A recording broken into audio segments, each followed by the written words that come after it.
much to play for this weekend. Точно. As we come into day 2, I'd love to welcome Clutch and why not onto the desk. My name is Lofty. I'll also be here all weekend long. Boys, my goodness, what a day one we had. It was unbelievable stuff. Clutch, upsets, things that we just could never have predicted. Teams are really pushing the limit here in Seattle, and rightfully so. A lot of pressure on the Я table. кое-что Yeah, you always want to забыл. see people step up and create upsets at a world championship, especially the last HCS World Championship of Infinite. So I'm stoked that we got some of those upsets. This bracket now is out, and there's a lot of tough matchups in the start of the winners bracket, and then the elimination teams that are up there. Nobody falling into the elimination bracket early is going to want to see a lot of those teams that are already sitting there waiting. Tony, no, I got to say, there might not be many teams that they're looking as good as you, but hopefully the gameplay might do them justice. How are you feeling heading into day 2 and really the flashiness that we're going to be seeing on our screens, because we know that the gameplay only gets better as we go through the weekend. It really does, and like Wes really talked about, the matchups are going to be tough. You know, even our first one to open things up, Shopify and FaZe, I can't wait to get into that one. It's going to be really exciting. Well, of course, day 1 brought us pool play, and unlike the usual going into World Championships, we have it all set. There's no open brackets. Our pools were done and finished yesterday. Here are the results for you. Couple of different things that were going on that you might not have predicted heading into it. We do have, of course, that Pool D, Envy, that 3-way tie. We have Pool C, Optic Gaming brought things to the table and finally got over that hump. And as you can see here in Pool D, it's, you know, it was tough.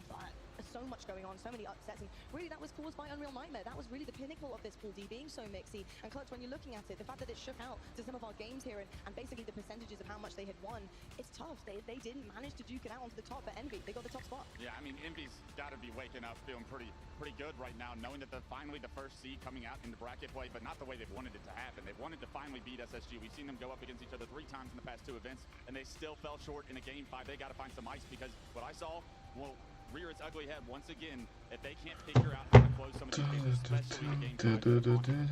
I will say, Tony, Envy, it was all down to how powerful they were in their matchups, and obviously the score lines at the end of it, because hey, it's good and well winning your kind of series that you need to get over, but the fact that Envy won 3-0 in one of them, it meant everything to top their bracket. Yeah, specifically the head-to-head versus Unreal Nightmare, because in that 3-way tie, there was a very real possibility where Unreal Nightmare could have topped the seed, but Envy clutched it out. Meanwhile, SSG, we need some more out of them. We do need some more out of them. We're seeing right now some highlights from Space Station. And I got to say, SSG, yes, they have actually come out into Worlds and they're producing the goods so far. It's getting a little bit close and it gets a little bit dicey at times, but we've seen them kind of do it where it matters most. We heard Elamite on the main stage say, listen, it's a bumpy road. We know it's going to be tough, but we're bringing our A game as much as we possibly can, taking one series at a time. Yeah, they see Optic in the first round of winners bracket, and that's not a team that they wanted to see. They wanted to advance first in their pool. They thought if they beat Envy, surely they do that, but an unacceptable loss to Unreal Nightmare puts them in a very difficult situation throughout the rest of this tournament.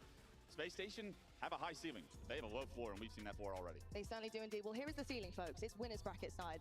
Shopify Rebellion, FaZe Clan, Envy take on Complexity. Optic will face Space Station and Cloud9, duke it out against Luminon Gaming. And it's all to get into those winners semi-final spots. This is really tough because if you fall short here, you're going to round 1, and that's not what you want to be doing. We've seen Optic do that time and time again. Yes, they've had success doing it, but that level of risk at a tournament like this is tough. And speaking of them, Optic Gaming, they've got over that hump so far into pool play. However, there's still opportunity for them to drop down here. Tony, how are you feeling about the green wall coming into day 2? Yeah, the one thing I'm really happy about Optic Gaming was they were still tested in pool play, but they answered. They had all the answers to the test. They looked extremely good. They were able to top out their pools. There was opportunities where they could have been upset, but they answered the call, and now we're here on Saturday. What are the big things here, Clutch, for Optic Gaming? Because I think they have so much to give, and they can be so good. We've seen that online. Короче, с таким качеством QR-код монобанки виден. Окей. Маленькая победа. Так, а что с чатом?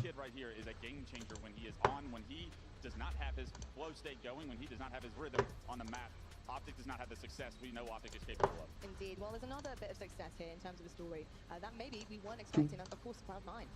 Wow, what a day one from them. Чё чат не подгрузило? Чё за подстава? Results we would have thought that would happen, especially with FaZe, who really were a red-hot team coming out of Charlotte.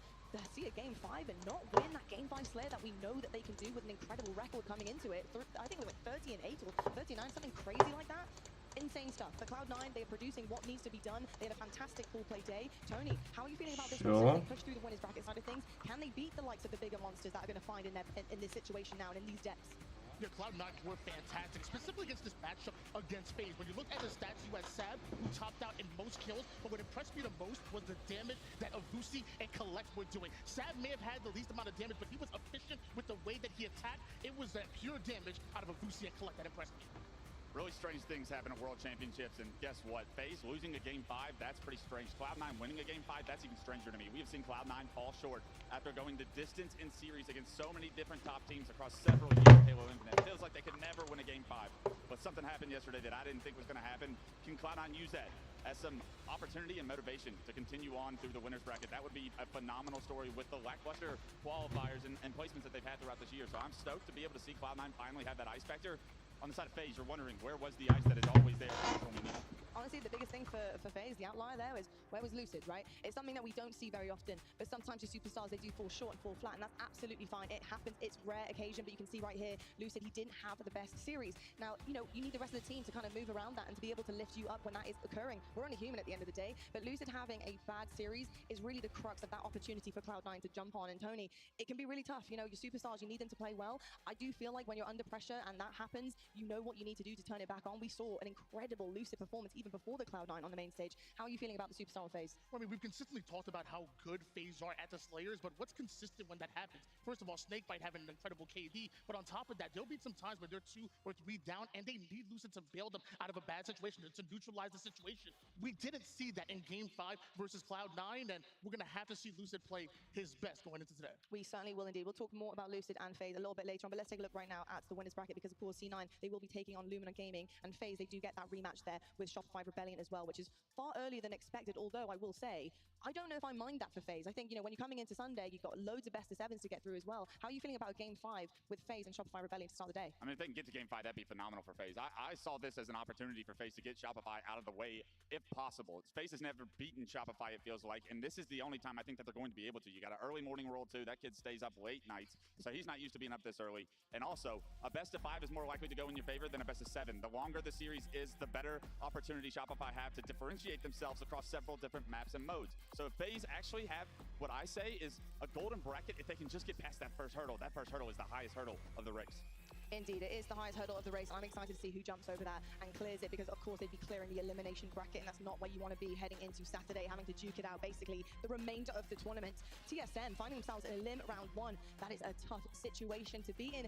Seeing who is going to be falling short here, considering the caliber of teams we have in this beginning of our winners bracket, TSM, they're going to be having to really pull something out of the bag, something special here, Tony.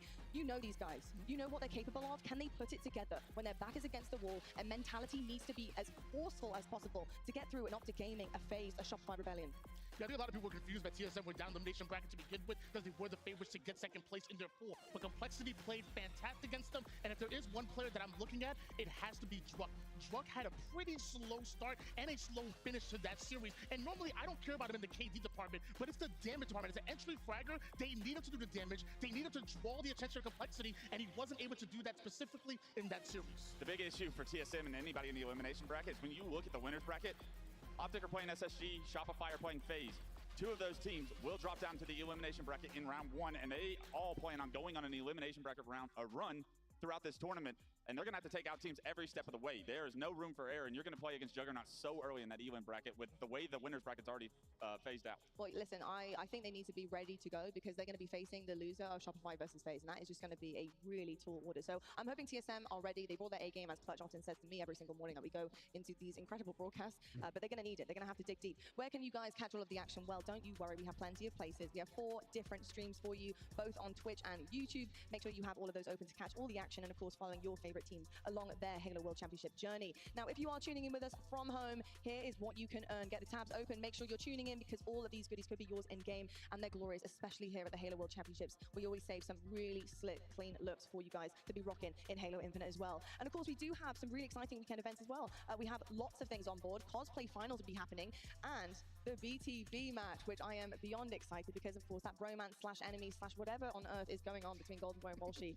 Quite frankly, they need to get a room, because I don't really understand this relationship, but we will be seeing that on the main stage as well. So much to look forward to. What is coming our way today, though, on Saturday, because of course heading into the championship bracket, the schedule is stacked and ready to go. We've already got an absolute banger to kick off our day. Shopify Rebellion versus FaZe happening first up. Elimination round 1 will occur after that, and then of course we have our semi-finals. We have our quarterfinals where we say goodbye to another team, and then to end off the night, please stay, folks. It's going to be so entertaining. The BTB Bonanza 4 show match, where can Walshy finally get his hands on a belt? What do you think, Clutch? I hope so, man. GB is just obnoxious.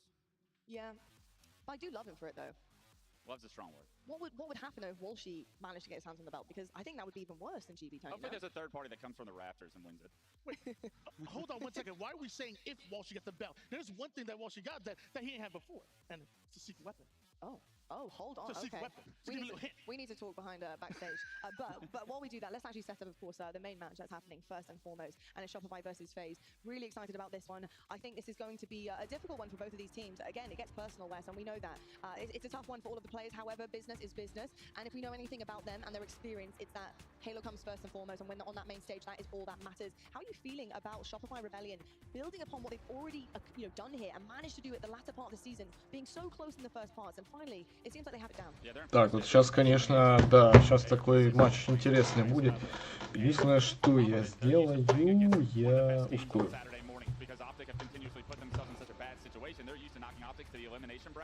In the winner's side so early, so they're going to be ready for FaZe. I expect to see a warmed up, ready Shopify Rebellion, and World 2 leads the way. 1.25 стоит хорошо. World 2, honestly, it's so funny because sometimes as an anchor player, it's easy actually to kind of fade into the background a little bit. I think when you have superstars on your roster, it's easy to do so, even though you are up there in the statistics and you are getting the kills. Суперзвезды Shopify, говорит Лотти. Да, Royal 2, да, действительно очень опытный, очень хороший игрок. Так, кое-что проверю пока они там балакают. Different faces. Так, история. Clutch, you know that young man up there. You've had many years playing with him and talking to him in many different versions. How is that, hearing that? Just completely, kind of unput on there. No question about it. Seeing him get emotional like that, especially after a win, for a lot of people who don't really understand the backstory, how personal really is this? Yeah, I mean, he's playing against Snakebite. He mentions that's his brother. That's a guy that he's teamed with for 10 plus years. That's his best friend, guys that know each other so well. And the fact that they're not competing with each other, the first time when you play against him, it's got to feel a little awkward. And same thing goes for Snakebite. I mean, you know this guy so well. You want him to succeed. You care about him, but at the same time, you got to care about yourself and be a little selfish in these moments. It was an emotional time, and I mean, I think emotions can honestly bring the best out in some of these guys, and I think we saw such good Halo from Roll 2, and honestly, Snakebite in that series against Shopify last event in that grand finals, so I'm excited to see the fireworks fly. I am too, and fly they must, especially for FaZe Clan, because they need to pull something out of the bag here. It's been their next road bump. They managed to get over the first, which was Optic Gaming back in Charlotte and Tony. Yes, they had a bumpy road yesterday. Things were going to plan until they weren't. Now they're facing Shopify Rebellion, which I'm sure they're going into this with a mindset of, let's get this one out the way, let's get a really big win for us on a Saturday and push through the rest of the weekend. How are you feeling about this FaZe Clan roster? I mean, it was a tough loss against Cloud9, but I mean, we still talk about constantly the improvement that FaZe Clan were able to make, in the objective game mode. They know what they do with Slayers. They've been improving objective. Подожди, что мне надо сделать? The only objective that tends to elude this team is strongholds. That's not in the series, so that's a really good sign for FaZe. Это, конечно, они заморочились, Монобанк. Капец. Сейчас буду добавлять еще один виджет.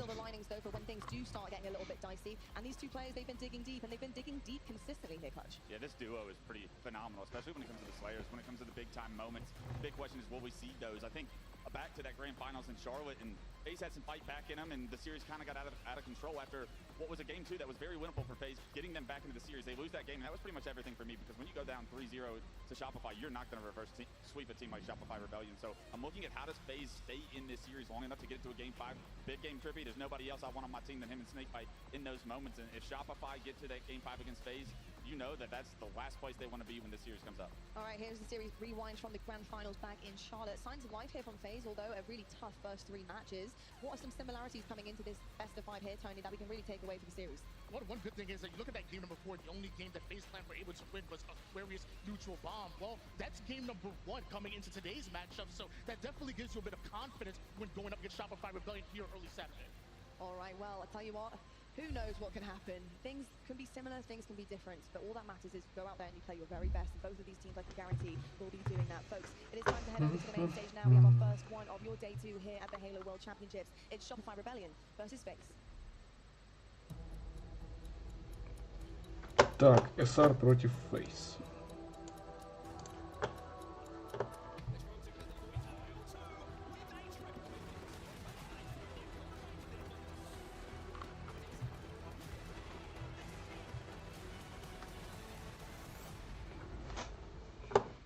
It's Saturday here in Seattle, and welcome to Bracket Play, everybody. The stakes have been raised. We are on our main stage right now, and what a game we have in front of us. It's a repeat of the grand finals from just a few weeks ago. We have the defending back-to-back champions in Shopify Rebellion taking on FaZe Clan, who maybe wouldn't have expected to be here. Right, and this early as well to see this matchup, as you said, a rematch and also a test now for FaZe Clan. They've had 3 weeks since Charlotte, a lot of time to work on what they needed to do from that grand final, and we'll have to see if they put the work in, because let's not forget, FaZe Clan didn't show up here to place third, right? They placed to get another World Championship trophy. They've had 3 weeks. What have they done? How has the work been to prepare for their rematch against Shopify Rebellion? Well, as Tony said on the desk, one shining beacon of light at the start of the series is the one game time that they took off of Shopify Rebellion in that grand final. Вот эти предыдущие маленькие турики. И предыдущий мейджор, когда FaZe заняли 2-е место.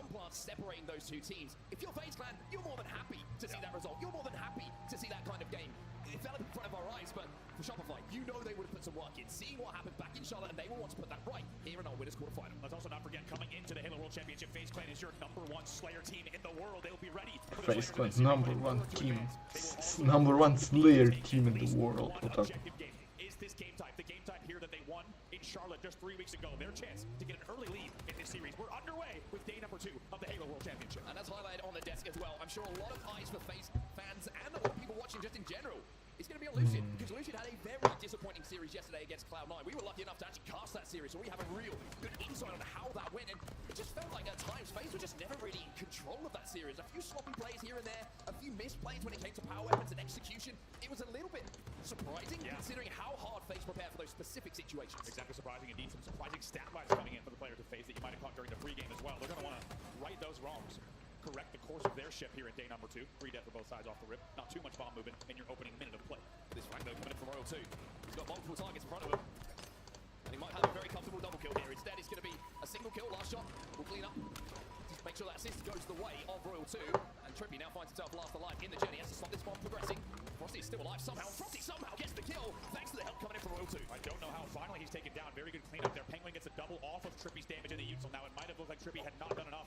And the stat line, it would certainly suggest that. However, you can tell based on those plays, he gets really good damage on both players. Those are both cleaned up. And now FaZe will have a little bit of space to push out. Something to highlight here as well, but we don't really talk about too much with the man that's on our screen right now, Penguin.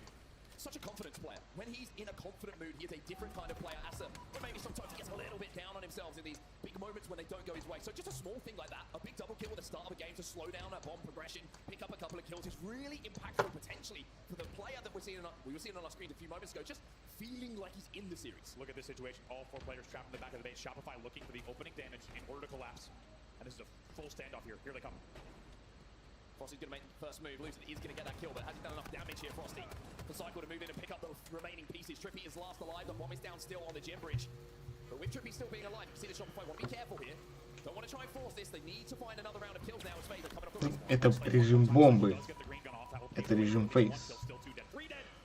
Поэтому... Ну, не в этот раз. По крайней мере, первое очко забирают Shopify.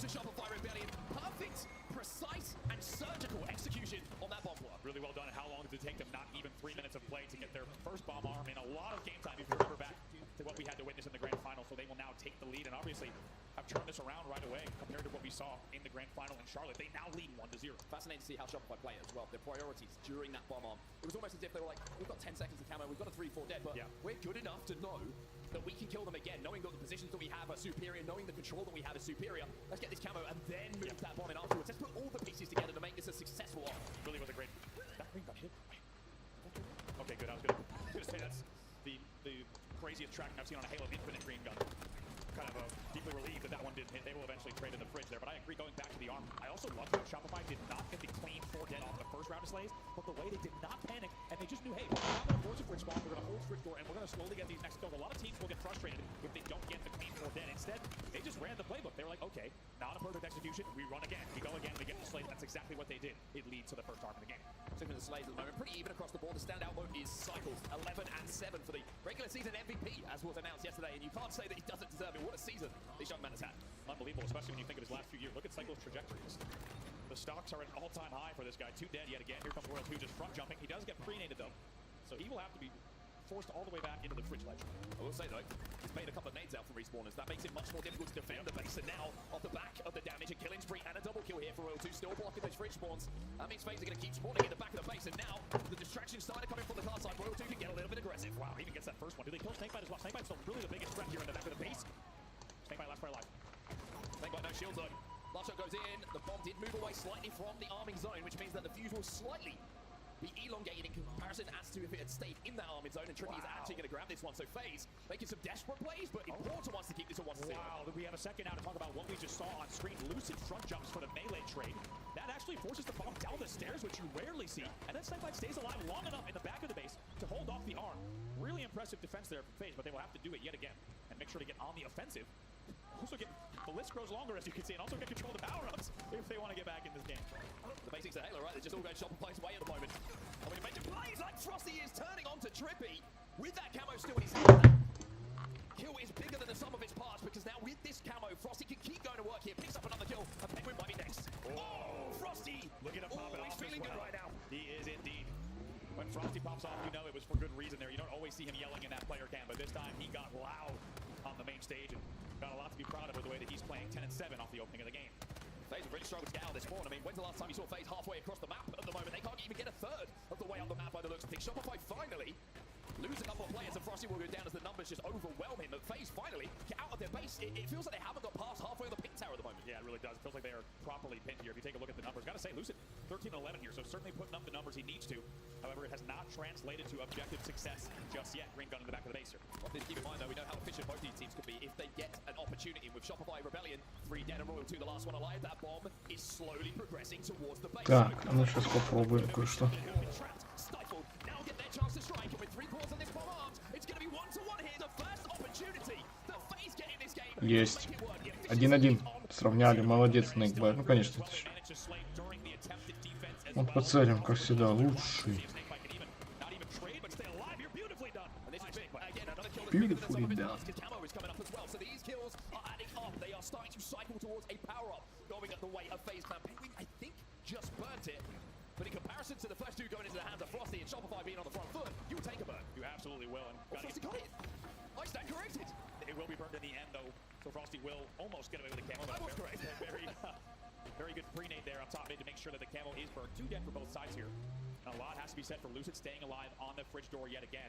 Green, how about a 1-to-1 bomb arm? It required a player green gunning the fridge door to stop the first attempt at defense for both teams to score. You can tell just how important that spawn trap and that pinch is. 3 dead here for Shopify. 18-13 for Lucid, the man with the eyes on him, going into this huge series for both of these teams. Cycle's going to get his shields ripped away by that green gun that's been used very efficiently by Lucid numerous times throughout this game already. There's 1 kill. Frosty going to double up though to trade the kill out. 3v3 on the map momentarily. Look at the game clock here. 3 minutes 40 left. We are starting to see those seconds tick away. Yeah, with that time ticking away, and now with both teams on the board, let's get to a FaZe clan listening here at 1-to-1. Yeah, they're gonna spawn gen side. Backlight maybe? Backlight or gen? R2. There are car. I think there are gen guys. Yep, they got our card. They got our card. Hiding our bank. I'm hiding our bank. I'm on his bomb. I'm trying to low shrooms. Low shrooms, big. Going up shrooms. Up shrooms. Watch out there. Watch out there. Left side screen. 2 at our flag. Side screen. One is our flag. On bomb now. Last to our side. Last to our side. Running. You want running bomb? What's in our flag? Bring in a car 3. Car 3. Okay. Rushing guys, Peter. Rushing guys from Peter. Did it. Alright, we rotate. One event. I'm in that. Still here. Sucker vent. Come back out. Watching out. Still here. Stuck. Just stay. One more. Our gen guys are ready. Going our gen bridge. Big. Cycle. 2 shot. Nice. 2 dead. They're calling. Car 3 guys. Stop shooting. Frosty, stop mid somewhere. One just spawned. Yes, jumping up. In their window. One check our event guys. Absolute event. Sing our event one. Low gen. One shot guys. Our team here. Window. Our gen guy. Our flag. Our flag. Half shields. I spawn.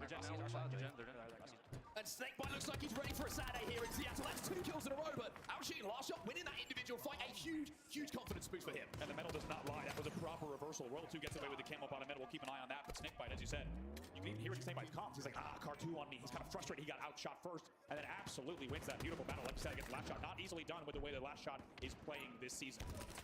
Something to highlight though, you spoke to Trippy yesterday about the FaZe comp, so it was good to jump to listen and hear that small talk. Yeah, it's really interesting. I asked Trippy specifically what they had worked on the most since Charlotte. Right? What has been the biggest focus area? He said, honestly, it's all been comms. It's been small talk, and I think we heard it there. When we talk about FaZe, the way that they dealt with their gen players, really good comms. Saying still here in gen, right? 1 in our heady. We make sure we kill this. I'm watching from bottom middle. Oh! I mean, the comparisons to Pistola, you start to understand it. Plays like that, it's a sticky grenade across map from Cycle, and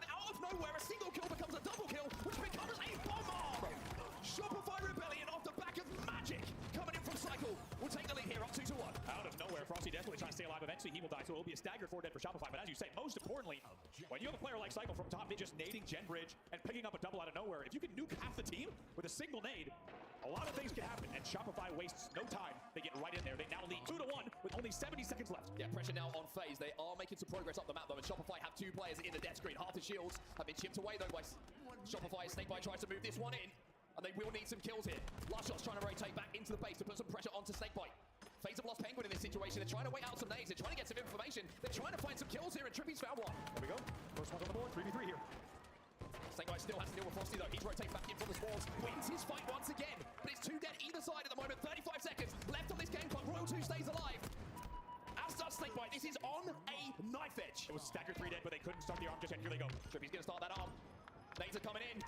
But FaZe will respond. It's 2-2 with 27 seconds left on that game clock. Talk about the patience, the resilience, the clutch factor. 3 dead yet again. They might even run another bomb here. It's Fritz Bond for Shopify. They've got someone bottom middle as well. It's Lucid. Camo coming up as well. All of the dominoes are starting to align here for FaZe, who were on the back foot for so long. But now they have Camo. Now they have numbers. Now they have control. But can they get the winning bomb off? They'd have to jump on right now. Would need to go in this second. 2 players have fallen though.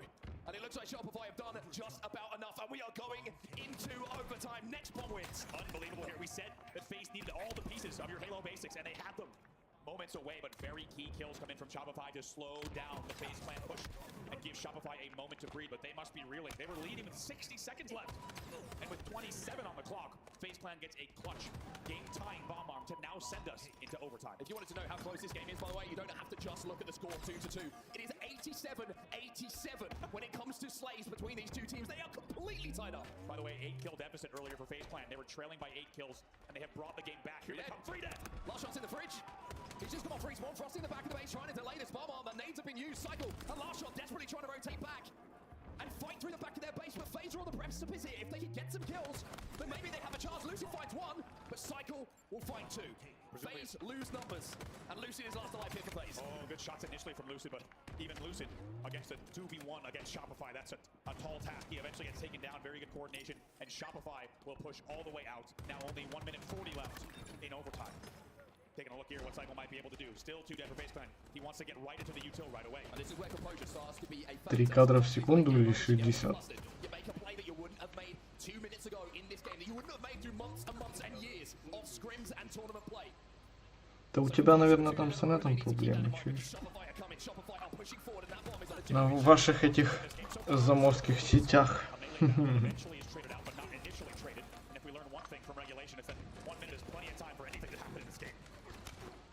Shot comes in bottom middle though, finds a kill alongside Royal 2 who's on the Gen Bridge. Snakebite trapped in the back of the base, and a brilliant grenade though from Snakebite. Not only does he stop the progress of last shot, also eliminates Royal 2.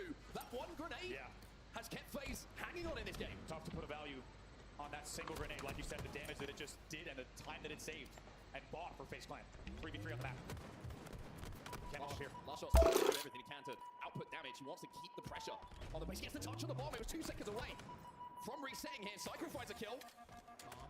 Last shot still alive, by the way, and Snakebite says you can stay there. I'm taking the bomb this way. It's like, I don't have time to deal with you. Frosty, by the way, does get that camel, but just 10 seconds left here.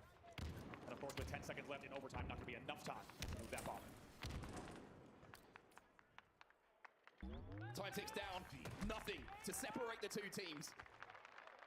And after the first effort, the first throwdown between the 2, it is going to be 2-2, and we will go into a double overtime now, where the next bomb will win it when we get back into this game. But what a game to start off, Andy. Nothing between the 2. How about it? Amazing game 1 here. As you see on your screen, it will be the next bomb to win. By the way, checking in on the Slayer statistics from that game 1 and overtime. Shopify, Rebellion outslayed 103 to 101. Only a 2-kill difference over 15 minutes of play. Прикольно, у них ничья получилась.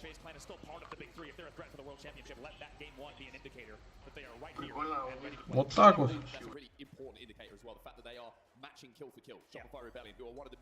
Individually talented and kill-heavy, slay-heavy teams that we do have. And efficient at the same time. Exactly, in the Halo Championship Series. But little moments, right? How many times have we seen last shot lose a 1v1? Very, very rare. So little moments like when we saw Snakebite winning that fight in the car side just gives confidence that in those moments, in those 1v1s, if you're winning them, and you see it happening with your teammate winning them as well, really does mean good things for you. Really does. Gotta say, my dreams are also all lucid as well.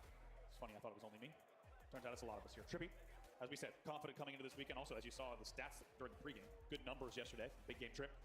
And now that we're into the bracket play here Saturday at the Halo World Championship, you can just say that every game is a big game. It goes without saying, and also without a doubt. Every game from here on out, it's not just about your game fives, it's about every single match in this tournament, and does FaZe Clan ever know that? On the other side of the stage, the gentleman you see here, Shopify, they also know. Even though they might be the favorite and the back-to-back champion, coming in here, they know every team is going to be on a different playing field, a different level of competition. When you have this amount of cash, this amount of prestige, and this amount of legacy on the line at the Halo World Championship. Just think about all the things we've been saying in the build-up to this event, right? It's rosters put together for what reason? Win a Halo World Championship. Majors are great. Majors are fantastic. They pay the bills. It makes you feel extremely good to get a chip. And they pay more than the bills. They do. They pay for Royalty's jacket. Have you seen that thing? The guy's rocking a Louis on stage. I think, yeah. Crazy, right? Yeah, we didn't see the stores that we were in on Thursday looking at wardrobe options. They didn't have those jackets. Yeah, flicking through the discount rails, trying to see what we can find. But, yeah, the majors buy the jackets. Bartering with the stars. The majors buy the jackets. Worlds buys the houses. It's crazy though, right? Back to my point is... Oh, don't worry about it. Let's get into the game. It's more important than what we've got to say. FaZe versus Shopify Rebellion. Tie number 2-2. It's double overtime. Next bomb wins. Really is a perfect game one between these two teams. And as you said, nothing separating them. Over 15 minutes of opening play, aside from just 2 kills, which is pretty wild and very, very rare to see something that tightly fought over your opening 15 minutes. 2v2 on the map, about to be 3 dead here. 3 dead for the side of FaZe. Here they come. And here comes Cycle marching forward. That bomb and the camo gets spotted out.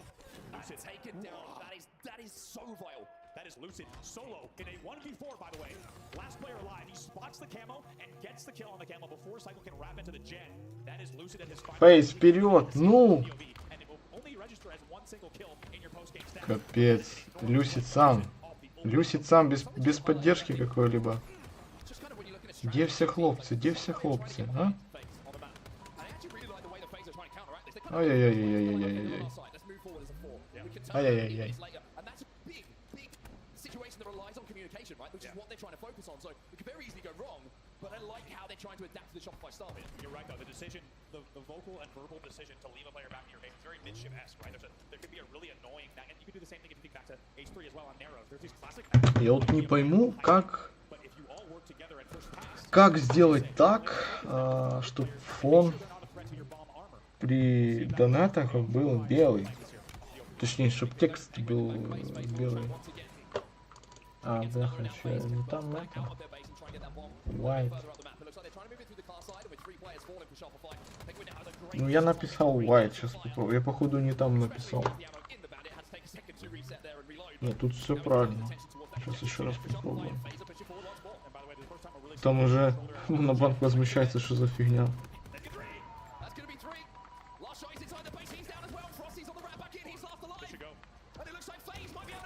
Что такое? Что происходит? Что это за платежи?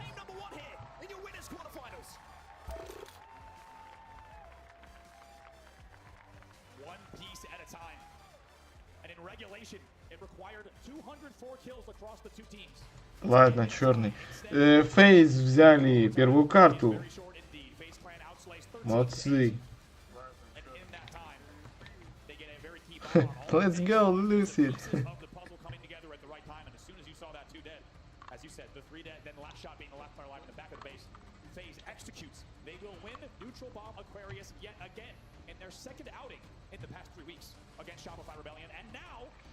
Это все прекрасно, конечно, но есть одно но. Это FaZe не помогло, сейчас я пролистаю вперед. Немножко так вперед. Смотрите, 1-1. 1-2. Да. И сейчас будет. Сейчас оно будет.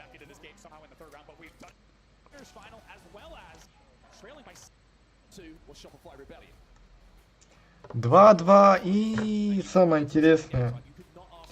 Сейчас будет самое интересное.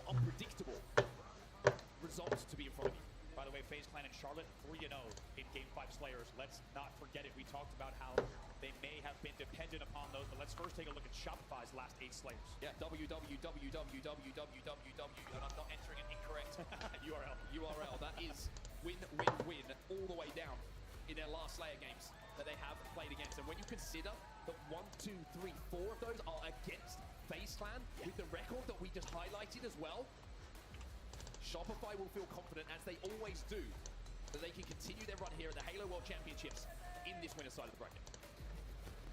And as we were saying on the FaZe side, they're 4-1. This is year on game 5 Slayers. 3-0, as we said in Charlotte. They were down to the wire Все, я понял. Я понял, как оно должно быть.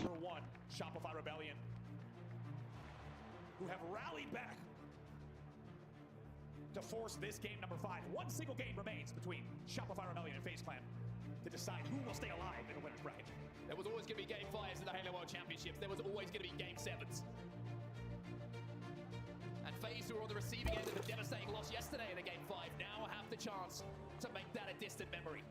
Game 5, winners bracket quarterfinal. Shopify FaZe.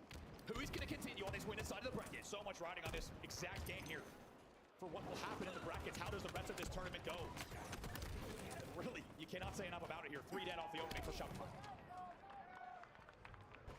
Camo pop will be big as well. 4-1 off the rip here for FaZe, who said how they needed to have a good start. Well, that is almost a perfect start. Now Shopify have to play Я не понимаю, я же поставил все правильно, что за бред. This was the key to success, as we said, for FaZe Clan. Do not find yourself down 6-1, 7-1 like they were on live fire. Instead, they now control the game here at 6-2. Cycle's a little bit trapped here. Couldn't find the kill on the Penguin. Now Snakebite's on the flank. Snakebite should be able to get the trade in this situation. Cycle should be able to get the trade as well, and that's exactly what happens. But all that does is keep the lead in the hands of FaZe. Lucid gets out of that situation. Давай еще раз попробуем. Through that situation. He was half shield. Бляха, а почему Блэк оно ставит? Что за... Почему? White. Вот. Последний раз пробую, уже надоело. Всі гроші світу зараз трачу. Монобан скажет, ты что, вообще офигел?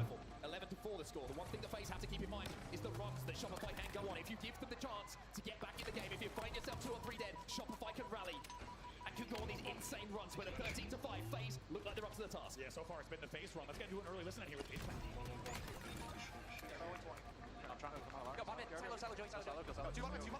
Ура! Наконец-то белый фон.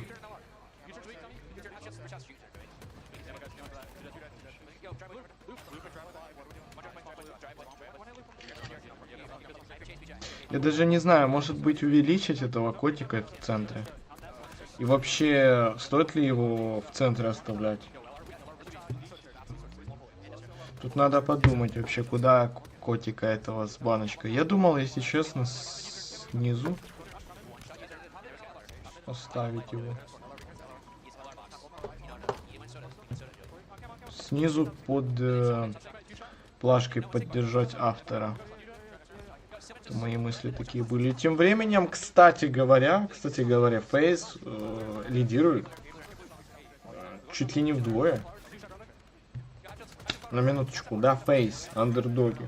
Ну, не то, что прям андердоги, они закрывают тройку лучших, но в сравнении с Shopify, которая самая лучшая команда, самая сильная, и самая такая, ну, самые-самые такие спелые огурчики, да, в сравнении с FaZe, там, где, ну, washed ankles, да, такие анк-статус уже у всех чувачков там. Шоу Пиджей, шоу Томми. Да, короче, там все игроки уже такие за 30, в общем-то. Уже все не в прайме, так сказать. То... Ну, это очень круто. Но, к сожалению, догоняет Shopify, он там Royal 2, еще кто-то там. Капец. Дуже погано, дуже погано.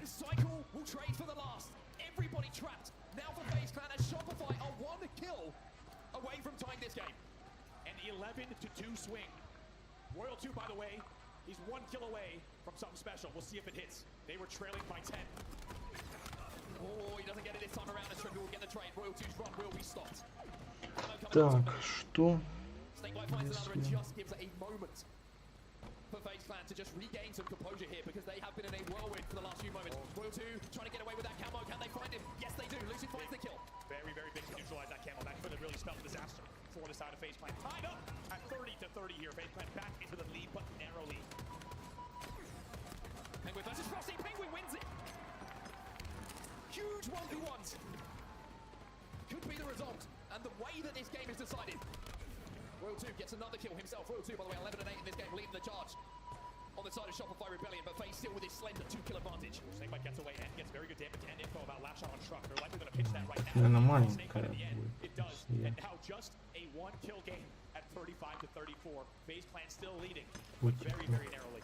Strike rifle coming up. Trippy, Так, Frosty.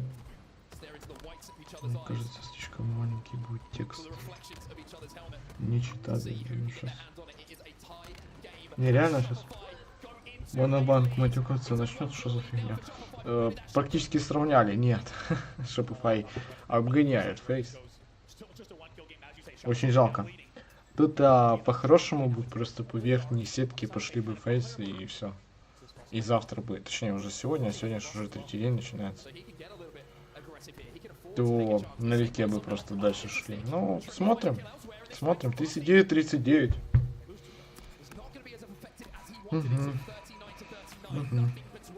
They lose two elsewhere, as you saw, so they have to reset. They have to refocus the push. They do get number 40, though. Now they're going to try to slowly pick apart FaZe Clan on this spawn trap. And Trippy with a very good flank and avoids the trade as well. Picks up the thrust off the body of Frosty. That allows him to get out of blue. It allows him to survive here. Cycle going to challenge him bottom middle. Cycle with some fantastic shots. Across map under pressure. To keep the game close. Cycle with a second as well. And Cycle might be 42-41. vital kills in the last few moments. Ладно, я посмотрю это, потом буду дальше продолжать. And this is where you win a series. 45-42. 45-43, ребята! FaZe почти догнали их, почти вернули себе лидерство. 46-43. 44. Очень плохо, к сожалению. Кэма, Урел 2. 49-44. Отставание на 5. И...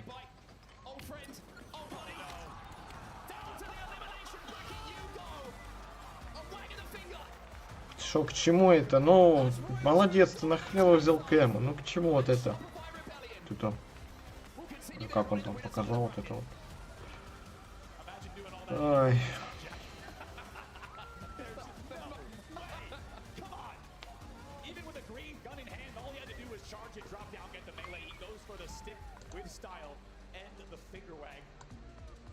Against longtime teammate, of course, and longtime friend Snakebite, they will take the game 50-44 in a Да, своего же дружка, да.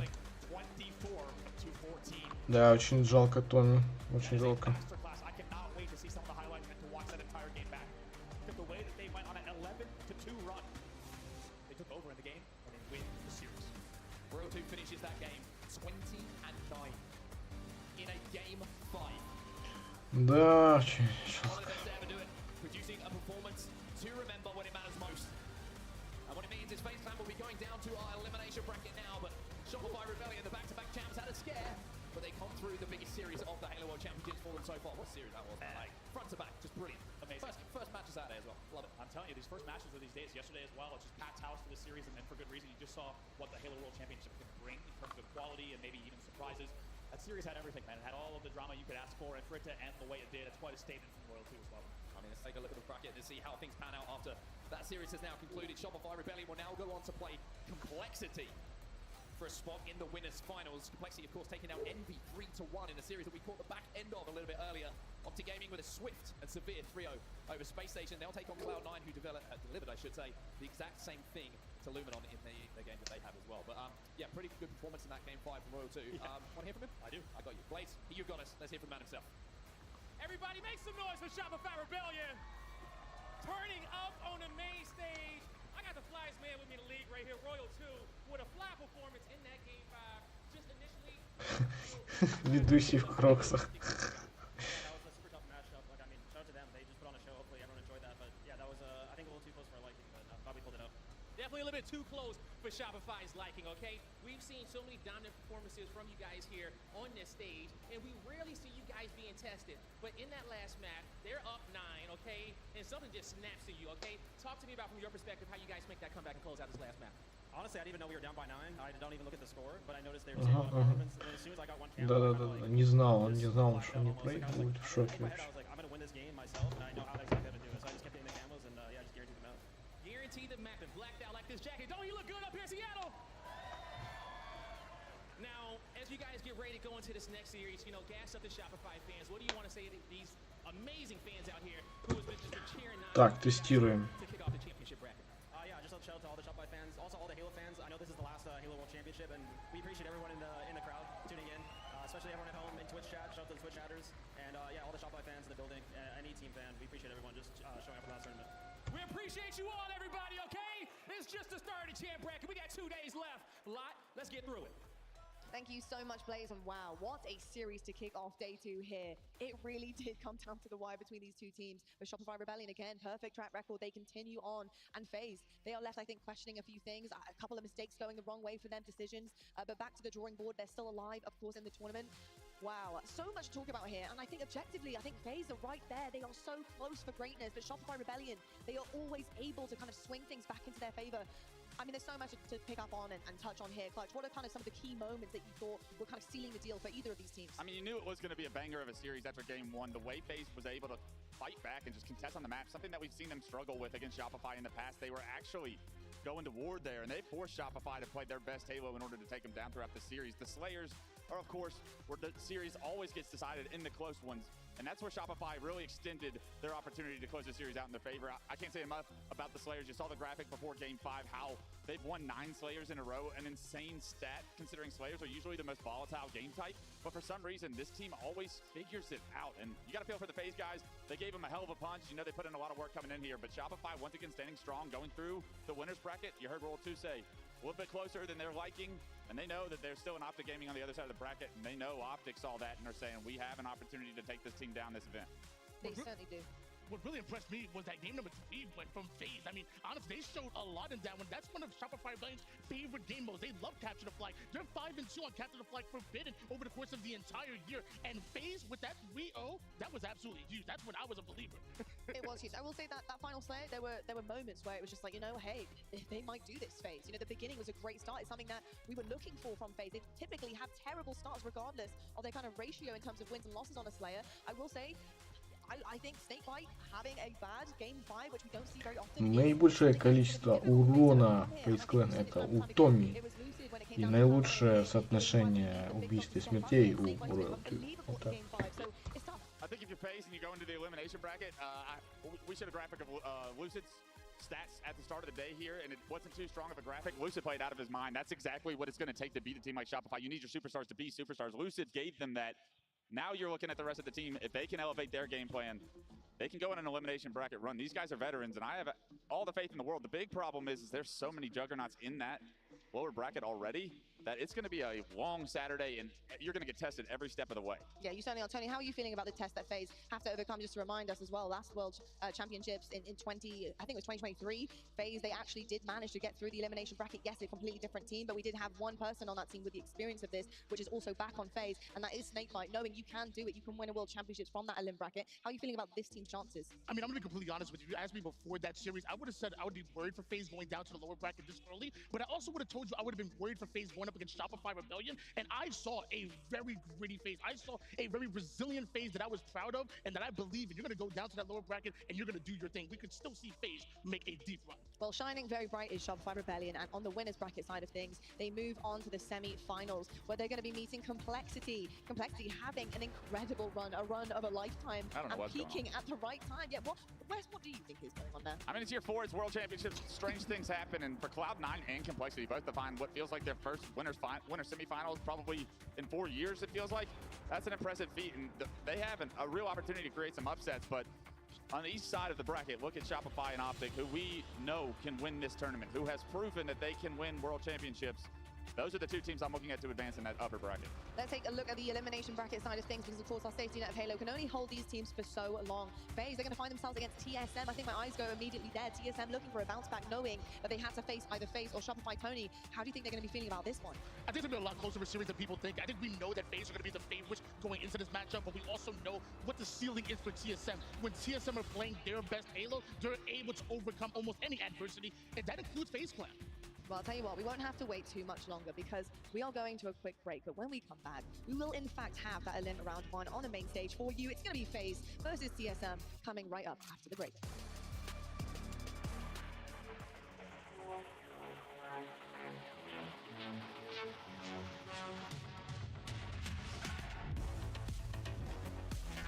pools. They haven't fallen short.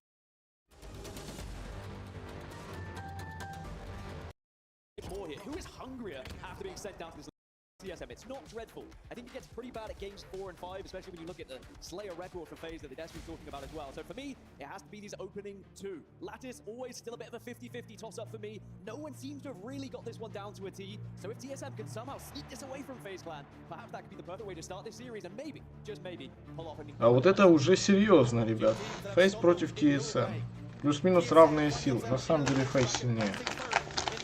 Смогут или нет, как Я еще буду лапники подъедать.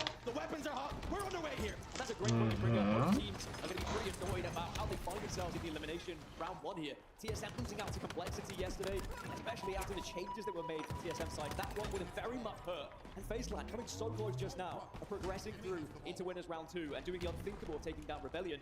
Who wants it more here? Who is hungrier after being sent down to this elimination round? And I guess the question is, what side of FaZe are we going to see here? Are they going to be irritated about what happened? Are they going to be downtrodden? Is this the best possible time for TSM to match up against FaZe Clan?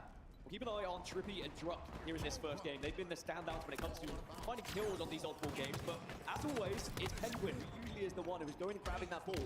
We might have seen early time from Lucid here, but Penguin has always been one of those objectively focused players, constantly looking to see whether he can find that ball in a good place. Then brings the ball inside blue. Enemy has the ball. And they have a little bit of a setup. Not too comfortable though. Lucid gets the opening pick. Manny and Soul Snipe fall. 3 dead. Now it's Todd joins from the respawn screen. Lucid picks up a double kill. Manny's grenade gets sent back for Minds to Kane. Lucid's in big trouble here, but the damage has already been done. Penguin has his hands in that ball down. TSM have been struggling at finding ball time so far this tournament in general. So it's going to be a tough one for them. Manny has been the player who's mainly picked up the ball for them. I think he has over 50% of their time. So if Manny isn't finding the time, I'd be a little bit concerned here for TSM. You need to get him in good positions. You need to be really supporting him in that aspect so that he can play the way he wants.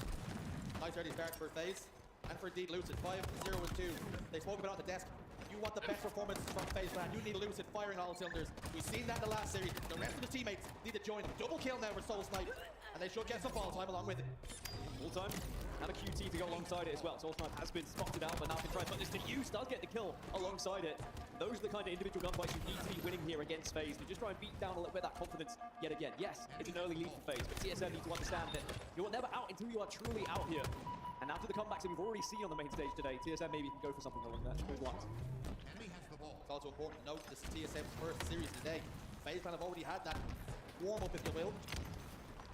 Although it was a tough game 5 loss, for at moments the game was really in their hands. The series was in their hands. Looking to make no mistakes here against TSM. FaZe doing very well, trying to force TSM off of the power positions at the moment, not letting Bullock escape here. And Trippy just on the hunt and will shut him down immediately, and good timing. Sniper rifle's coming up, that's why Bullock was positioning himself there. And now Trippy's probably going to be the one who reaps the rewards here. Trippy scoops up, lines up, drop. Sayonara, Manny goes down as well. Soul Snipe's trying to rotate the ball away to make sure that when his teammates spawn back up, not too much to deal with. Tonic will have to be forced to back down. Lucid gets one. Tonic will just about get the better of Trippy. Sniper rifle now down. That information will be passed along to his teammates. Good time though again from FaZe Clan. That ball would kind of run towards them. They knew exactly the route that TSM were going to be taking. Were able to cut it off quite comfortably. Now this is Snakebite at his very best as well. Just trying to manipulate this map in his favor to try and keep the ball as far away as he can. But sadly, the spawns didn't go in their favor. This one is not done by any means. The TSM can get a proper setup here. 3 or 4 down on the side of FaZe and start. They found a sniper rifle. I think Bullock just got eyes on it there. If they get hold of that and they find themselves in this position, they could be in a great spot to get some time back. But Trippy denies Bullock. Tonic may have had his eyes firmly set on his crosshair and didn't actually catch. He stepped over the sniper rifle. There's another goodie down there. Maybe he can go scavenging. Looks though it may have just despawned those. Soul Snipe wasn't able to find it. Ball's in a neutral position. Nobody really close to get hands on. Good damage being done across the map. So it goes down. Soul Snipe though he's starting to be a little bit of a nuisance. 3 dead unofficially for FaZe Clan for just a moment. Tonic gets a double kill, and that means now TSM hands on the ball and eating away that lead. Bullock has been a standout player for TSM so far. Statistically anyway, is always up there leading the KD for this squad, and for good reason. I mean, if you think back at the Halo Infinite history for this roster, and you mentioned it, you know, they've made it to a Championship Sunday, they made it to a Winners Bracket final all those years ago. This exact team, Torlik was at the very forefront of it as an incredible slayer. But he also has to do it alongside everyone else. They all need to be helping each other in different areas. They can't allow FaZe to just dominate certain setups. When FaZe do get set up, that's when they're very deadly. I want to talk about incredible players, just how close this is between these two teams. Only 1 kill separates both. FaZe Clan just have 1 kill advantage with how many points they have on the board. Playing this expertly and really ensuring when they get control of the map, they're making TSM pay. They're extracting maximum value every single time they get a setup. TSM have maybe one more opportunity to break this setup here. And with Lucid sitting top catwalk, just putting out damage. TSM, they might run out of time here. They might not be able to cover the distance. Snakebite happily nurses this ball in his hands, and he should and will get the final point on the board. FaZe Clan go 1 round to the good. So FaZe Clan strike first, and maybe that's going to be a good confidence builder after being knocked down into this elimination bracket, but you called it. It was just the important times that FaZe were setting up. They were getting kills at the right moment, when sniper rifle was spawning and stuff like that. So TSM, maybe if they can just get a couple of kills to go in their favor at the right time, perhaps time their pushes a little bit better, maybe they can find a round back into this one. Trade that has been put down. Snakebite gets 1, but gets traded out 3 dead. FaZe lands. The opening break does favor TSM. First pack for Tolic to use, get himself out of dodge if he needs to. FaZe now spawning across the map. This should be and will be a decent hold for TSM. The opening pick again off the break goes to Druk and to indeed TSM. So a lot of work for FaZe to do here. Sniper rifle still on the map. Lucid gets a perfect 5 kill. I think you can stay ahead in a good position here as TSM keep FaZe on this split spawn, but they have been able to group up. FaZe recognizing they didn't want to find themselves in that spot. Like TSM had angles on them, but that's one way to stop a setup. Give a sniper rifle to Penguin. Warning shot down bottom middle. Snakebite was there though. Oh, just lined up Druk and was waiting to drop out of the air, but waited too long. That meant that Druk was able to get the kills. Sniper rifle no longer a factor, at least for now. Snakebite's brought the ball all the way down to lower ice. So a long way away from the ball is TSM. Manny's last man alive for his team. He has to wait for his teammates to spawn back up. Penguin goes right the way back to the point of prime, and he picks his sniper rifle back up again. I do wonder what the mentality is like, particularly on TSM, because when you think about their history as a team, the fact that this squad, disbanded, they got back together, it was all about the chemistry, it was all about being best friends, and they could be on the brink of elimination at top 12, which would be a very bitter end to their Halo Infinite campaign. And it's very easy to have that in the back of your head when you start a series of like, come on, we don't want to lose this, we don't want to go out like this. And if suddenly your brain power is all towards where you should or shouldn't be placing, maybe you're not thinking about the setups as well as you could be. So that's where you need someone to step up and make sure you're focused. The mind really is a powerful thing. You let those negative thoughts creep in and take a hold. All of a sudden you're worrying about the plays you're not making rather than the ones you can, the opportunities you're missing. Penguin takes the snipe right out of his back pocket. Soul Snipe slides forward. FaZe Clan go forward. Dead. More opportunity for TSM to put some distance between them and FaZe. Eating away that lead now. Yeah, FaZe do need to be careful they don't give too many opportunities to TSM to be setting up here, because eventually TSM are going to crack it. They're going to get that perfect setup that they've been looking for. Enemy has the ball. FaZe are doing well, at least off spawn, to distract a couple of players so they can make that flank, and it is successful, and they've managed to get 2 down here. This round's been very mixy, as was the last. 3v3 on the map for a moment. Druk now rejoins his teammates. Manny goes down. After FaZe, they find themselves in the back court here despite having that slender lead. And I said I was wondering about the mentality of TSM, where we can get maybe an idea of what the mentality of FaZe Clan's like right now. Let's jump into a quick listen in with FaZe Clan and see what they think.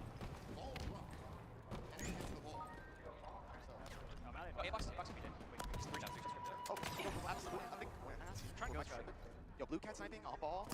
Red one, I traded. Nice go. Nice go. Red lobby. Danger. Blue man, I mean, blue, guys, blue. You want to script this whole? Guys, crypto.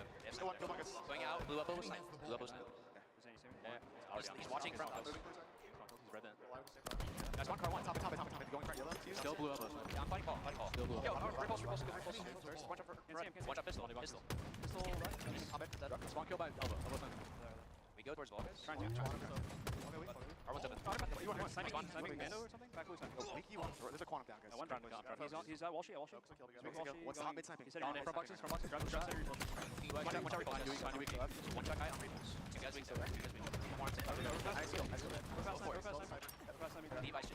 It's a lot of call-outs about where players are, but no real strategy at the moment for FaZe Clan. How they're actually going to break TSM here. I think they're just expecting they find those kills and they should be able to break naturally, but TSM slowly trickling towards taking a round here, Shirt. Really trying to rely on gun skill, blunt force. At the moment, it's TSM navigating this round much the better. Tolic has a sniper rifle. Luke's going to drop down. No shield. Killing frenzy for Tolic. He might be able to get one more, and does. Double kill for Tolic, and TSM needed that round massive. I said how important he is. He's always at the forefront of TSM in this roster, and when Tolic does start to get hot and firing, it is difficult to compete against him, and that is warning signs here for FaZe. Like I said, they can't afford too many easy setups going in favor of TSM. FaZe were quite slow about some of their pushes. They were quite rightly waiting for extra players this morning, saying, let's take our time, we don't need to rush. But there was a couple of times they probably could have moved a second or 2 faster. And again, that just comes down to it being one of the newer maps in the layout that we have here. And you can hear it from their comms. It was a lot of just who is where, who's one shot, and very little strategy that was coming through. Of course, we're only taking from a section of that listening that we were able to jump into. But it doesn't feel like FaZe are truly comfortable here on this map. And he spoke about this team getting back together. The power of friendship. That was almost a meme that was being used. But It's really them trying to recapture the form, recapture the success that they have found. Goodness. And this season has been very much one of disappointment for them. They feel like they belong in every single championship Sunday, but for whatever reason, they found themselves falling by top 6, top 8. That's not where they want to be. That's not where they feel they belong. And a result here, what a statement that will be against FaZe Clan. Well, now I'm just imagining them with friendship rings, putting their fists together. Yeah, friendship. But I tell you what, if it works, it works. Right now, whatever Tolek is doing, he needs to just more of the same. Sadly, does eventually get shut down by Trippy, but already 28 kills, 14 deaths. He is the man of the moment right now.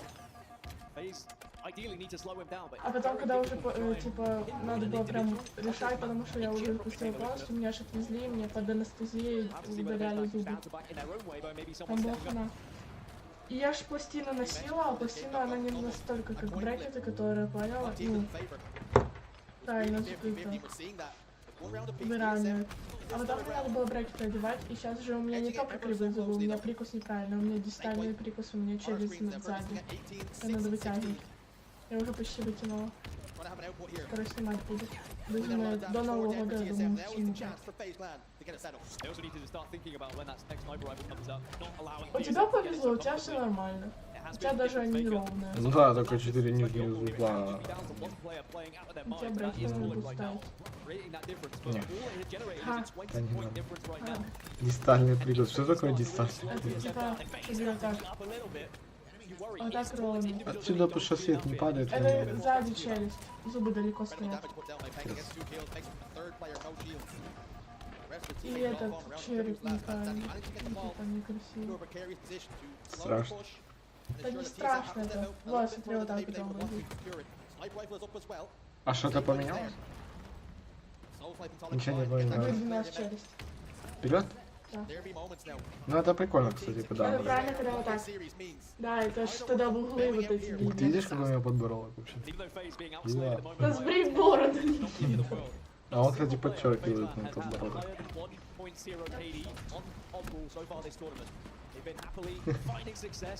А у меня почему-то, кстати, комментарии пропадают. Да, комментарии пропадают. Черный черный квадратик появляется. Поэтому я, короче, убрал пока комментарии, если я их... Ну, не комментарии, а чат, если я его включаю, то такая херня. Какой-то баг, короче. Да. Но зато я добавил монобанк. И alerts тоже, то есть донаты теперь тоже высвечиваются. И там вроде бы даже можно комментарий оставить, он тоже будет виден. Вот такой прикол. Так, к сожалению, FaZe, точнее Shopify обидели FaZe в предыдущей игре. Хотя FaZe выигрывали, они лидировали 1-0, но потом начали сливать. 1-1, потом опять начали лидировать 2-1. В итоге была ничья. И в конце в резне, несмотря на то, что у них был отрыв где-то на 10 убийств в резне, они все равно умудрились проиграть. И они сейчас идут по нижней планке против TSM. Это первая карта. Пока что ничья, хотя опять-таки лидировать начинали FaZe. Но, не знаю, остается минута, они пока что отстают на 16 секунд. О, начали догонять. Завладели мячом. Ну, посмотрим, что сейчас будет. Я, конечно, знаю исход, но я не буду ничего спойлерить. Я хочу это посмотреть, потому что я вчера это не смотрел.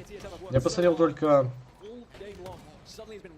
чуть-чуть, как играли FaZe против Shopify, и потом чуть дальше я смотрел игры, которые позже были, и все. Но потом, когда будут играть оптики, это, наверное, будет одна из самых лучших каток вообще, которая когда-либо была на туриках. И не помню, может быть, Shopify что-то еще было. Может быть. И вот это тоже очень интересно, я поэтому оставил, вот, чтобы вы понимали, насколько далеко мы от финала дня. Ну, день где-то здесь закончился, да, на 7 часу примерно. То есть нам по-хорошему, ну, часа 4 еще где-то. Но мы смотрим на 1.25, если что, на ускоренном.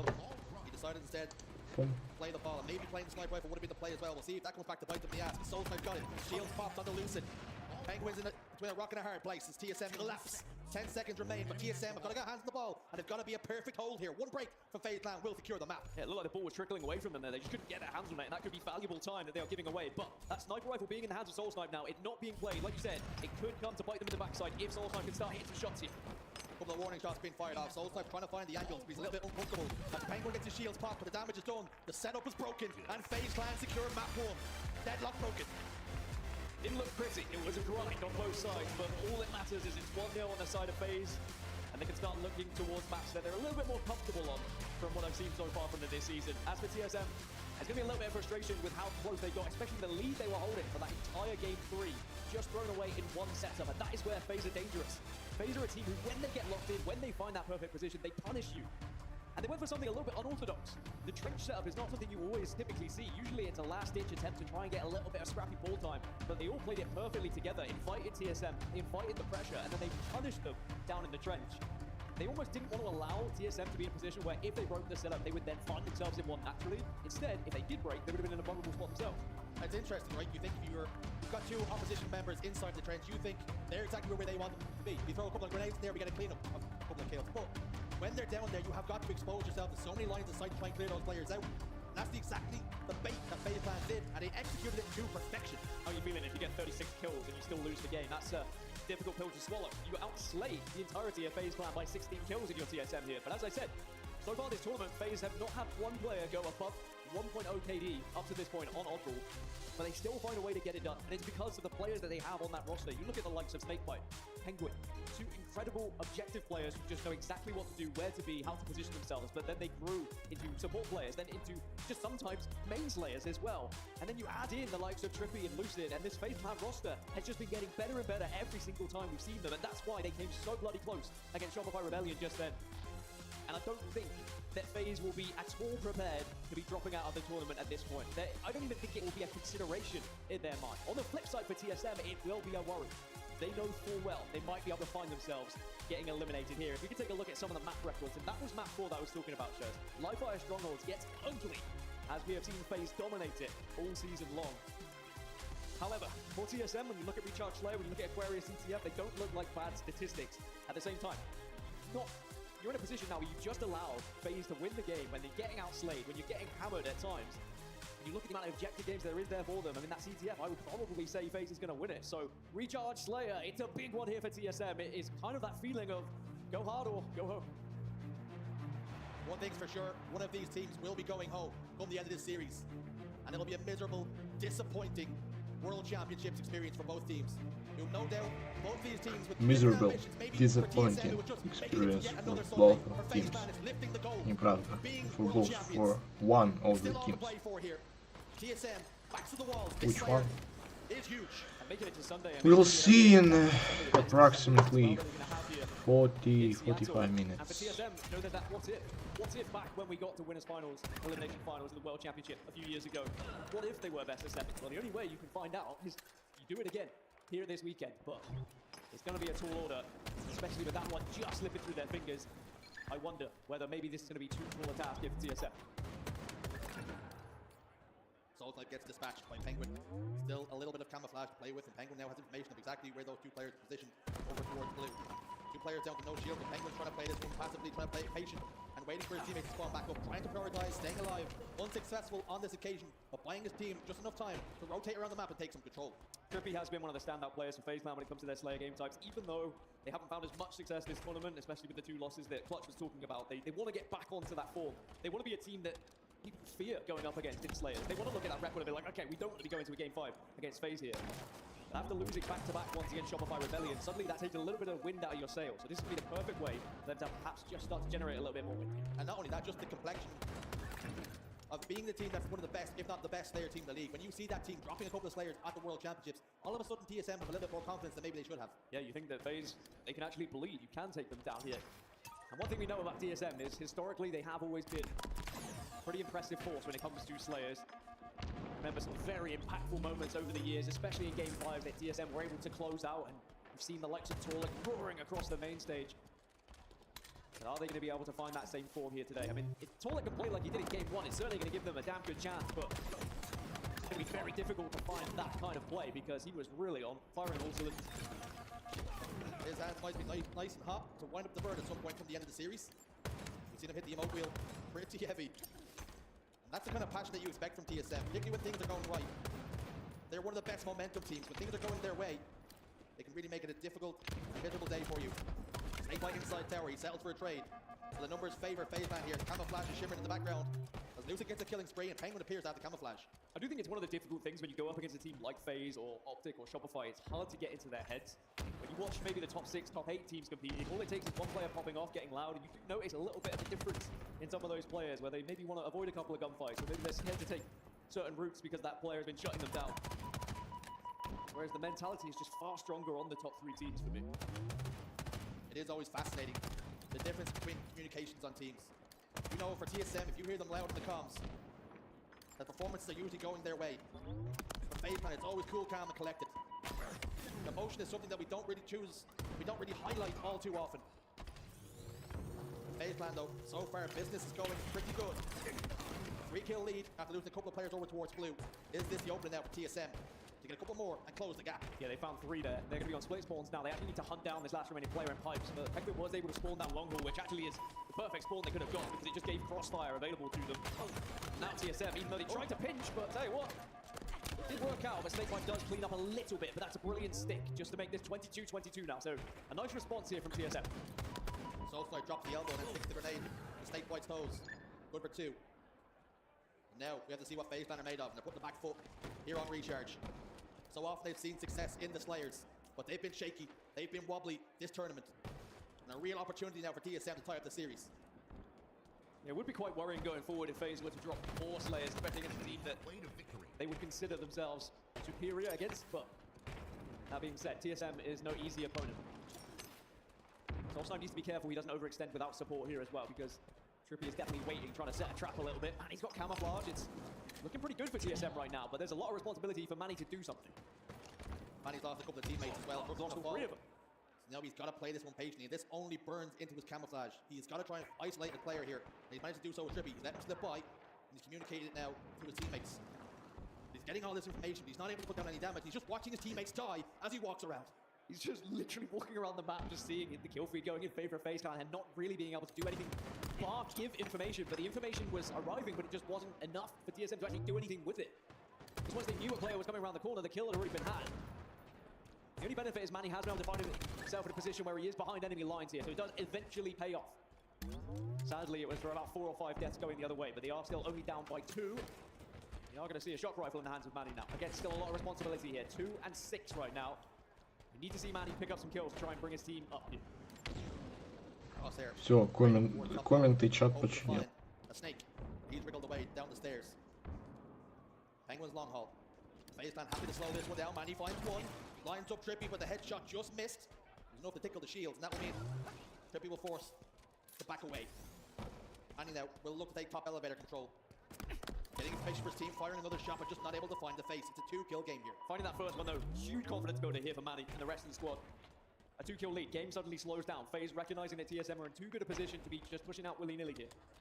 There needs to be a plan of action, and it looks like it's going to be a control push right now. The nades come across top. Oh, but it's denied instantly by Manny. Manny might not be done just yet.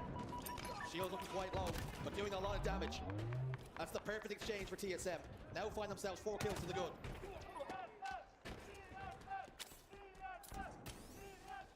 Rotates now towards Whirlpool.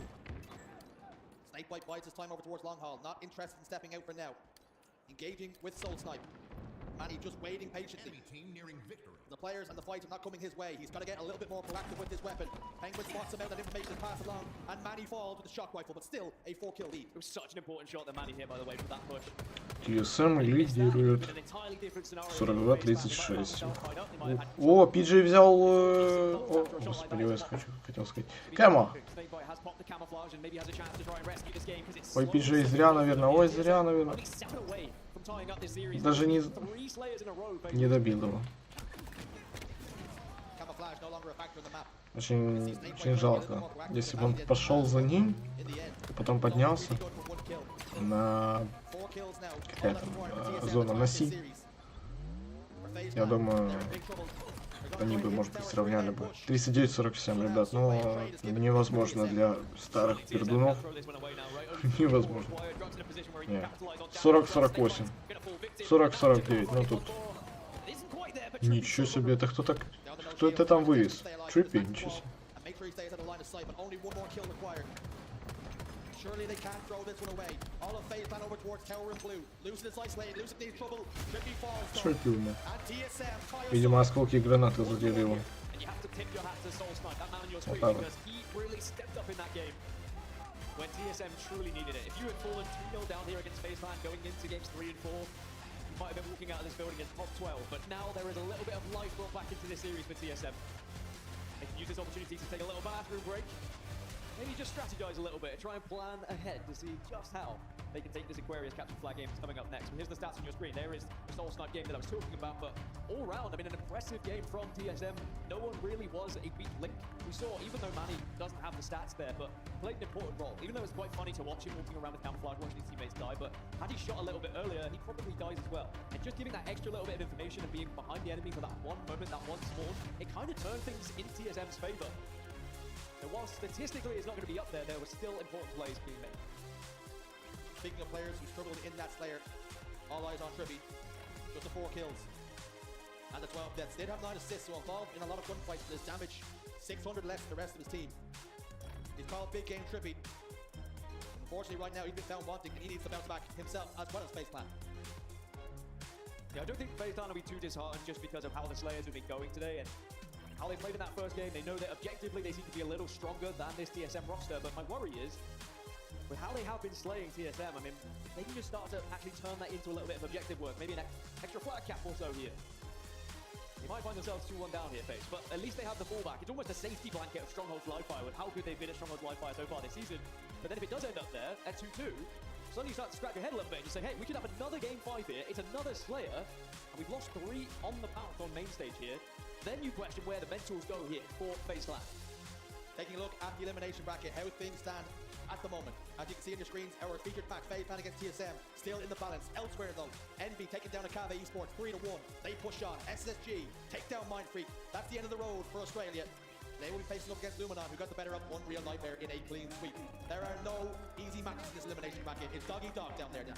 Well, there's FaZe Clan fans of all ages in the audience here at the Halo World Championship, and they might be getting loud to support their boys on the main stage here in this next game, because suddenly TSM, they have the momentum alongside them. I will say, just touching on that bracket as well, I mean, massive congratulations to Mindfreak reaching top 12 at a Halo World Championship. Not something we've ever seen an Australian team do. Luminon versus SSG, loser goes home at top 8. That is 2 incredible teams who both have the potential, in my opinion, to push not just top 6, but top 4 as well. That is going to be a big, heavy hitter of a game in the elimination round. And it's crazy, Dan, but just the way the pool shaked out, Mindfreak maybe count themselves rather unlucky to come up against SSG, a team that finished top 4 at Charlotte. They're playing them just to try and make it the top 8. Unfortunately, they fall by the wayside after giving it as good a go as they possibly could have. But back to our series on the main stage. FaZe Clan up against TSM. If you're just joining us, it's 1-1, and we're heading towards Aquarius capture the flag. TSM winning that Slayer, like you say, Dan, momentum may be shifting a little bit on their side. TSM do have a better record on Aquarius capture the flag, but we have seen FaZe play more of it. They're 3-4 at the moment so far this season, whereas TSM are 2-1. Players to look out for though, Snakebite and Torlik. Now we've not necessarily mentioned Snakebite and how good he is enough at what he does, because he's not always the one who stands out statistically. He's not always the one who's highest on the KD. Sometimes you get overshadowed by the likes of Trippy who comes in, or Penguin comes in objectively, but it's the consistency all round from a player like Snakebite. You can trust him to do any job, whether it's just leading the team, being the captain that he is, being the general, whether it's doing the objective work. Sometimes he will be the one who steps up for the KD. But when it comes to CTF Aquarius, he seems to be the main man who really sets this team from the rest when it comes to this mapping mode. There was a video package that we put out yesterday where FaZe Clan, Snakebite's teammates, they were all talking about him, gassing him up, calling him essentially the perfect teammate, how much they love to play with him. We speak about it on the desk, we speak about it on the analyst desk. He is the perfect player to have in a position whenever you need to try and win a game. No matter what is required, Snakebite can be, and most often is your man to do it. But CTF Aquarius on the horizon, with game 4 looming large for TSM. This one is just as big as the last one, Dan. Yeah, who is going to be the main man? Is it going to be Torlik? Is it going to be Snakebite? Snakebite averaging a 1.48 KD on CTF so far this tournament, which is certainly an impressive statistic line to go alongside his name. Torlik at 1.2 KD. Still pretty good considering the teams they've been facing up against each other. This game's going to be a reset though, so it's going to be a little bit more of a wait before these teams can get into game 3 here. Now, capture the flag. We've seen Aquarius go in favor of FaZe Clan time and time again, and How many times have I spoke about Penguin and the way he moves that flag? You know me, Shurs. I'm a flag runner. I've always has been. You take me back to Halo 1, Halo 2. I just love getting in that base, pulling a flag, and seeing how fast I can get it home. But you need the support from your teammates to do so. If you blink your TSM here, you see that flag move and it's Penguin, you could be halfway across the map before you've even opened your eyes again. And you think Dan might be joking about how affectionate he is when it comes to flag running. There was a montage put out from his team in Halo 3, and their teammates were hitting shots, no scopes. Dan's highlights for running flags in. So he is not kidding when he says just how much he appreciates a good flag runner, and Penguin is exactly that. But Dan, perception is reality. Statistics don't lie, and you're saying this one, the close one, maybe just favoring TSM. Stronghold's dominant for FaZe Clan. So we can theory craft and we can push our minds to Slayer Origin. And how oftentimes FaZe Clan find the answers, they find the response when they find themselves in these big matchups. And for TSM, they sometimes have the capability of falling apart. Yeah, and I mean, TSM, Origin Slayer, they have a better record than FaZe Clan when it gets to that game 5 as well. So if they could just take one more here, it does kind of start to teeter their way a little bit. And then you start to think about the possibility of FaZe Clan eliminated at top 12, which is not something anyone would have had on their bingo card coming into this event. Especially considering the performances that FaZe Clan just had against Shopify Rebellion. But you think about the ups and downs of Halo Infinite. It is so hard to try and predict it. You spoke about pool play, and SSG are down in the elimination bracket. We've had the topsy-turvy games all season long. The entirety of Halo Infinite has been unpredictable. TSM, they take Optic to a game 5, and then they get 3-0 by Complexity, but now they're here against FaZe Clan, looking to try and push them as far as possible after FaZe just went to game 5 with Shopify Rebellion. You'd be a brave person to try and call where this tournament's going to go, where this series is going to go. For one of these teams, come the end of this series, there will never be VOD review. Your season is over. All the things you worked on building up to this point to try and be the difference maker, whether it be an opening break, whether it be some clever way to grab a camouflage, it all comes down to this. Capture the flag on Aquarius will be our swing game in the series. One of my favorite swing games to have as well, because it can be very back and forth. You think you're in control, you're a couple of flags up, and then just like that, someone steals the flag away, sneaks into your base, and they found a way back into the game. There's a lot about control and momentum here in Aquarius capture the flag as well. And of course, about the camouflage, which Snakebite is going to have first dibs on. Flags out. The real question is, can Snakebite find some enemies here? Found one inside the engine. Soul Snipe spots him out. That flag was tossed out of his base. Soul Snipe forced to back away, down to no shields. FaZe Clan down 3 members. And although the opening break heavily favored them, and if there is going to be a criticism of FaZe, sometimes their opening exchanges on a map are not so good. And having said that, TSM threatening to push one in here and break the deadlock. We're opened up. TSM won the good. Now earlier I said there would be no thought whatsoever in FaZe Clan's minds that they would lose this series. They come into this one, the expectation, we win this one. It might not be a 3-0, but we should be progressing through this bracket. But one thing we've learned in Halo Infinite and at this tournament is you cannot count anyone out. The competition's so fierce. And TSM showing and proving exactly like that. Colic playing defense. Firing out his window in the base. Rolling down the window, rolling it back up once he's got the kill. Desperately trying to stay alive here. Back to the wall for TSM, trying to hold after that initial break, after he got that flag capture. And Soul Snipe's going to venture forward now to the enemy base, and he's done this expertly now. It's going to be a real thorn in the side for those players to spawn up over towards Fridge. This is absolutely perfect from Soul Snipe. You force FaZe Clan to turn their guns towards home, and that just buys time for the teammates to push forward now. I mean, Soul Snipe has been incredible all season long. Entirety of this game's lifespan, Soul Snipe always finds himself in a position where he can just make the difference. It's a player who is fantastic to watch his movement around the map. Speaking of, it was all about Lucid. Remember year 1 of Halo Infinite, how he moved around the map. I find myself getting quite nostalgic about everything that being the last HCS Halo Infinite event. I think back of all the incredible moments we've had, and Lucid has been at the forefront of so many of them. And it is going to be a bitter end for either of these teams if they were to be eliminated, and it still feels so strange that we're saying one of them could finish top 12. Snakebite gets tied up by a little bit of grenade damage. Truck spots him out. Snakebite has got teammates in assistance and in support. 3 dead for TSM. This flag's not on the move. Soul Snipe firmly placed top middle, crouch down, doing damage, stops this flag in its tracks, but only for a moment now. And Snakebite with cover of camouflage can get this thing moving. Just about gets over the halfway point now. TSM have 4 guns on the map, and they're all pointed towards the flag now. They're in hot pursuit. Просто вот так со стороны смотреть, что вытворяет PG, просто сильно настроить. But the patience has worked out because now FaZe Clan have the flag, but there is one player remaining. How close is he? Not quite close enough. As TSM are not able to stop that flag, and FaZe do tie us up. I think Manny might still be hiding back base. Happy to give that one up. Yeah, he didn't spot out Lucid. He gets back, didn't clear his corners. That's an easy, almost a gimme. for Lucid. Tolik position top middle. Lucid gets that information. Druk receives a little bit of damage, and he's forced to back away. Tolik then, bottom middle. This stop is good. 3 dead for FaZe Clan. But this game, it's nervy. Both teams may be feeling the weight of expectations. I feel like Lucid had more time to do something with his life there. Last Alive got quite aggressive, but he had already seen no one was going to be really pushing behind him, so he probably could have waited just at the top and recovered his shields. You know, you can never really be too mad at aggression, because had he slid on through, was able to get a grenade and a kill, maybe touch that flag, could have been a different story. So hindsight is always 20/20. Kirby heads into the closet, clears out 1. Continues to drive forward. Gets behind Druk, but Penguin didn't really need the assistance in the end. Soulside behind enemy lines once more. He's been doing this time and time again. He slipped through. This time the difference though. FaZe Clan know exactly where he is. They're happy to leave him there. Take this 4v3 up the map. Perfect kill for Trippy. Druk answers back, and now Soulside could become a bit of an issue. Snakebite with the camouflage. Again, Soulside tries to disappear. This time, unable to do so. Snakebite with the camouflage will now send this one home. And FaZe Clan, barring a miracle, should be able to get this one in. Penguin steps up to the podium, slams it home. 2-1 now for FaZe. You cannot be allowing Snakebite this much freedom, this much camouflage. If you give a player like this that kind of advantage, where you are literally invisible on the map, you are going to get punished over and over again. His positioning is already good enough. You give him the freedom of walking around the map without being spotted, yeah, you're going to struggle.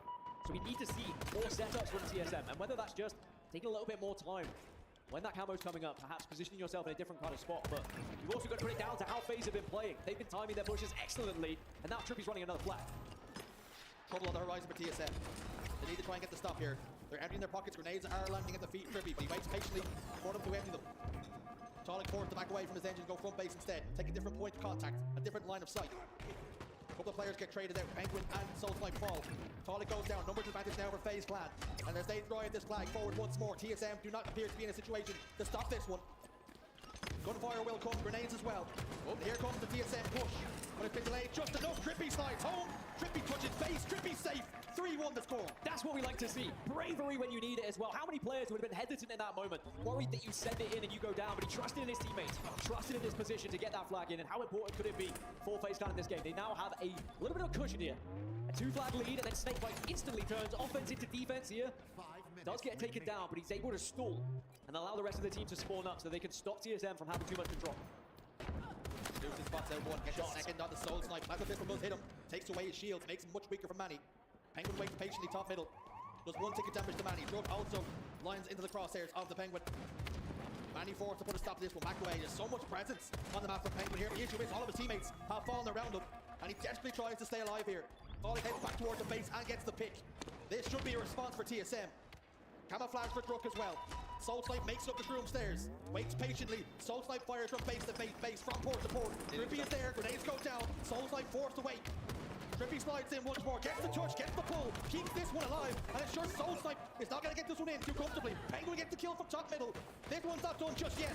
And FaZe are not willing to give it up when they want to fight. It's so scrappy at the moment, but FaZe are doing fantastically to shut down TSM. Every single time they send someone in, there is a member of FaZe waiting, and now Lucid tries to send it home here. And TSM have got to be careful here, putting so much resources into this flag. 2 members of FaZe still positioned there. And now it's for someone on TSM to make the same play. They do. 3-2 the score. And a couple of slays go their way. 3 dead for FaZe Clan. So now all of a sudden TSM can take back control. I mean, that was a lot of resources from FaZe Clan to try and stop that flag. A lot of energy, a lot of time, a lot of map presence that was given up to try and keep that 2 flag cap lead here. And it means that TSM on the back of it, instead of suddenly being under pressure, they have the advantage again. They still have map control. Only 3 minutes left, and naturally now FaZe Clan have to turtle back because they have no presence on height. Penguin's going to be the first target here, and he's going to get absolutely swamped. Trippy tries to come out in support, but again, he's going to be called out, and now TSM looking to try and punish. FaZe Clan are desperately trying to weather the storm. 3 go down. Penguin was the first one back up off spawn. The flag is tossed out. Manny knows exactly where Penguin is positioned, trying to anticipate when he's going to reveal himself. He does, but straight to Soul Snipe. We are about to have a tie game after FaZe Clan put themselves 2 to the good. TSM tie us up. I mean, the amount of ups and downs we've had, not just in this series, but in this tournament so far, is insane. And it doesn't look like TSM want to slow down anytime soon. Druk's running another. Soul Snipe taking down Penguin. 3 are dead for FaZe Clan. And just like that, TSM are about to take a lead here. A complete capitulation from FaZe Clan, allowing 3 flags go unanswered without reply. 2 флага подряд TSM играли. У FaZe 2 флага подряд, черт меня подери, 2. Теперь они отстают. И остается 2 минуты на тайме. When they were under the cosh there from FaZe Clan. Someone just was able to take the game by the scruff of the neck and throw that flag in. the momentum that was projected off the back of it was insane for TSM. But now, how do you play this? You have the lead, you have 1 minute 45, but you have momentum. Do you try and close this one out with a flag of your own? Because if you start to back off, you start to turtle up, it will invite that pressure to FaZe Clan, but that is a good denial of camouflage from Torlik, and he stays alive. Vector's on middle, grenade spins up, takes down his shields. Penguin waits patiently, trying to spot him out, and he gets the kill. Penguin is so good at that. We spoke about how good TSM are with a bit of confidence, with a bit of momentum. And you know they are starting to believe. FaZe Clan have been wobbled, they've been rocked. But this game's not over just yet, and they're the ones laying siege to TSM's base. It was Morpheus who said it about Neo. He's beginning to believe, while TSM may be beginning to believe that their road will not end here in Seattle. Maybe they can take down the Giants of FaZe Clan. 55 seconds, and they might be able to find themselves at least up in this series. Whereas FaZe, what have they got left? What's the play call here? At the moment, they're just being swarmed over and over again. TSM hunting down FaZe Clan. 3 members of TSM all over on the same side of the map here, on this P side. And they're happy to hold what they have. Invite the pressure on. Loose it over towards the rooms there, settled for a trade. But FaZe Clan have got to go here. 30 seconds is all that separates TSM from going up in the series here. 2 members of FaZe inside the enemy base. Snakeboy goes down. Penguin's in massive trouble. And 2 members of TSM collapse from behind. Tonic gets a double kill and the killing spree. Time will run out. Time will dwindle down. And TSM will go up in the series here. 2 more seconds. No one's going to be able to touch this one. TSM suddenly find themselves a game away from sending home FaZe Clan at top 12. That was the most important game in this series, especially when you look at what's coming up in map 4 as well. Had TSM lost that one, I probably would have been writing them off and maybe sending them with their bags out myself. But now we have a good bloody series on our hands if we didn't already. And is there a little bit of a seed of doubt now planned in the minds of FaZe Clan here, where they start to think, oh crap, this could be the end of our season here. We could be rocking out at top 12, losing to TSM, who were knocked into the elimination bracket by complexity through pool play. As I said, there is still hope for FaZe going into map 4, with it being one of their better maps in modes. Take a look at the stats and the damage then. You look towards Tonic. 31 kills, 14 deaths, and 12 assists. He is almost single-handedly at times, Dan, dragging TSM over the finish line. An incredible performance. I mean, what a feeling to have a player like that on your team as well. When you can just turn and look and they're suddenly dropping 30+ kills, it gives you so much freedom on the map to kind of do whatever you want. You're like, well, I probably could make a pretty stupid push or a bit of a risk here because I know my teammate is absolutely frying at the moment. I've had the pleasure over the years competing back in the day of teaming with players like that, and it is such an incredible feeling when they are hot. And TSM are now rejoicing in that moment. They are loving everything that Torlik is putting down, but he's not doing it alone. The whole reason he can play like that is also the positioning that TSM are finding themselves in. The risky plays that are being made, the supporting gunfire from different angles. The communication just to say, yeah, Torlik, you are free to take that camouflage. Please go ahead and go wild with it. But now, can FaZe Clan find themselves on their best map and mode back into this series, or will we be thinking the unthinkable here going into this next one, that maybe FaZe Clan could be eliminated? The unthinkable is right. Looking at Penguin, 20 Sundays made, the most of anybody. 16 Grand Finals appearances with a 2.05 average KDA. What an incredible player he is, and we might lose him at a top 12 stage at a World Championship. It is all at risk. That is what is on the line here, and these players, these teams, they would have known it when they started this series, but I mentioned it, I think TSM would have been more worried going into this one than FaZe Clan, but as this series has gone on, the more kills that Torlik's got, the more caps that they've been able to find TSM, suddenly FaZe Clan maybe start to worry that what has been an impressive Не надо. Don't worry, guys. Just lock in, concentrate. Do your best. Ну что, вот это вот очень важная карта. World Championship under his belt, the only player on this team without one, and the rest of his teammates, you know, they want to try and secure one for him. Да, Зейн без чемпионства. One of the only players in history that is more deserving than Addy at the moment. He's been to so many grand finals, but it always seems to elude him.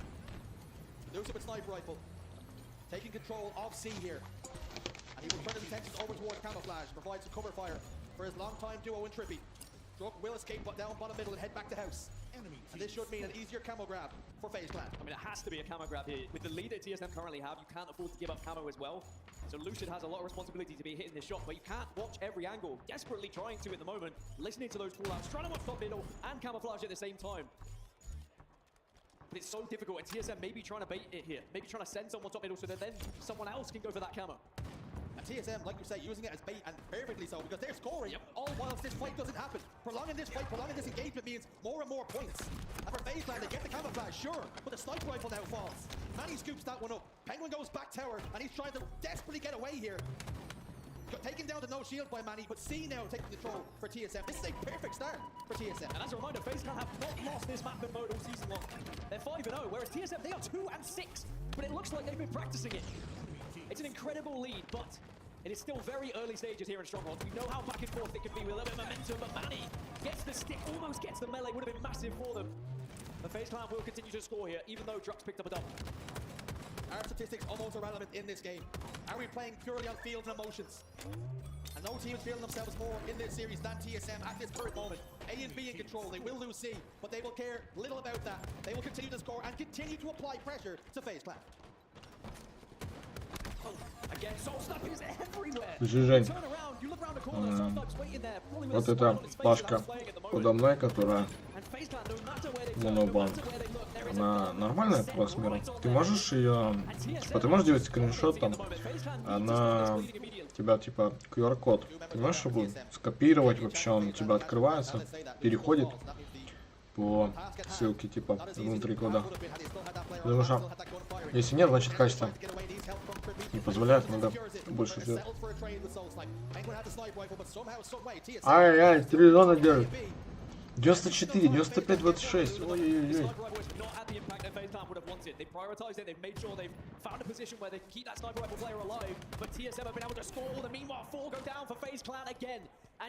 Little by little, TSM are chunking away at FaZe Clan's chances of getting back into this game. Are the wheels about to come clean off FaZe Clan here? Backs against the wall. 3 зоны они держат, 3 зоны. Против FaZe. TSM вообще никто в киберспорте. Как такое может быть? 3 зоны держат, чуваки. Они лидируют на больше, чем 100 очков.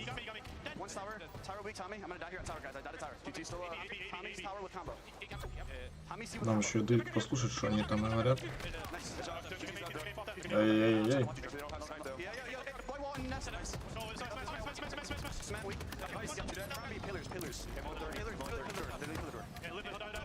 Они до сих пор держат. Посмотри, у них еще и снайпа, и телепорт. Ой-ой-ой.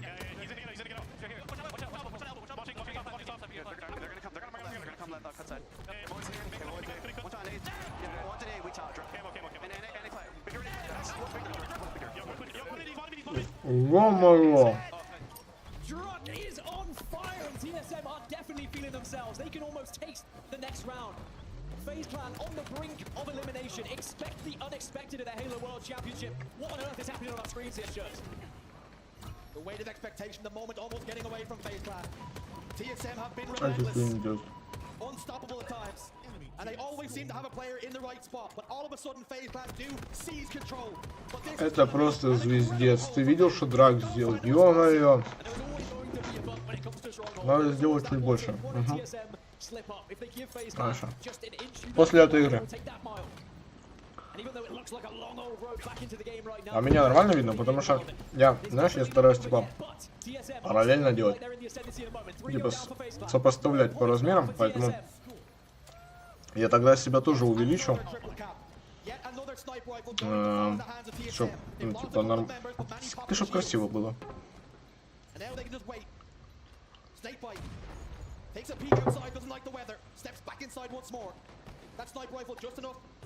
Это трындец, что сейчас было? Посмотри, все, ну это GG. Бляха-муха, подожди, стой, давай перемотаем. Стоять. Как тут? Я хочу посмотреть, а. Мэнни. Пиджей, текай! Нет, текай! Как, вот что он сейчас сделал? Что он сейчас сделал? Что они там все в шоке были? Ай, пиджей. Как? Это даже ноускоп на таком расстоянии. Двоих подряд. Все. Третью зону берут.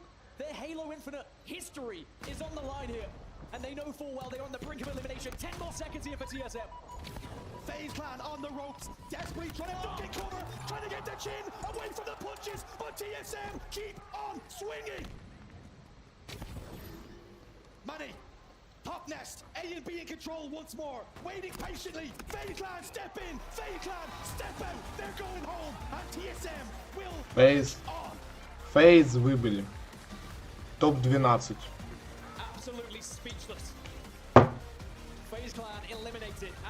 Топ-12 для FaZe. Они в прошлом мейджоре второе место заняли.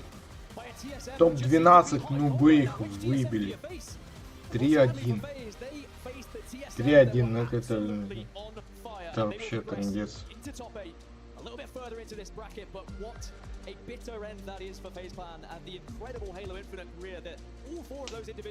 Томми, да, я понимаю, Томми это просто.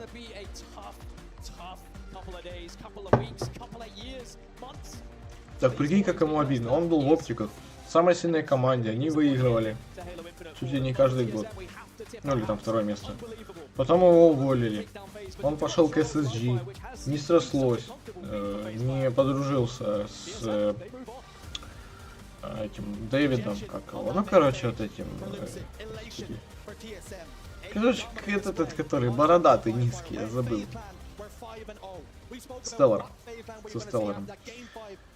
Потому что Томми хотел быть лидером, но там типа Стеллар был, он такой, нет, типа ты слушай, меня, там как я делаю, он херней занимался, и Томми сказал, что я ухожу. Ну и Пиджей, который Снейкбайт тоже ушел. И один вдвоем пришли в Фейс. Вернее, Пиджей был в Фейс, потом ушел и типа опять вернулся. Он взял с собой Томми. И вот они, грубо говоря, полгода были в Фейс, ну, неплохие результаты, постепенно поднимались. И... Очень жалко, очень жалко.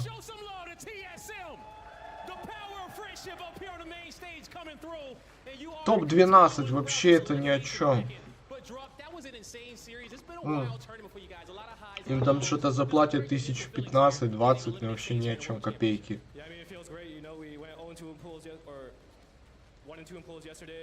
Блин, вот этот драк, я вообще в шоке. Ладно. Сейчас я микро выключу, буду увеличивать.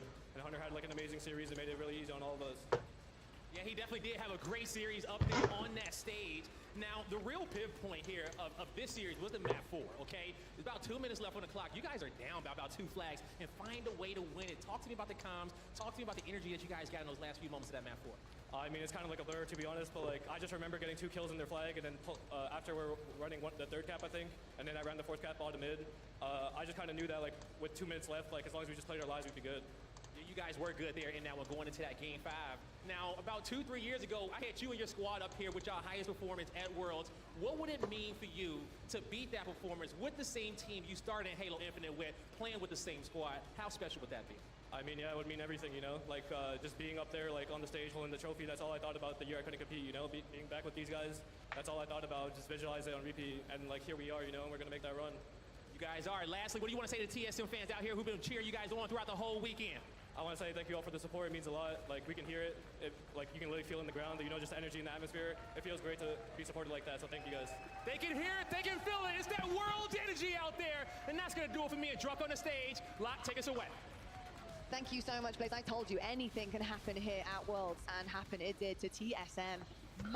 Так а как Лоте обидно, у нее ж муж Снейкбайт, блин, Фейс. Все, он меньше бабок получит, все. Не купит ей косметику или что-то.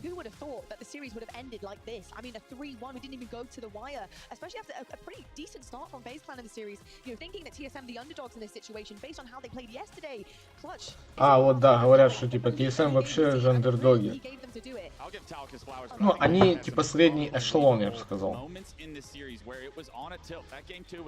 Очень жалко вообще, типа вот реально пресс F в чате для Фейс.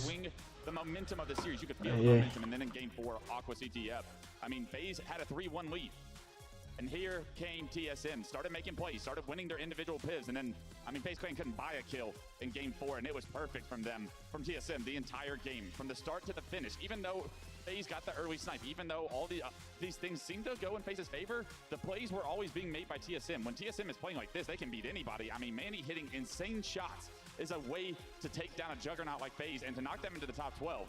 That's a statement for TSM. They go against Envy next, but this team is hot, and if they can ride some momentum, I believe exactly what Druk said. They can hoist that trophy all the way if they can play like that. 100%. This is the TSM we wanted to see, Tony. This is the TSM we have expected coming into LAN time and time again, quite frankly, for the entirety of Halo Infinite, each season as well. When we've had this iteration of the team, this is what we've wanted, especially coming in on a Sunday. They're doing it here on a Saturday against FaZe Clan, of course, in the safety net in the Elim bracket. Do you think they can make this run based on what you've seen?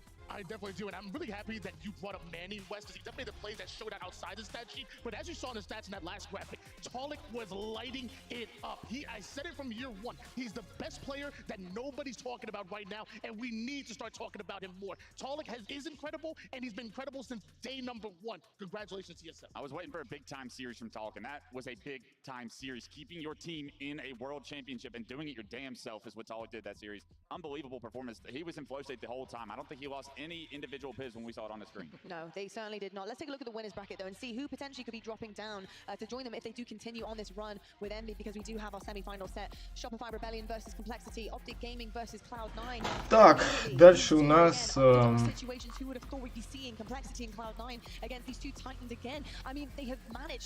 сейчас... нам сетку победителей показывают. Да, у нас либо сейчас... Черт, я не успел. Либо Shopify Complexity будут показывать, либо Optic Gaming. О, вот это я смотрел вчера. Это было где-то в 2 часа ночи. Вот это Optic Gaming, Cloud9. Вот это охереть было как. Я хочу вот это сейчас посмотреть. Shopify Complexity, я надеюсь, будет. Перемотаем. Да, будет Shopify Complexity сейчас. Так надо. Я увеличил вот этот баннер, поддержать автора.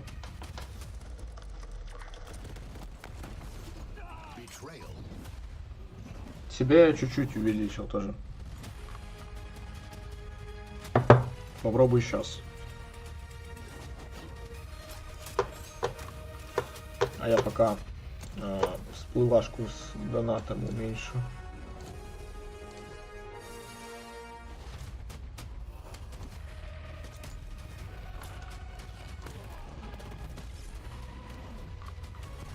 То она прям гигантская была. Combat Evolved.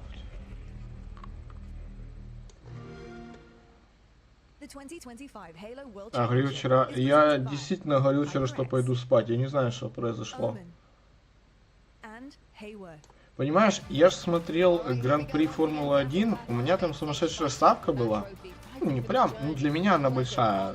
Типа, на самая большая ставка, которую когда-либо делал, 2000. Она залетела. И знаешь что? Мне было написано, что там проигрыш. Хотя там выигрыш был. Я такой, типа, чё?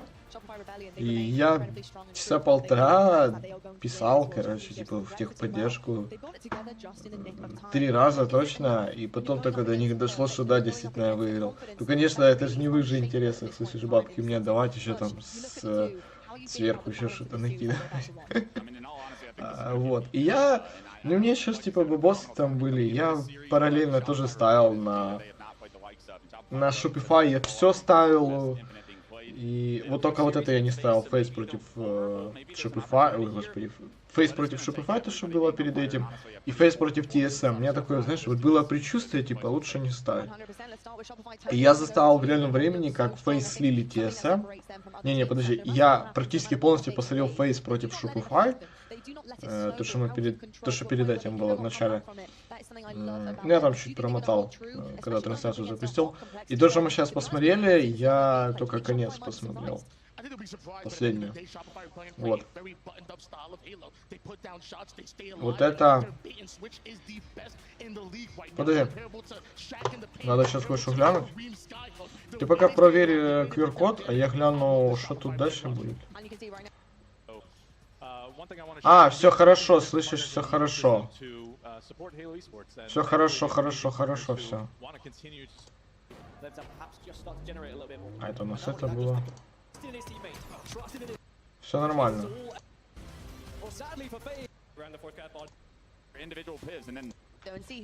У нас потом будет то, что я вот это и смотрел, то, что охеренная оптик против Cloud9. Правильно, да? Ничего я не перепутал? Да, оптик против Cloud9 будет, да. Все правильно. О, теперь трейлер будет постоянно показывать. Ой, мне так нравится разрушаемость брони хантеров. Класс.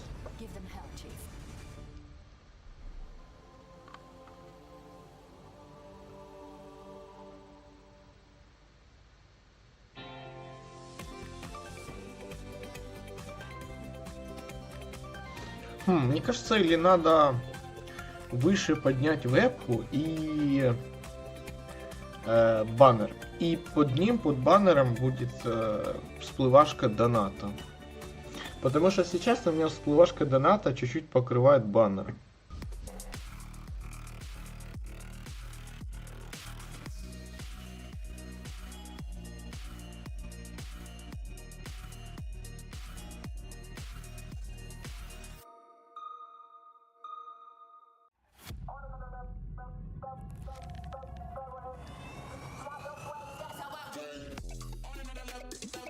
А с левой стороны работает отлично, справа через раз.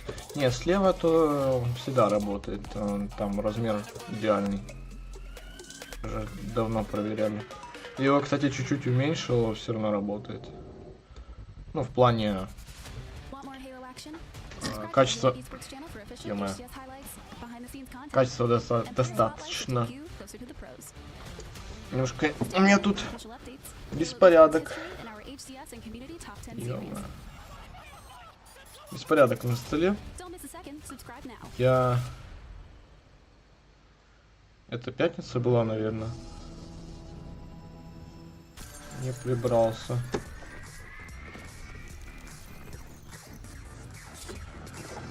Ой.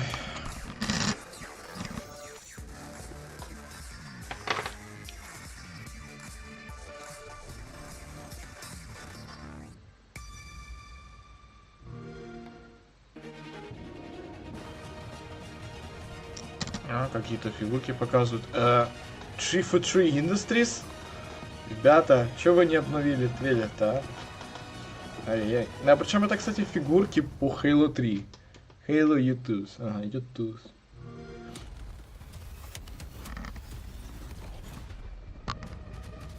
Вот так. О, это такой старый трейлер Halo Infinite мультиплеера. Это конец 23-го, начало 24-го года. Всем привет. Ой, что-то вот так надо. Оу. Спасибо за донат, спасибо за поддержку канала. Вот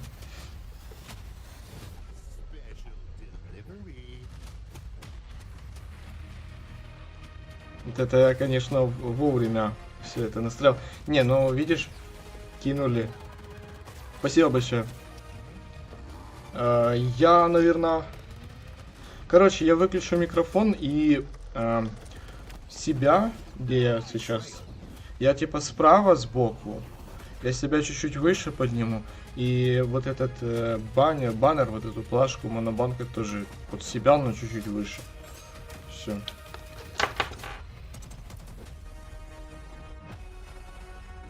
Ах ты гад, это ты кинул. Спасибо. Слышишь, а был звук, когда донат пришел? Потому что я поставил на процентов 70 громкости. Но это что такое?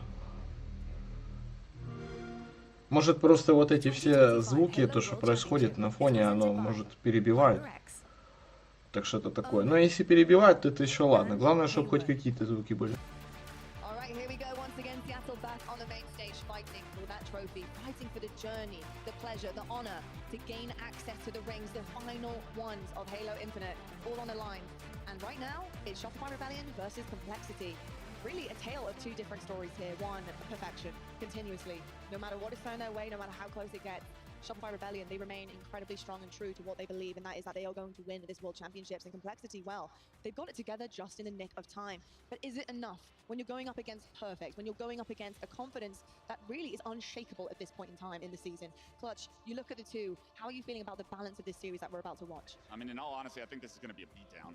And I know Complexity's having a phenomenal tournament coming into this series, but Shopify Rebellion is a team that they have not played the likes of. And Shopify Rebellion sets the bar when it comes to the best Infinite being played. They had a close series against FaZe, so maybe they're vulnerable. Maybe there's an opportunity here. But it's going to take everybody being on fire, and honestly, a pretty poor performance on the side of Shopify for this to be a series that goes in Complexity's favor. 100%. Let's start with Shopify. Tony, coming over to you. They have looked so strong. I think something that separates them from other teams is that no matter what happens, no matter what mistakes are made, they do not let it affect them. They do not let it snowball out of control to a point where they cannot come back from it. That is something I love about them. Do you think they're going to hold true, especially going up against a hot Complexity where, to be honest, we haven't seen this level of gameplay? Do you think Shopify might be surprised? I think they'll be surprised, but at the end of the day, Shopify Rebellion play a very buttoned-up style of Halo. They put down shots, they stay alive, and their bait and switch is the best in the league right now. It's comparable to Shaq in the Paint. It's comparable to Kareem Skyhook. The way they stay alive, the way they put down damage, I love the Shopify Rebellion roster. And you can see right now, flags captured. This is just unbelievable. They have records in pretty much a lot of the modes that we have here, but this is just insane. They also have the fastest flag game that I think we've ever seen, maybe in history of Halo. How are you feeling about their flag game? It's pretty strong, hey? It's efficient. That's the big thing for me when I watch this team. When they get kills, when they get all four down, you can almost guarantee they're going to translate that into a cap on just about every single map. The surprising thing to me is they lost a CTF 3-0 against FaZe. We just saw FaZe get knocked out of the tournament. Complexity, you can throw these stats out the window and hope that you have a chance. Shopify have already bled a little bit in this mode itself, even being the best in the world like they are. I think that's the thing you've got to really hope for if you're Complexity. Make them doubt themselves. How do we make Shopify doubt everything that they know? How do we knock the confidence out of their sails and the win? I mean, Tony, looking upon this roster here, we have Cherished, who's been absolutely amazing. We have so many powerhouses, including the brain of Rhinoob as well. And finally, he is putting something together. Maybe this is the team he can do it with. How are you feeling about how they're going to handle Shopify? And what can they use that they have learned along the way from day one to bring to day two? You know, I feel like if I'm building a roster, I think I'm starting with building up around a player like Rhinoob, who has the macro down packed. But like you said, Cherished, I need a Cherished on my team. One that's going to pop off whenever he's going on a streak, or one of his teammates are as well. He energizes his team. He gets hype. I love what both Cherished and Rhinoob bring to the roster, and I'm starting with that if I'm making my own team. Yeah, no insult to the boys on Complexity, but it's going to come down to gun skill. Can you stand toe-to-toe with the likes of Shopify Rebellion? If you're able to win 50% of your fights, you're going to have yourself a chance.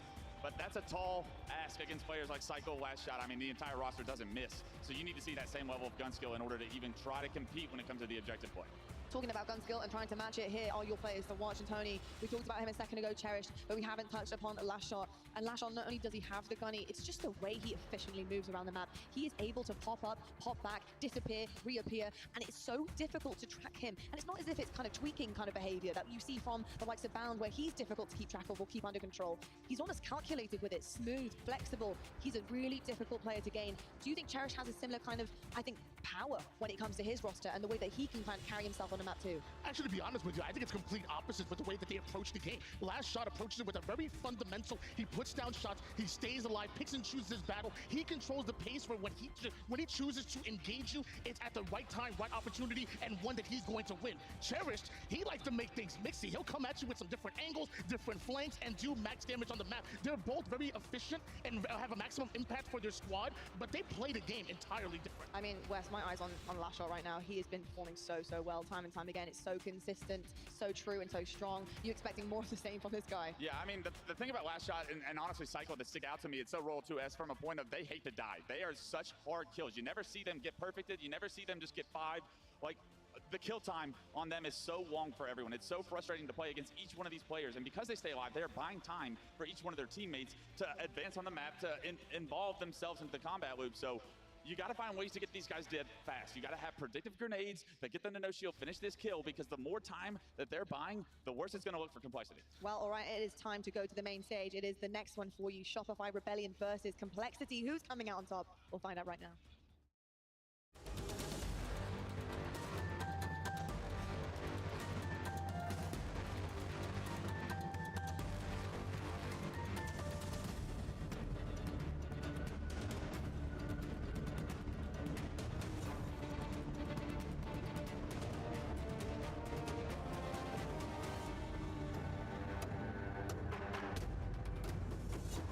Ну все, лучше уже не будет. Окей, кино, это пропускаем. Ну все, лучше уже не будет. Так, это я выключу.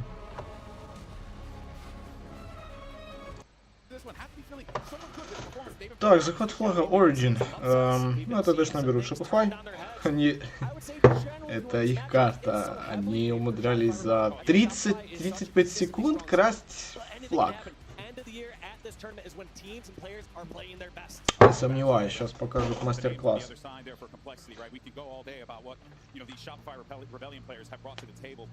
В целом в наших же интересах, чтобы они побыстрее выиграли, и мы перешли к шедевральной игре Оптики против Cloud9.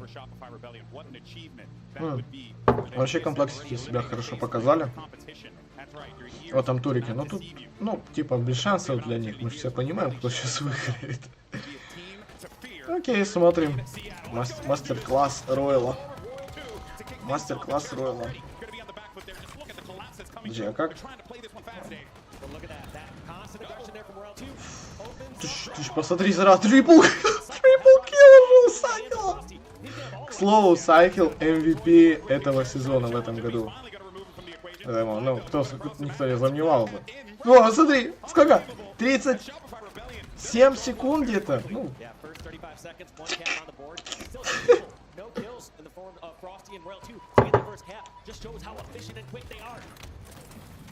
Шок, просто шок.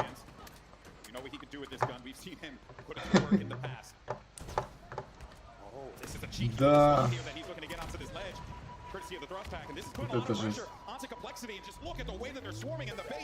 Смотри, уже второй крадут. Это просто вторая минута игры. Surgical precision. О, второй украли. Точнее, Денис ли правильно сказать? Третий? Да? Нет? А, нет, подожди. Да, третий уже крадут.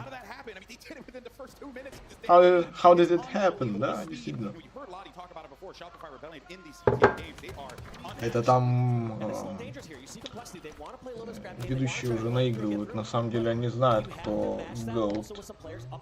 Can't have everyone going down low. And so this could be disastrous here for Complexity if they keep sending too many players down low and don't contest Shopify for top of the map control. And Cycle, of course, is going to be что не пойму, ну так странно, ну что, ну вот так сделано, наверное. Вот так. О. Просто я не пойму, вебка не на меня смотрит, но я в кадре. Ну, то есть не совсем на меня смотрит, это странно. Уже давно.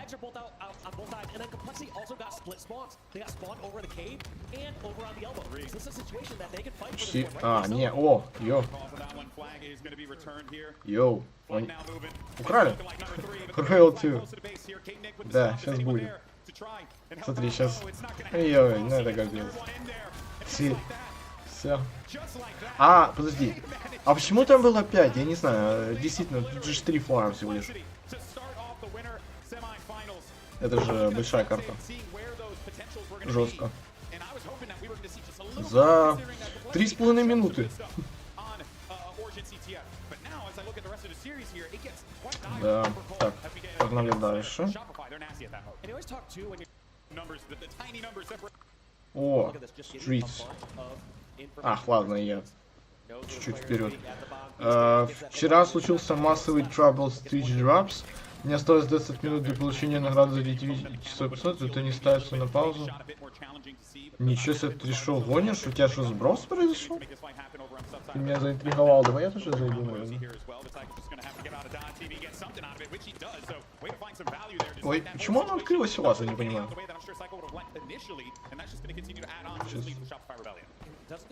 Сам зайду.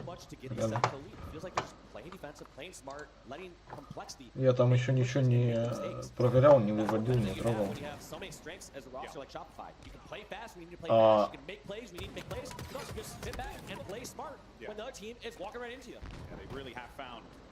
Нет, ты знаешь, у меня что-то тут... Это...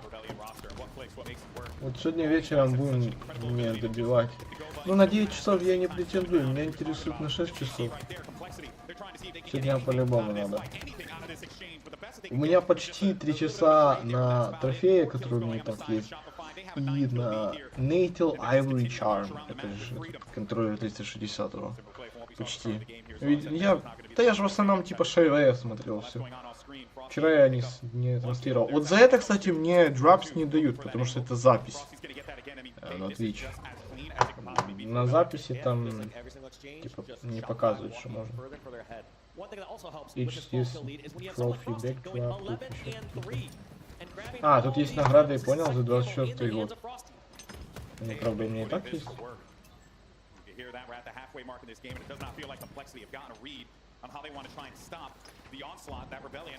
Ну ладно. Окей, whatever. Это потом. Ну да, жалко, что так, конечно. Подставили, скажем так. Well, it might look one-sided thus far, but one thing I gotta keep in mind about Complexity is they are a very aggressive roster. So we have yet to see them get the full setup or full control that they're capable of. If they can get Shopify Rebellion on a spawn trap, if they go back Смотри, какой отрыв. they might be able to get something going here. Полтора раза отрыв по убийству. 12 kills is not a small margin. No, not at all. And I think an important thing here to keep in mind as well, this level of play. Like, yes, can these players, like easily be able to come back into this one? 100% beautiful double kill from World 2. But when you're playing like that, it really is just so tough to stop them. One update, by the way, I just got told, but Ой-ой-ой, там вдвоем на него накинулись. Ого, его, смотри, он не умер, его спасли свои. Вообще офигеть.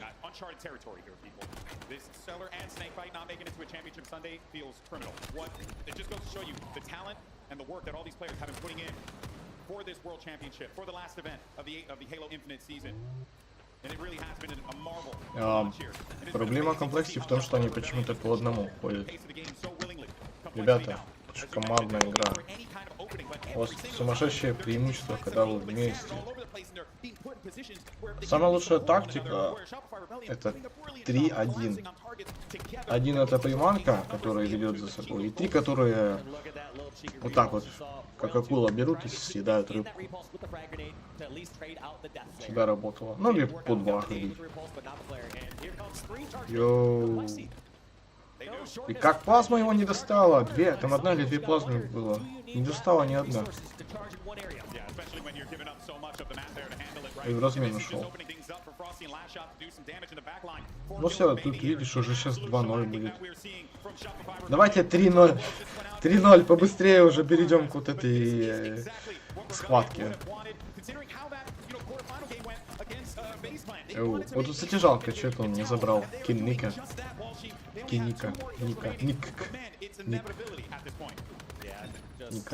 Просто забрал. Сейчас 49-30. Все, сейчас. Кто последний убийство забирает?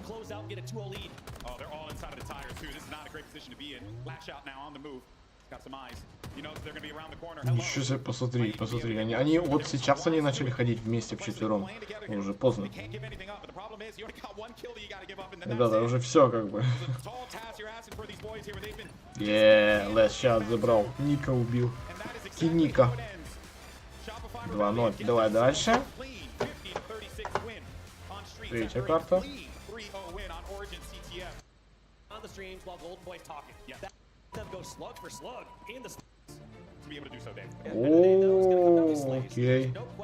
Окей, крепости, наладись.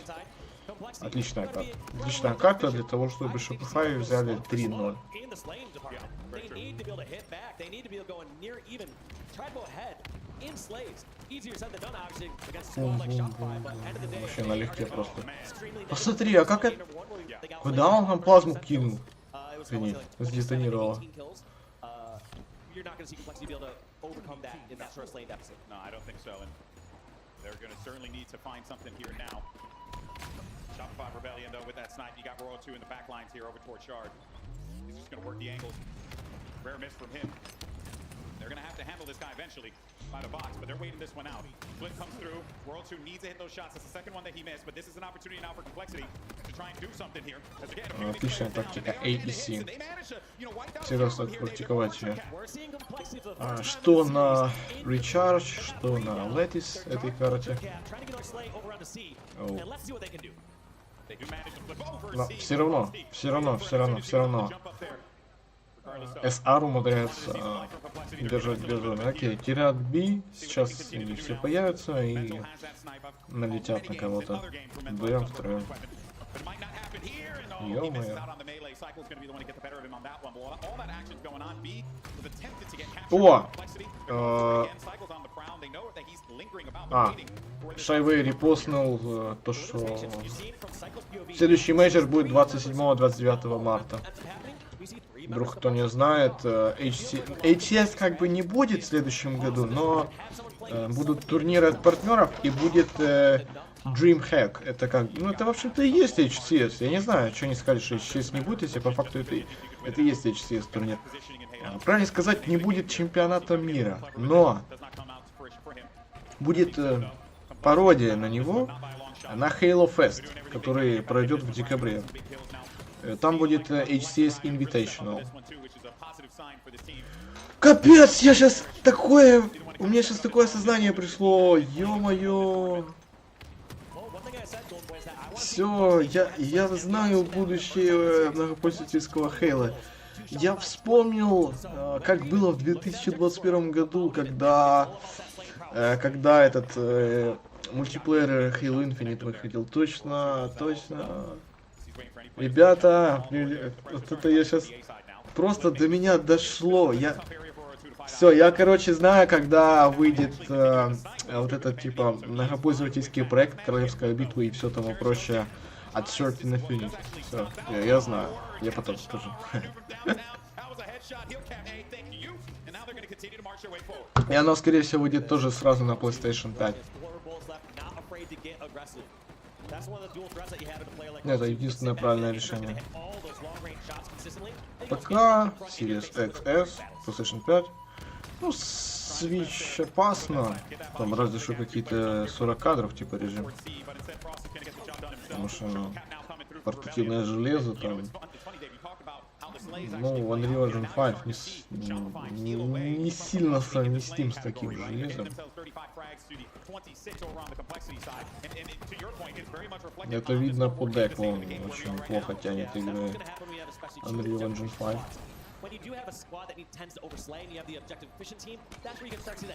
А уж тем более там, где большие карты, много игроков, о чем тут вообще говорить.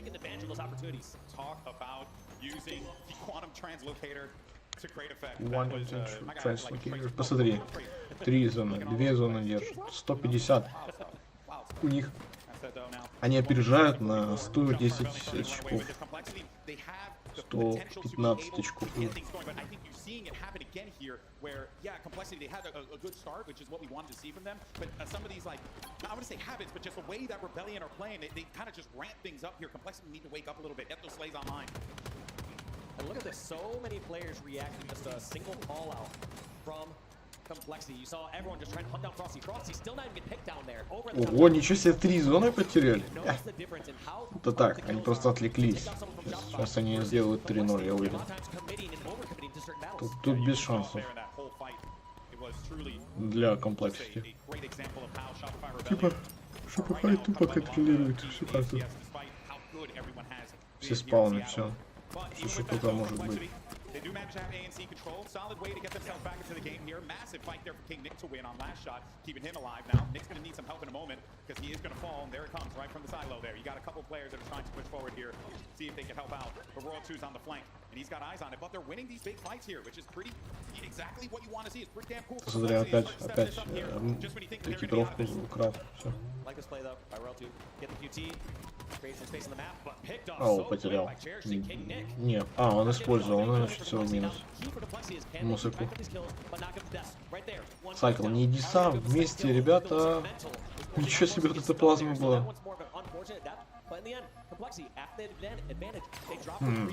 Окей, комплексе забирают C, Шифай забирают A и B. А B очень трудно держать, говорю по своему опыту. Лучше AC. Туда-сюда, через взлет. Все. Вдоль мостика. Ё-моё, они 3 зоны потеряли? Что происходит? Комплексити догоняют? Сейчас комплексити опережать еще будут. Йоу, ну скопом в тело попал. Посмотри, уже обгоняют их. Ё-моё. Май гад. О, посмотри сразу. Раз, два, сейчас еще третью берут. И, ребята, не надо это. Хамбла, поскромнее будьте. 2 держите, это и все. Снайпу. Тут, я думаю, лучше, наверное, даже AB сейчас им держать. И снайпу, когда она будет. Или... А, их кто-то уже взял, наверное, да. Снайпа не появляется, значит, их кто-то держит уже.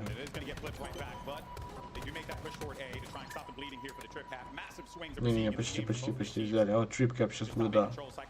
Третью зону возьму. Similar story once again. More players from Shopify up top, higher positions on the map. More members from Complexity down low, trying to scrap up time. Yeah, they're kind of forced in that situation, okay? Don't you think? Because не, вот эта ответная атака от Complexity была действительно крутой, но... Я же сказал, что скорее всего сейчас будет 3-0. Ну, типа... Shopify контролирует всю игру.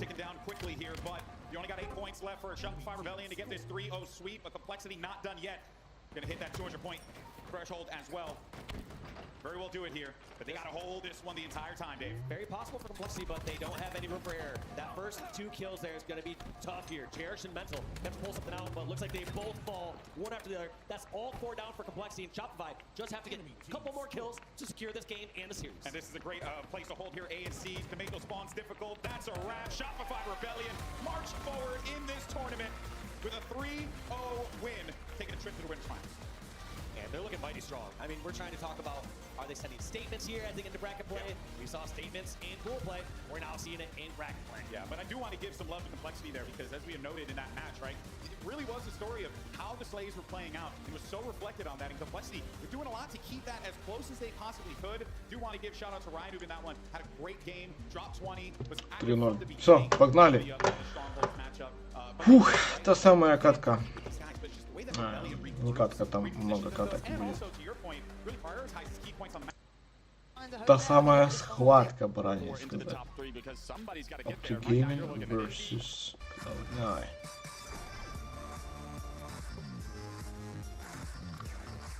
Вот они рекламируют свою портативку. Почему не показать какую-то Хейлу на ней? Зачем нам Форцы? Зачем, ну окей, инди там что-то. Ну типа, не знаю.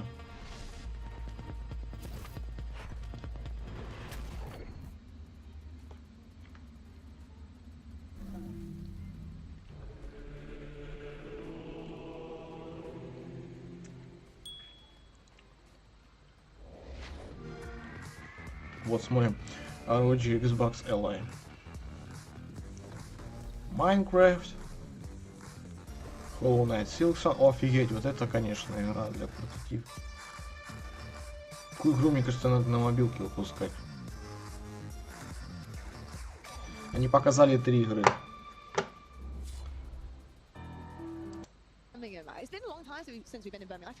О! Вот это вот.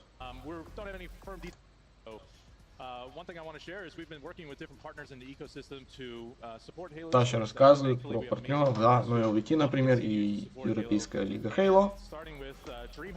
И вот они, все спонсоры на следующий год. Shockfire и Bellon, неожиданно, с PlayStation Gaming, хотя были слухи, что они вообще уходят из Halo. FaZe, несмотря на свое фиаско на чемпионате мира, остаются, слава богу. Cloud9 тоже. LVT, о, будем gold. LVT и Европейская лига Halo. Почему они так быстро показали? Ну, да, окей, это мы знаем. 27-29 марта DreamHack, хорошо. Окей. Там, правда, награды, там 100 тысяч вроде бы только выделяют. Но, в чем прикол? Сейчас я их тише сделаю, бы меня плохо слышно. Типа, ходили слухи, что Microsoft уже срезает везде бюджеты, и из-за этого отменили HCS на следующий год. Но, по всей видимости, из-за того, что очень, типа, ажиотаж был на предыдущий мейджор, и уж тем более на чемпионат мира, где 3 раза распродали все билеты, то, мне кажется, они пересмотрели свои вот эти решения, и, ну, у нас вот такие вот новости появились, потому что Таша говорил, что все, типа, капец, все, пока, все, ребята, пока, а тут, типа, мало того, что Halo Fest анонсировали, вот 11-13 декабря у нас там будет мейджор своего рода, ну, турики какие-то будут, 12-13 декабря, потому что 11 будет концерт. И у нас будет DreamHack и еще что-то между ними. Ну, еще будут, понятное дело, LVT турниры, но это их турниры, там Microsoft никакого влияния не имеет, и, естественно, призовые не выделяют. Ну, насколько мне известно. О, вот и HCS Invitational Tournament, 12-13. Вот это, ребят, вот это реально, вот это тупо, я не знаю даже как сказать, наводка на то, короче, это очень сильно связано с следующей игрой, вот отвечаю, прямо непосредственно, вот это возможно даже больше касается следующей игры, чем Halo Infinite Multiplayer, я прям уверен на 99,9%.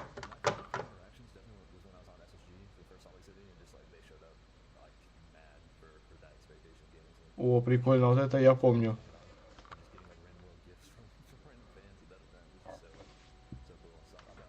Окей.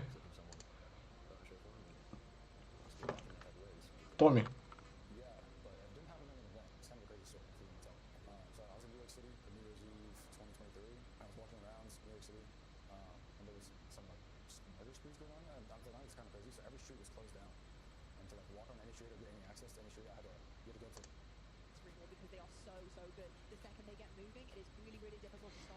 Сейчас будут.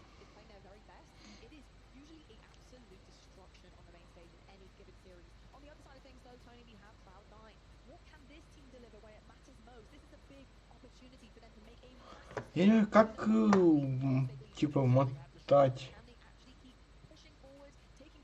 Вот что я сейчас нажал, насколько оно перемотало, я не понимаю.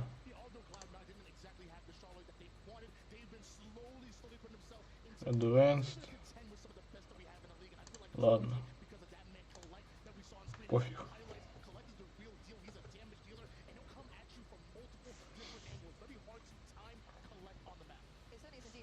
Все, я делаю их погромче.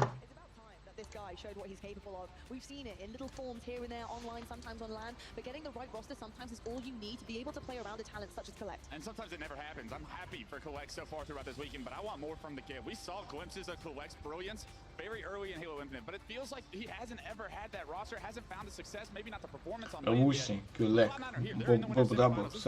Бобу-Дабу, Бобу-Дабу и Кюлек это вообще капец просто челики. With the likes of Optic Gaming, he gives Cloud9 maybe their best chance. Well, we need firepower in heaps here for C9 to do this against Optic Gaming. The match is ready to go on the main stage. I cannot wait to... Там Авуси вроде ему вообще лет 19 или что-то такое. Вот там какой-то молодой сидел, второй.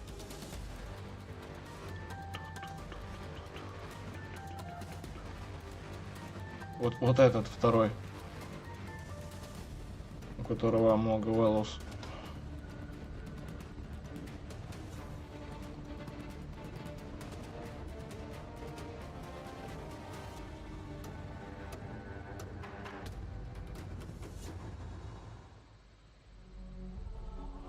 Я понял, сейчас какое-то кино смотреть еще будет.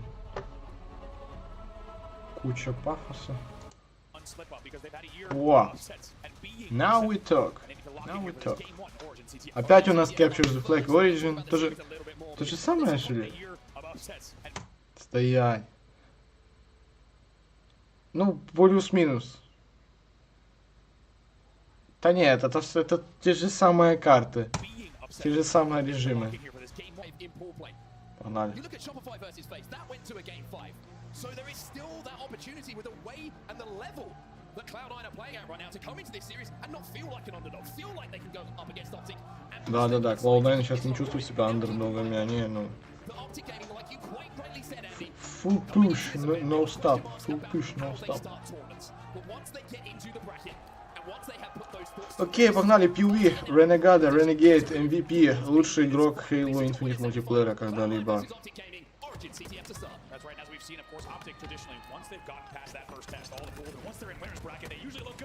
Ой, Себ украл Спенкера. Ой-ой. Очень опасно. Сейчас баунда он вынесет, да. Thrust back into the shots from Savage, just going to give that kill. Formal slides down from the elbow to make sure he gets the trade. Now Legend in a dangerous position here for Cloud9. He is on your sniper ramp. Почему он там сам? Где поддержка? Ой, это даже... Ой, обидно очень. Если была поддержка. Они бы пошли в атаку и украли бы первый флаг. Посмотрите, с какого устья здоровья. Ладно, это его не спасло. Выкурили гранаты.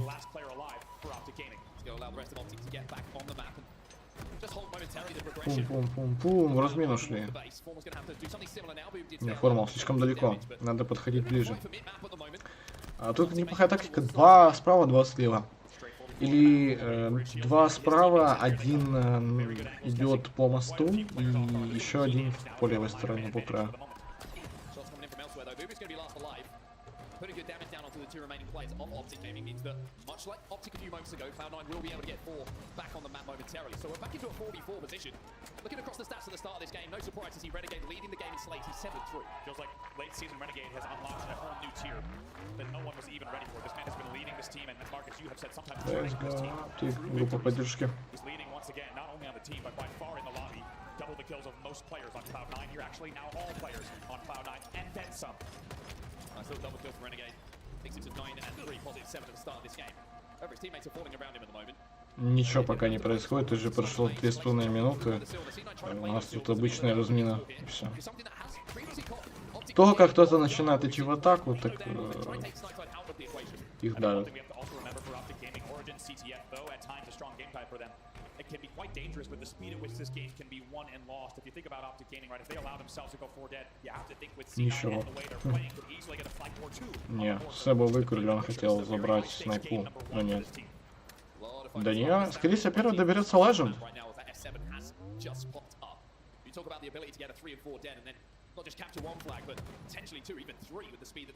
Ничего себе, Себ забирает.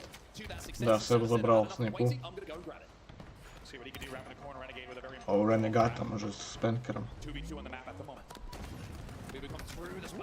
Как он умер? Да ну, даже в размин не ушли. Причем он его вроде как ударил, но, видимо, не зарягало, не до конца где-то. Формул хорошо. Формул со снайпой. Странно, а как это тут не попало?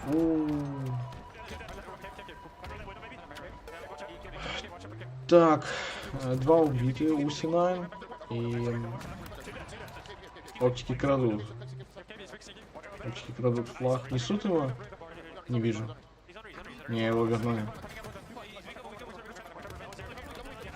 Вот у оптиков обычно вот так вот комментарии. Опять. Нормально. Уже какие-то шансы есть.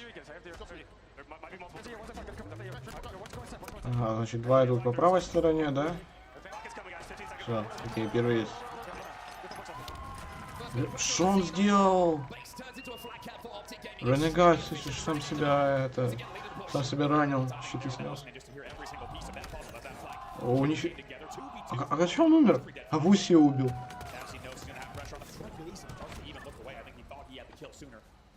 Опять у них спанка.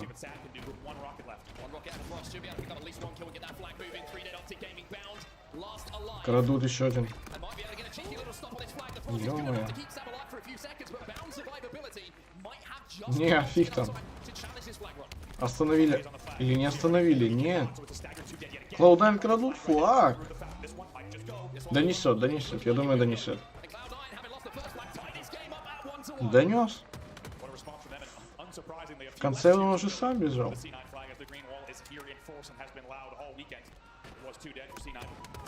Капец, там кто-то так кричит, как будто его режут. Cloud9. Ё-моё, форму. У кого украли? У оптиков. Оптики потеряли флаг. Ребята, не забывайте про защиту.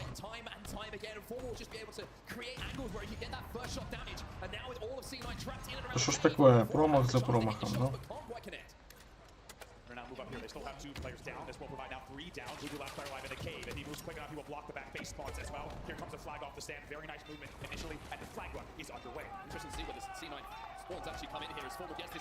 Красава.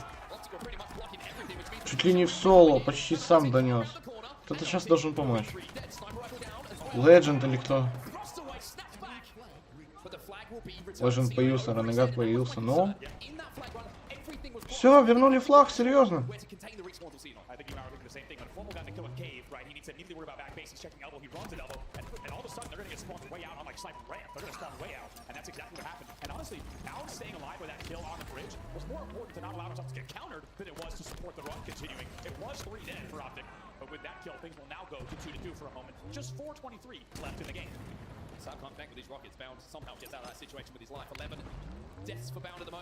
Попытка не пытка, да?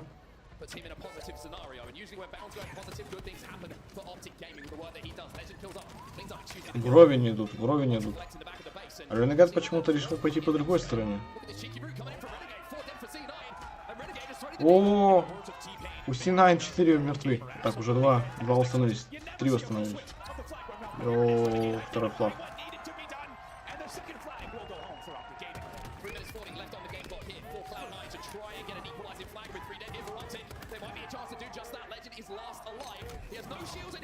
Ё-моё. Вот это опасно, конечно. Да.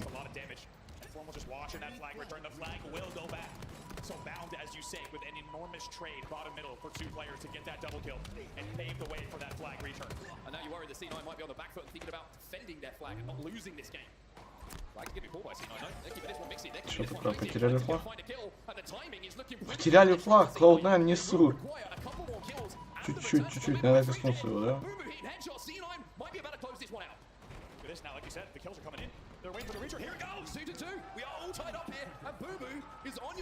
Два. Бляха-муха. Было бы красиво, если бы он еще второй раз попал.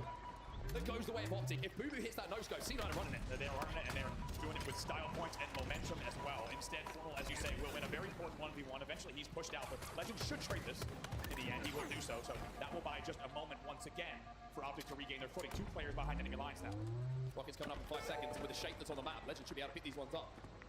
Teammates of Spatsay can survive long enough for him to do so, but now that he knows a couple of his teammates are falling and there's some pressure on his face, it's not just a case of grabbing these Rockets. He's going to have to fight for them. Renegade did get that flag moving around halfway, but he has been cut down by Cloud9. 2 dead for Optic. Legend tries to do everything he can there. He tries to help out everywhere, but unfortunately his timing was just a bit off in the end. Formal wins his one in the cave. I like the play. He needed to go back, but in the end they could have distributed that attention a little bit better. But of course hindsight's going to be 20/20 there. Rocket's going to be down bottom middle. Полторы минуты остается. Преимущество у Cloud9. Они не воспользовались спэнкером. Промах за промахом. Два мертвых лобчиков. Кто чей несет флаг? Ага, оптики пытались, ничего не получилось.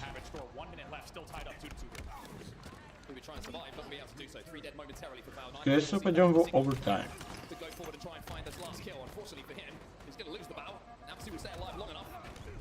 Towards the snipe side and try and collapse onto Bell. That's another kill. 4 dead for Optic, 2 alive for Cloud9. Take a look at the kill feed. Where is the damage? It's a rotation from Madison. Let's see the play he makes from elbow. I really like this. He's trying to force the spawns in and around the cave. They're trying to pinch them and set up for an elbow run. C3, атака. Атака от C9. Крадут. Ё-моё, а ведь могут. Только Legend. Legend был только тем, кто мог их остановить, но его убили.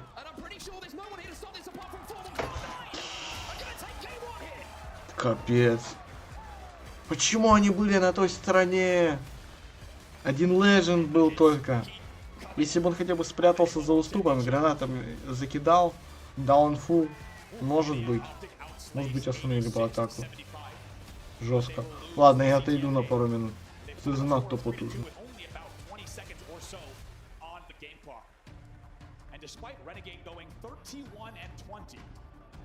It is Cloud9 that steals out the win from underneath Optic Gaming and continues to add upset games into the record books of the Halo World Championship. As the replays come in here, I think we have to focus on that last flag rock from Cloud9. I really want you to take the time to break down just the decision making from Amnesty in that big moment. The kills happen initially on the snipe side, but wrapping front base to elbow is a very deliberate decision from Cloud9, and a very experienced one as well. Also, how about before that? It's a 1v1 Formal and Advocacy in his own fountain. Formal nades himself to take him down. Advocacy, you saw the kill. That was a melee kill that came in from that grenade.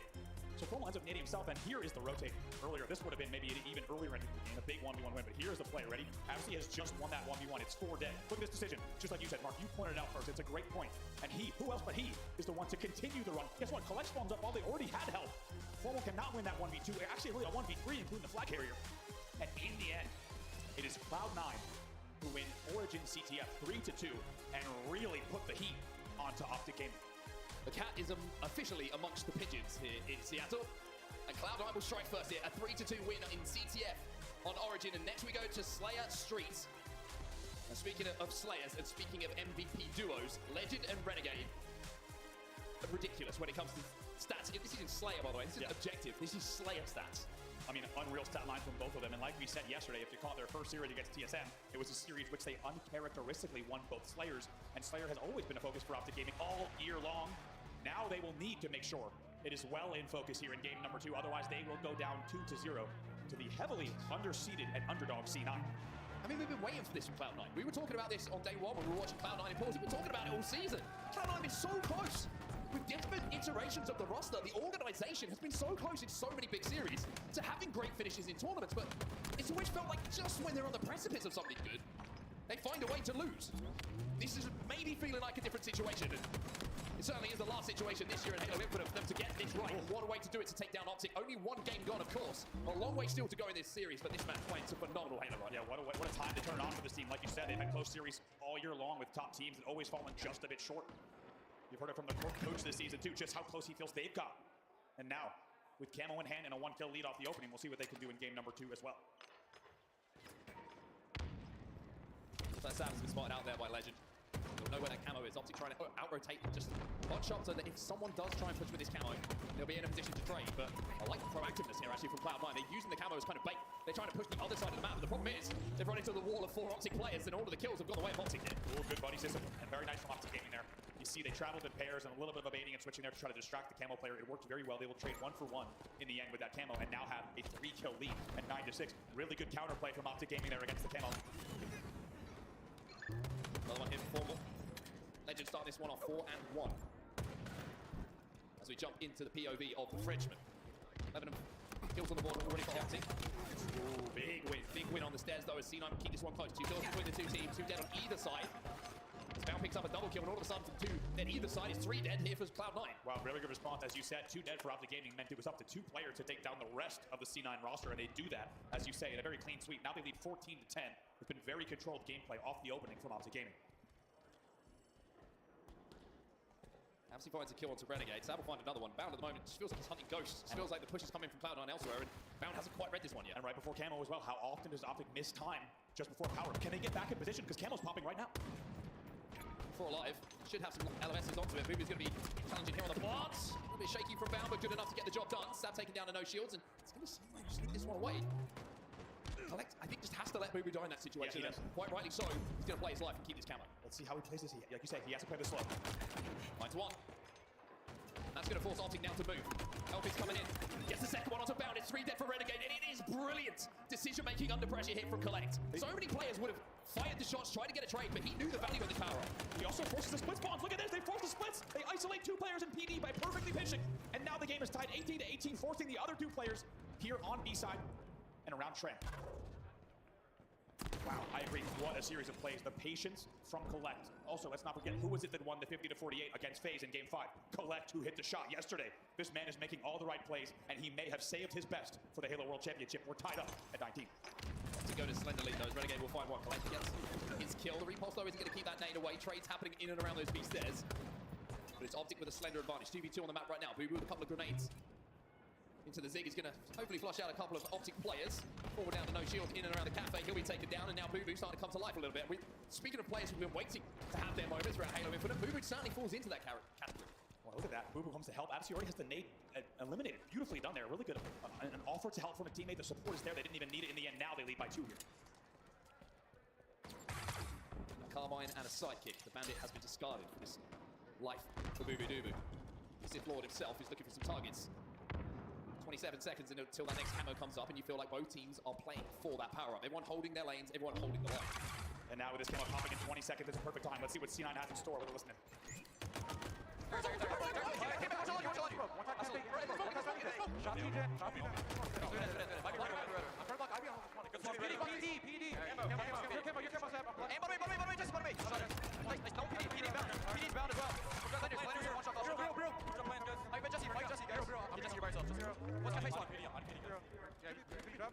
Cafe, guys. Cafe, 2 shot, guys. Just give yourself. Cafe, 2 shot. Cafe, Cafe, dead end, 2 shot, 1 play. Top A, guys, top A. One's PD behind you. 2 dead end, 1 fires. 1 is fires. On my X, dead end, hold up. On my X, PD, on my X.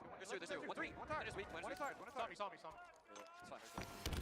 Go back, guys. They're trying to kill me. 20 seconds left on camo. You want to go left? Yes. I can play with camo. He knows that cross. I'll come back. I'm saying B. I'm walking mid. Got 2 cafe, form a legend. Right here. Absolute PD. Purple P1. One more back. Absolute PD. Back PD. Back PD. 2 shot. 2 shot on the table. Table to front. Alright, they're everywhere. They're on both sides. I died. Listen, bottom driving. I can see me. I saw a cap.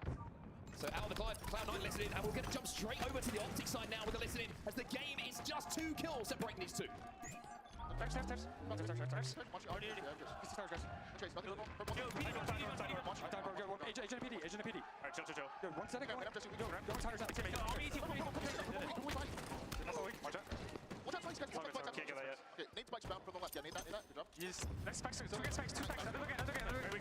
Калло, я по-моему, 35, 36 вроде.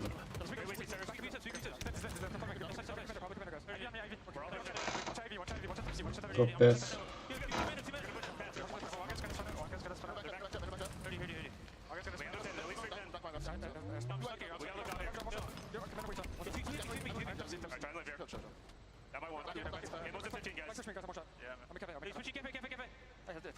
Не, ну это хотя бы должны оптики взять.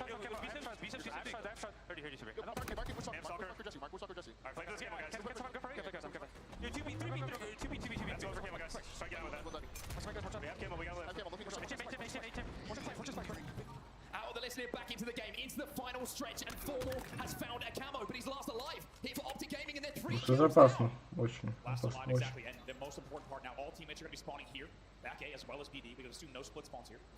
Actually, 2 players are going to split all the way back in red room, so they need to play this very slowly, and they still trail by 3, and Formal only has a little bit of camo left. Just trade if you're Cloud9. But it's so difficult when you know that there's a camo player about. Bubu goes into the sky using the force in every way possible to survive. Sam's gonna У меня аж дежавю, я ж помню, я это смотрел. the lead still here for Cloud9. It's a 2-kill game. Big double kill comes comes in, though. It's 3 dead for C9. Boo Boo Doo, last player alive at 45-43. Takes to the skies one more time. And to make it perfect, but he does not. Почти сравняли, молодцы. What a fight and what a battle, what an Чудова робота, хлопці. Лидирование.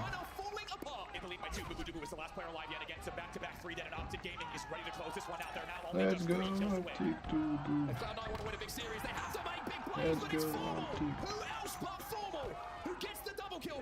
Молодцы.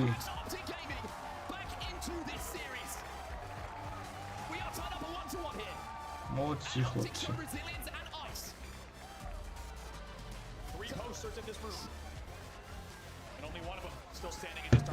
Ну что, погнали. Третья карта.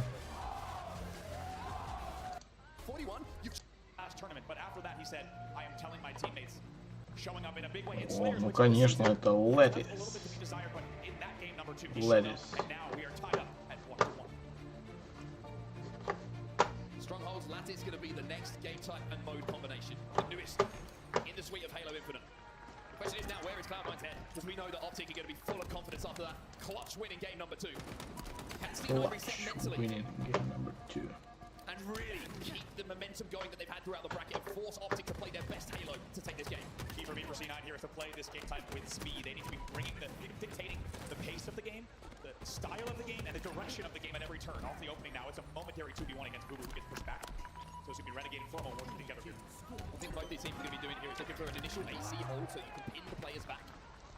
Spawning in and around back blue, back red. Use that big stronghold as your last capture opportunity when you do have the numbers on your side, and then just keep score killing them essentially. If you can find where the spawn is, you can collapse on them very, very quickly like Renegade who's trying to do now. That's 3 dead again for Cloud9, and this is guaranteed time on the board here as C9 from 3 dead, and Optic will keep scoring. What a start for Renegade. 1 kill shy of a killing spree off the opening. They're already leading the game in the category. Nobody else on the same level just yet. Now just going to hold time mid. They will lose A here, but still scoring with the BC Bolt at the 40-point mark. And it's a big commitment as well from Cloud9 just to get that one stronghold, to slow things down. 2 players jump into it, 2 players take damage, and to be fair, they did a really good job actually of staying alive. The flood comes in from Optic Gaming as they try and stop the conversion on B, but C9 have done brilliantly here to double up and take both of those strongholds away. Notice the micro and the mechanics there that came in as well. A will flip. Renegade's top mid, he shoots once and then thrusts away, so the second that both players look, he's already gone. He's just baiting and switching himself and able to get so much damage on that last exchange in B. That's what has led to this AC hold now. And obviously just looking to put the clamp onto Cloud9. It's a beautiful grenade though. Legend not going to be able to re-challenge this until his shields come back, and he's got pressure coming in from the top mid. He's got players flying over his head as well, and C9 should be able to convert, although the reset actually comes in from Optic Gaming, but with 3 dead for Optic now, it might be a time for Cloud9 to spawn towards the back of blue. And now, C9 can just repeat to Optic Gaming what they had done to them. Oh boy, Renegade. He doesn't lose 1v1s often, excuse me, and that's another example of how you can just depend on him to fly out of the base, get a picket C, and just like that, they have turned the map around. They forfeit a lot of points, however, they get 3 dead, and then are right back into B and C. C9 going to be fighting over B, though. You can see the progress has stopped, and if they can get a reset and pick up some kills, then maybe they're going to be able to flip it, but Optic do actually do a really good job. But look, at the last second, the reset does come in over at B. Someone slid in, Collector's last alive, but he will go down as well. So Cloud9 kind of delayed the scoring a little bit, but after respawn, Boo Boo will find 2, and he denies Optic Gaming from converting B. 3 dead for Optic, C9 with some kills. Important win here for Formal as well. He'll get that, he'll get the reset on B. They will continue scoring at BC. They lead pretty narrowly here. Only 68-54, and the Slayers are close as well. Optic Gaming right now leading 24-21. 2 dead on either side. Once again, C9 fighting and scrapping over this B stronghold. Legend versus Sam. Big win coming in from Sam because those angles were horrible to try and fight from a wicked reticle onto the head of Legend to get that kill. C9 do get the conversion onto B, but Optic were already working onto A. Boo Boo with his sniper rifle might be able to change that story. See what he can do. A little bit bomb, but it's not enough. Knows the Renegade's looking for him, so he does not have a whole lot of room to make a play here. Doesn't need to challenge. Yeah, doesn't need to challenge though, because kills are falling elsewhere. So Boo Boo basically baits himself, says, hey, if you want to kill me, you're going to have to overextend. And my teammates said, we've got numbers, we're going to be able to find you. Кажется, или мне надо начинать копить на новый ноут. Takes the sniper away and puts it in the hands of Optic. Yeah, very important. Sam is then going to be victim of that. Look how important. Look at the domino effect of that sniper rifle being lost. That was only dead. And now Legend's going to rotate here and wait to see any pushes coming in. Immediately identified as not, and as a result, it should be the trip cap. No, reset comes in, but it might be a pretty expensive reset for the side of C9. Yeah, you don't mind it if you're Optic Gaming because Everybody is having to flood in. Everyone is committing their lives just to reset that stronghold. So ANC is still in your hands. If you're Optic Gaming, you're still going to be scoring with the sniper rifle still in the hands of Legend. You can tell how heavily they're slaying Optic Gaming because Legend can't even find targets to fire at right now. We talk about a kill being worth so much. Simply losing that 1v1 bottom middle to Legend, giving up the sniper rifle. You've given up now control of the game really as well because he's still alive with the sniper. And they still are scoring here. Finally, A might start to be reset. Keep an eye.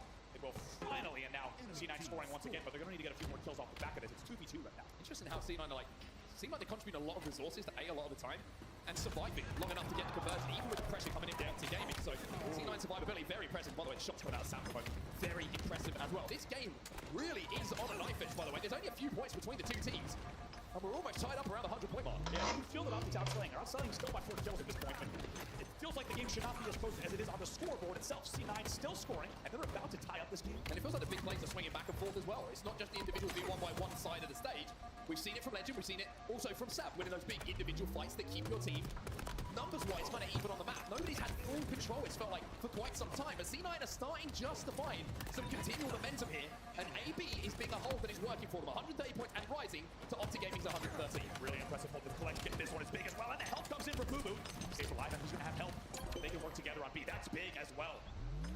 Should be able to flip B in just a second. Looks like Optic Gaming is going to jump in right away, so they will keep scoring. Optic Gaming now in control of B, and Renegade with a lot of snipe and snipe ammo. Optic did a really good job actually, like reading the tunnel, kind of reading what the play was going to be from Cloud9. As they try to progress. Renegade finds 2.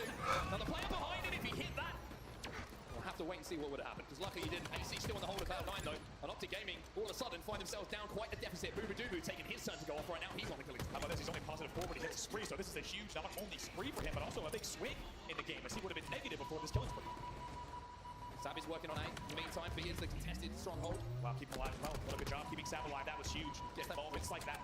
Just that reset as well. Yeah. Which means they will continue scoring. I mean, Cloud9 are doing everything right at the moment.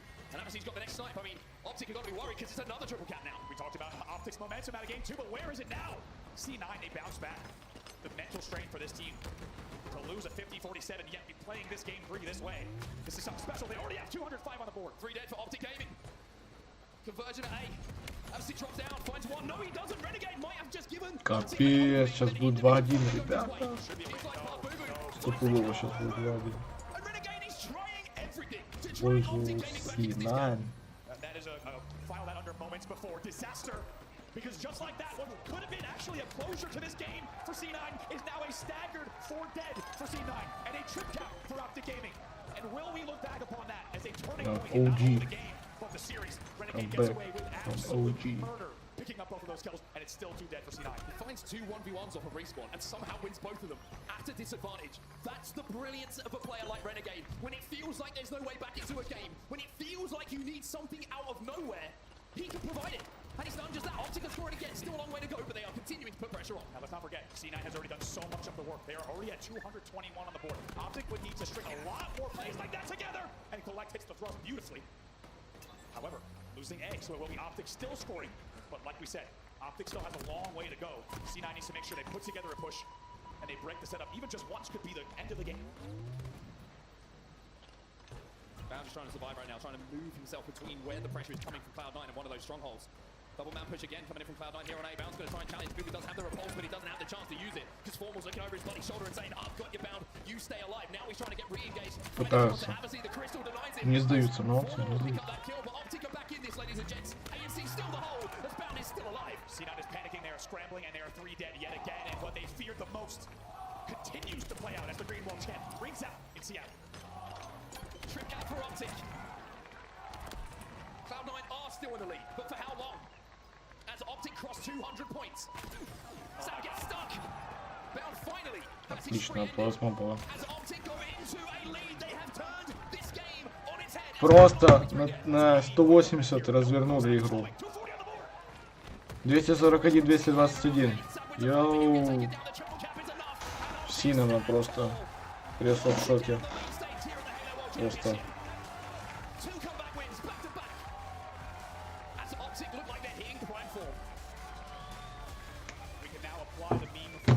Взяли вот так вот просто.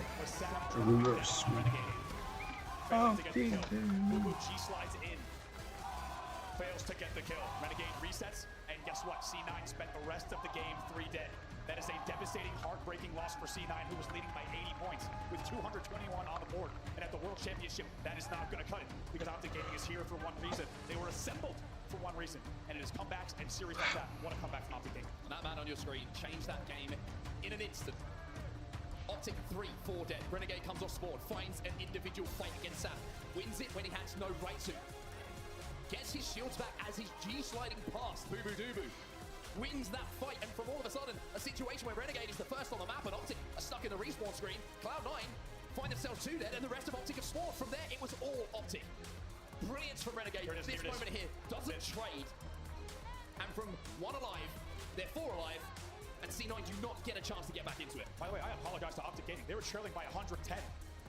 And they pull off an unbelievable, uncontested, unanswered comeback. And my God, did Renegade ever make them pay. By the way, he goes 23-14 in that game, leading the entire game in kills. In a game that C9... 2-1, ну или 1-2. 2-1 в пользу Оптики. With Optic 4 dead. Yes, and Optic Gaming now pulls off 2 back-to-back comebacks. In what this could have been a C9 3-0. If you ask the C9 players, they'll probably tell you, if they're being honest, that this should have been a 3-0. However, it is a very different result indeed so far. It is Very different result. World Championships here comebacks, and now they lead the series 2-1. And you saw the pop-off from Renegade as well. I think you knew how much that game Так, а что тут происходит у меня? in the series to be leading by 1, and now on the precipice of continuing towards the winners finals, which has always been the target for them. But the next hurdle here is live fire King of the Hill, and you are jumping up and down in the commentary booth right now because you know how much King of the Hill and Optic has a little bit of a story in the background. It is wild to think about this being your game number 4 of the series. We're underway here at game number 4. This game type has been an absolute boogeyman for Optic Gaming over the past few months. Specifically, cost them the Charlotte tournament in many ways. They also lost it to TSM yesterday. 4 dead off the break. Like we said, Optic Gaming needs to focus up. They came into Charlotte 13-2. They've had a lot of losses on this game type recently. They need to focus up. Otherwise, we will be going to a game number 5. Yeah, really good start from Sab as well with his sniper rifle. Hit 2 big shots and now has that reticle traced upon the camo that's coming up. 2 players going to challenge. Also, everyone's going to challenge somehow. Optic pinch. The sniper rifle. Didn't play. And Renegade grabs the camo. I'm pretty sure that map, yeah, it's still on the map. It will be dropped. Very nicely done here. Take this, buddy. They will maintain sniper control and the camo, and slowly 1 by 1 try to get back at it. But look at C9's Hill. C9's Hill for now, but they're 3 dead. And Optic Gaming will be thinking at this point, it doesn't matter how much of a conversion, of a point of a run, whatever it is, of a lead that you have. We've already proven back-to-back games that we can make that evaporate. And Formal has that sniper rifle now on the bridge, and Optic are back inside of that hill. Taking this hill out from underneath C9 could just be the dagger. I think we all believe in comebacks, but taking this one after, look at the progress from C9. If they steal this, the momentum could be too strong. Almost a tight hill here.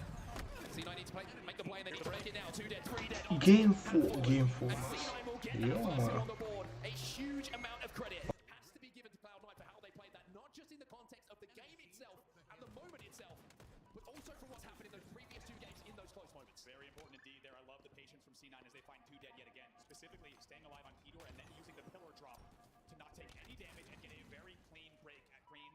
With that first knife shot hit on Victor, it would have been devastating. Instead, they maintain their composure. They secure that first hill, and they're already leading on hill number 2 as well. Yeah, they also managed to, like you say, start the lead on this hill because they secured the rotation towards this tower. Where they picked up the kills, they were able to wrap back before Optic even got spawned. So Optic having to make their way across the road least travel to try and get near this hill at the moment with 2 dead. Cloud9 should be able to control these spawns for a little bit longer as well. Legend's going to be chasing and challenging, but he has that QT to be able to get away. Also, somehow Legend, by the way, found a kill at the other end of that QT. So sometimes things just go your way. Doesn't matter where he is, he's going to find those kills. Speaking of finding things, it's Boo Boo Doo Boo trying desperately to stay alive. He's got health now, but they need to make sure they don't sacrifice any kills, and it's an unfortunate trade. But in the end, Boo Boo still needs to try to rack up as much damage as he can. It's a 2v2. Yeah, I think if he just keeps Optic out of the hill here, they'll be pretty happy with it. Renegade going to be challenging. Renegade no shield. Boo Boo finishes. And Formal strolls across top middle to do so. That's the second time in a very close proximity we've seen a key Boo Boo versus Renegade battle going one way, without a doubt. See if Formal can stay alive here under pressure. Eventually taken down, gets hit by both sides. That was 3 dead for Optic Gaming. So look at the movement from Collect there on the nest. You know, so difficult to hit that headshot. He's G-sliding left, G-sliding right, flying out, making it so difficult to just put your reticle where it needs to be to finish off that kill. And that extra half a second of survivability now translates into Formal falling, and Cloud9 stood inside of this hill with this man top of the tower with a sniper rifle in his hands, and it's a fresh sniper rifle as well. So much ammo still to play with. And having hit 1 head, he now transfers to a body himself. He even catches Legend. Even bodied Legend there. It's going to be 2 dead. so he needs to be careful, eventually taken down, but the kills will be traded out. Was 3 dead for C9. Collect last alive. Telegraph that one a little bit. Optic Gaming too aware of that jump up and what the possibilities were. Deja vu. And now you're seeing a little bit of a flip. Like you say, the scores almost exactly what they were on that first hill. But they're trying to invent a new type of explode. That one's not gonna... I was excited to see what was going to happen. Me too. That one's not going to hit with different technology being relied upon. And there's the break yet again. Deja vu, like we said. C9's going to wait. They're going to bait. Love this from C9. They're going to bait the hill. And just baiting it repeatedly. They want to burn this box because they know they're going to get the second hill. And that, tell you what, there's one thing to be leading on Optic Gaming. It's another to be slow playing and baiting a hill to get a little bit more aggression on the next push and the timing and time off the game clock. It's 2 dead yet again because of that brilliant play from C9. And they want the rotation again. Camo's coming up. Collect is flying towards it, trying to get some damage onto Optic Gaming so that they can collect that camo. Bound is down to no shield, bottom middle, just dancing around that pillar. There's a right hook coming in to Collect to take him down, and Collect is having a game once again. 11 and 5, make it 12. And now he's got a chance to take Renegade down as well. The sprint strafe left, the sprint strafe right. Just couldn't find the final connection, but all of this damage has now left Bound as last alive at the back of green. And all of Optic spawning together was that for the camo. Yeah, Collect will take that every time. Look at this, by the way, look at the pill progress. Look at the camo still in control. They split the spawns as well. But right now, they're going to be pretty happy to just make sure they regain control of the map. They do lose 2 players, so they're going to play this a little bit slow. Sam gets the back whack.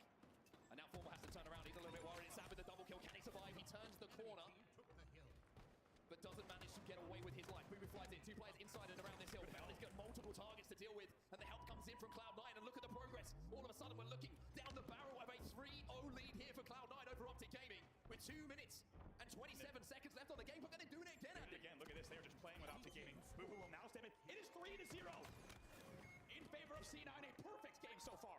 3 dead for Optic off of the hold yet again.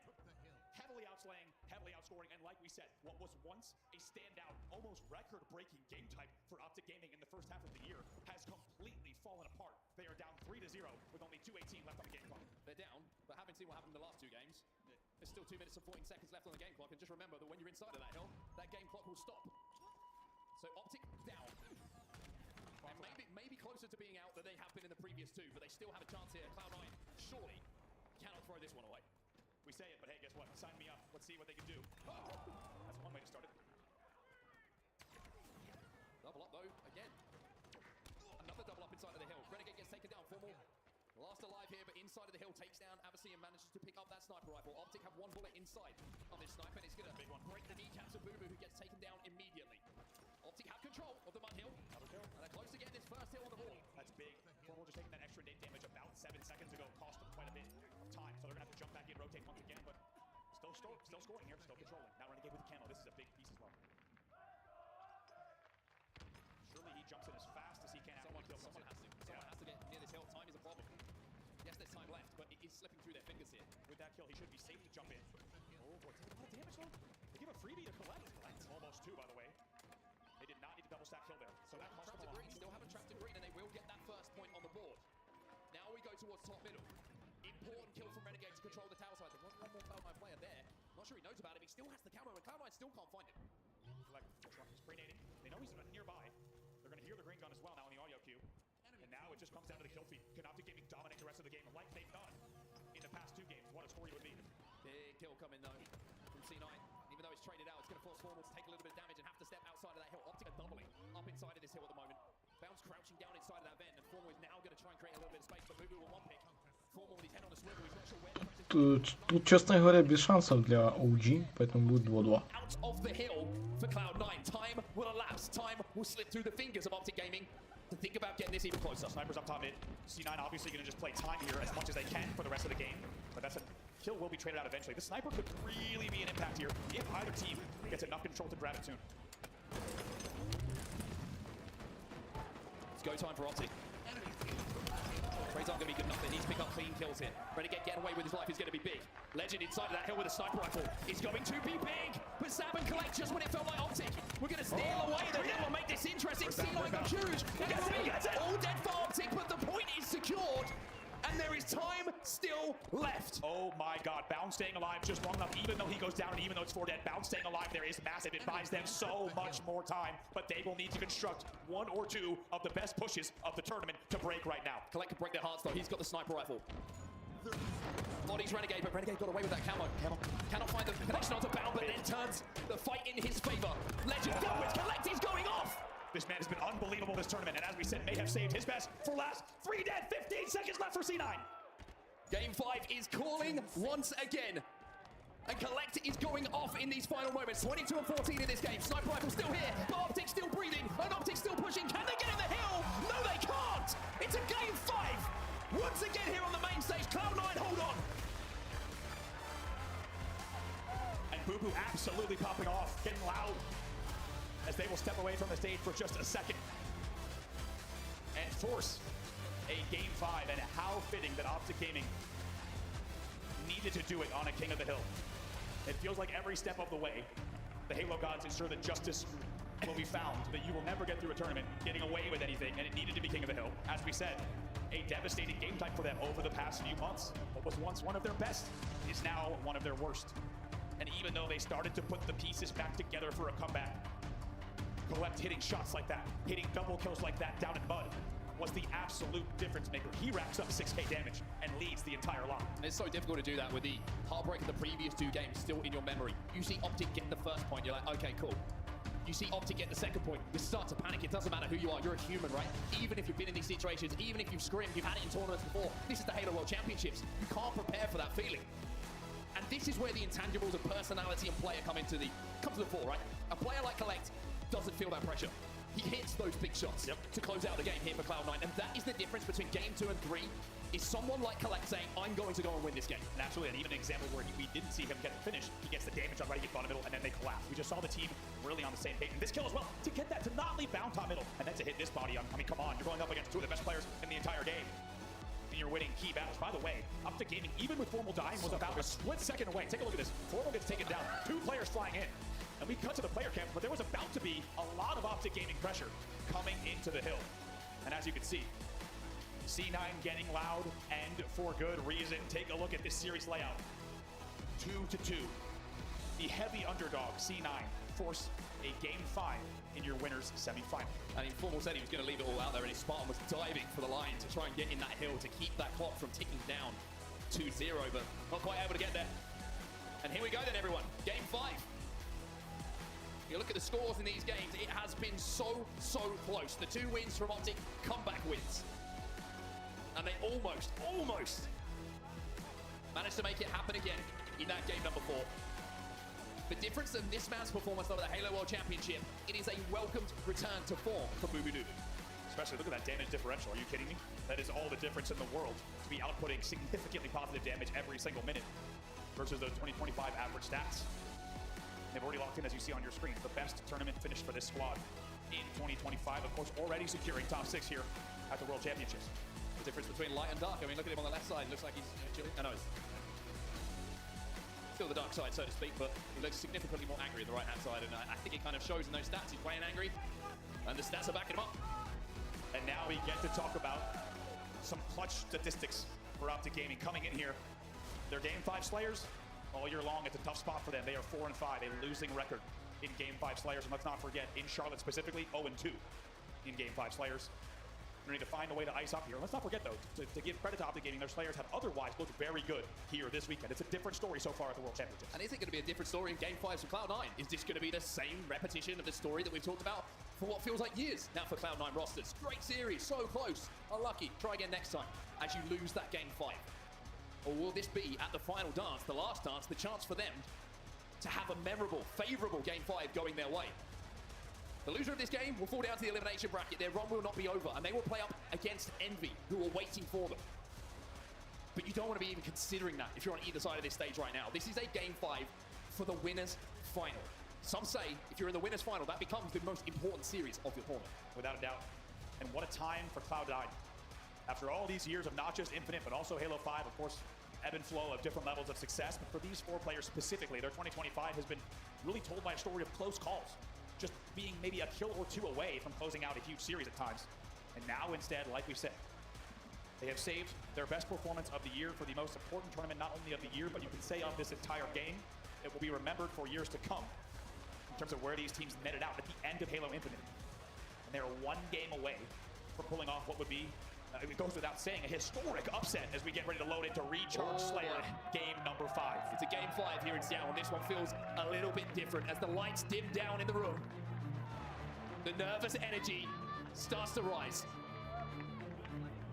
Which of these 8 players will we be talking about at the end of this game as the one who stepped up when it mattered most to put their team into that winner's final? Cloud9 versus Optic has gone the distance. 50 kills to win. Let's see who takes it.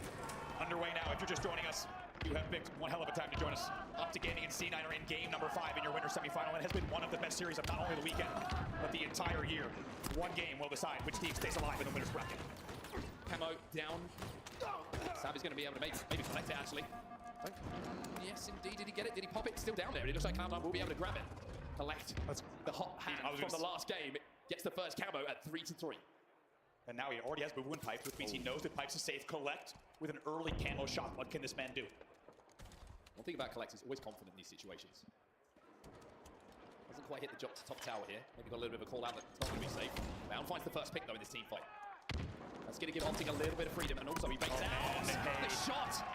And Bound, having baited out that shot, allows his teammate to pick up the kill. And you have to say, it feels like Collect wanted that front jump on tower, right? He obviously did not want to be down near Orange Door, near Mangler Pit. He wanted to be up in top tower with Zap. Zap got left alone, and he doesn't hit the shot from low, and he gets pinned and pinched, and they lose camo and shock. And it feels like had that gone differently, we would have a very different scoreline right now. C9 are doing a great job, by the way, of just not falling into trade battles. They're always making Optic work for the fight, making sure that it's a clean 1-0 if they get the opportunity to do so. So many players do that. They'll go for the trade, they'll say, I'm happy with the trade in this situation, but C9 make you work, and have been making Optic work so hard for every kill. Zap does very well to avoid the grenade damage there, because the A cross pressure came in, and it would have been a perfectly timed break from Optic, but Zap does very well to stay alive. However, they will forfeit that first kill. Bubu picks up a double kill though. Clean up the damage that was done, and Collect finds another. It's 3 dead here for Optic Gaming against Cloud9. Go into a slender lead. 30 seconds or so until this next camo. That all happens because Zap does not take grenade damage from the pre-nades on the A-cross. Had he taken nade damage, he would have died from glass, and there's no way that push would have gone the way that it did. Even though off-screen it looks like a simple set of plays, staying alive there is a really big deal, and you can tell just how much Optic Gaming is slowing this game down. Everything on the line. This game 5 could determine so much of where each of these teams go in this tournament. Oh, gonna be grabbed. Wow, Optic were trapped in the back of elevator. And Zap is gonna have a chance now to get a lead and extend that lead for Cloud9. I don't know where he is. Optic are playing in around the tower, just making sure that if he does fight, there's gonna be multiple angles. Look at the patience that can be fight upon him. Are you kidding me? The patience is brilliant. The kills are stacking up. It should be 3 dead here for Optic. Oh my. Legend goes down, Renegade's last alive, tries to use the Shroud to survive, but Zap is after him. Zap wants this kill. Surgical for dead, beautifully done, one by one. The patience from Zap. Oh, poking and prodding, 1 by 1. That is SWAT team precision coming in, forfeiting almost no deaths, and they still lead here by 4. Camo will fall, as Formal will fall. Killing spree for Zap. Collect gets that next shot rifle, but we take it down. Renegade now with the chance with a power weapon in his hands. Not the power up the C9 used to take them apart, but equally as devastating in one of the best players in the game's hands. And let's not forget who has it been all year long, but specifically these last few events that has taken Optic Gaming through the tough games, through the tough series. It's been Renegade now, shock rifle in hand, and they trail by 3.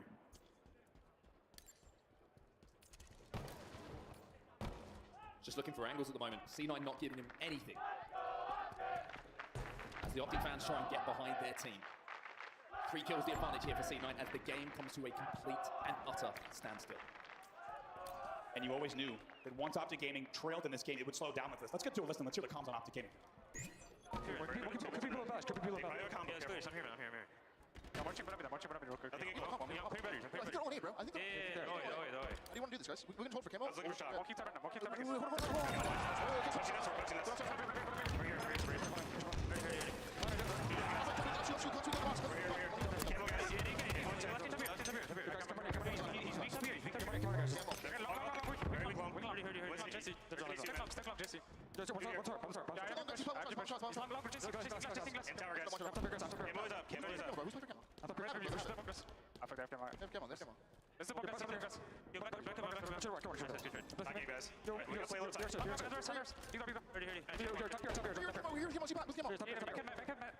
What's up here? Back side. You're bottom A, John. We're not watching pipe door right now. Yeah, one day. Single box. We're 2G split right now.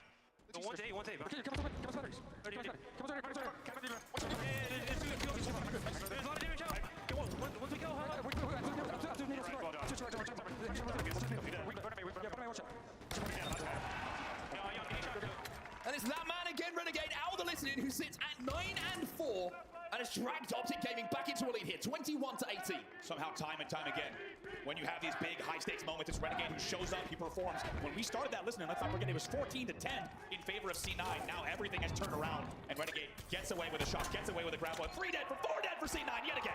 Brilliance from Optic Gaming, and it was started by one shot through the crack, through the stairs. Oh, man. On bottom elevator from this man. Bound 10-8 in this game as well. 25-19 now the score, and Cloud9 have got to find an answer. They had camo as well in that situation, C9. A few moments ago, but Optic too good. Managed to collapse onto it as Renegade almost connects with another. An unbelievable game management and flooding. I love the comms that we heard during that listening every single time. Lunchbox was so clear on if they were pushing, when they were pushing, and there was no doubt. Collect! You're next! A double kill comes in for Renegade as he grapples across and looks for more. And what was just a 4-kill deficit is now a 7-kill lead. With, by the way, less than 5 minutes on the game clock. This has been an overall slow-scoring game, and Optic Gaming is heavily in control of not only the map, but also the scoreboard. 31-23 now. They are running away with the game. It is 3 dead for C9 yet again. 4 seconds still this camo, and with deaths stacking up here for Cloud9. He's going to zoom in, he's going to grab it, and he's going to pop it. Renegade, as if it wasn't difficult enough when you knew where he was. Well, now it's spooky season, and Renegade has become a ghost. And this is getting out of hand, to say the least here. 34-25 out of nowhere. Optic Gaming icing up in the late game, and they extend their lead now to 10. I think it's 12-4. 13-4! As another headshot's connecting. You've got to be brave to challenge him at this point. And maybe a little bit stupid. It's a killing frenzy for Renegade in a game 5. It's 38-26. Unbelievable. When the lights shine the brightest, he has shown up for this team time and time again this year. Are you kidding me? There's a reason he's infinite to MVP. It's because it doesn't matter the situation, it doesn't matter the pressure. He knows how to win big games. 15-4 as Optic are dominating, up 42-27.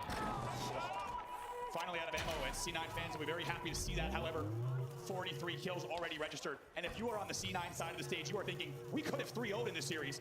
What has happened as they now trail 43-28 in what could be simply a victory lap of final moments for Optic Gaming. I mean, Renegade has been an irresistible force in this game 5. The big shots, they're not body shots, they're head shots. The big chows, they're always won by this man, and now he's going to get another shot rifle to play with. 2 dead here for Cloud9. And it's just 4 to go for Optic to win a game 5 in the most incredible series. Finally, Boo Boo has to sacrifice himself to take him down, but the job's surely done. Renegade 18-5, Optic only need 2. 2 kills to go. And how quickly this series has changed now. Make it 49 on the board, 1 to go. And Formal Sat 666, the demon himself is out as well. Boo Boo finds 1, but it feels fitting that this man might get the final kill. Optic still playing it slow, still making sure that they don't give any opportunity to Cloud9 to pull off the impossible, but I mean, there's so much to talk about with this man's performance.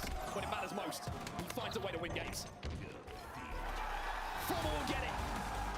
Game 5 belongs to Optic. As the Green Wall continue their march towards Sunday. And I think that scene says it all. Heartbreak for the side of C9.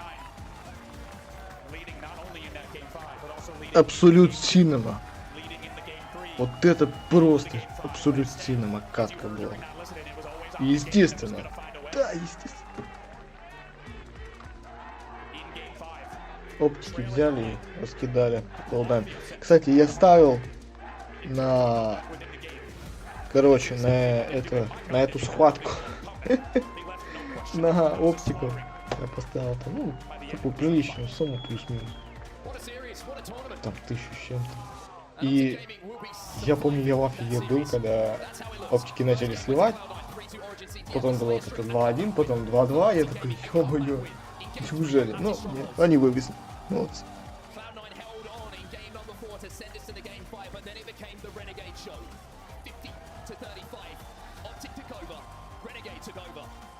they can take themselves towards that winners final. For Cloud9, heartbreak again, Andy, but they've got to dust themselves off because Envy are waiting for them in that elimination bracket now. Yeah, and as we saw, C9, we saw them already bounce back. They had really important kind of resilience and mental fortitude, even with tough ups and downs in that series. But, I mean, I think the picture showed it there at the end, right? That scene of just kind of head in your hands when you were that close time and time again in that series. But I think on the other side of that coin, it's Optic Gaming, who, guess what? When you're at a World Championship, they find a way. And what can you even say about what we just saw from Renegade? Unbelievable. Well, let's hear from Formal. He's down on our main stage right now. An incredible Game 5 won by Optic Gaming.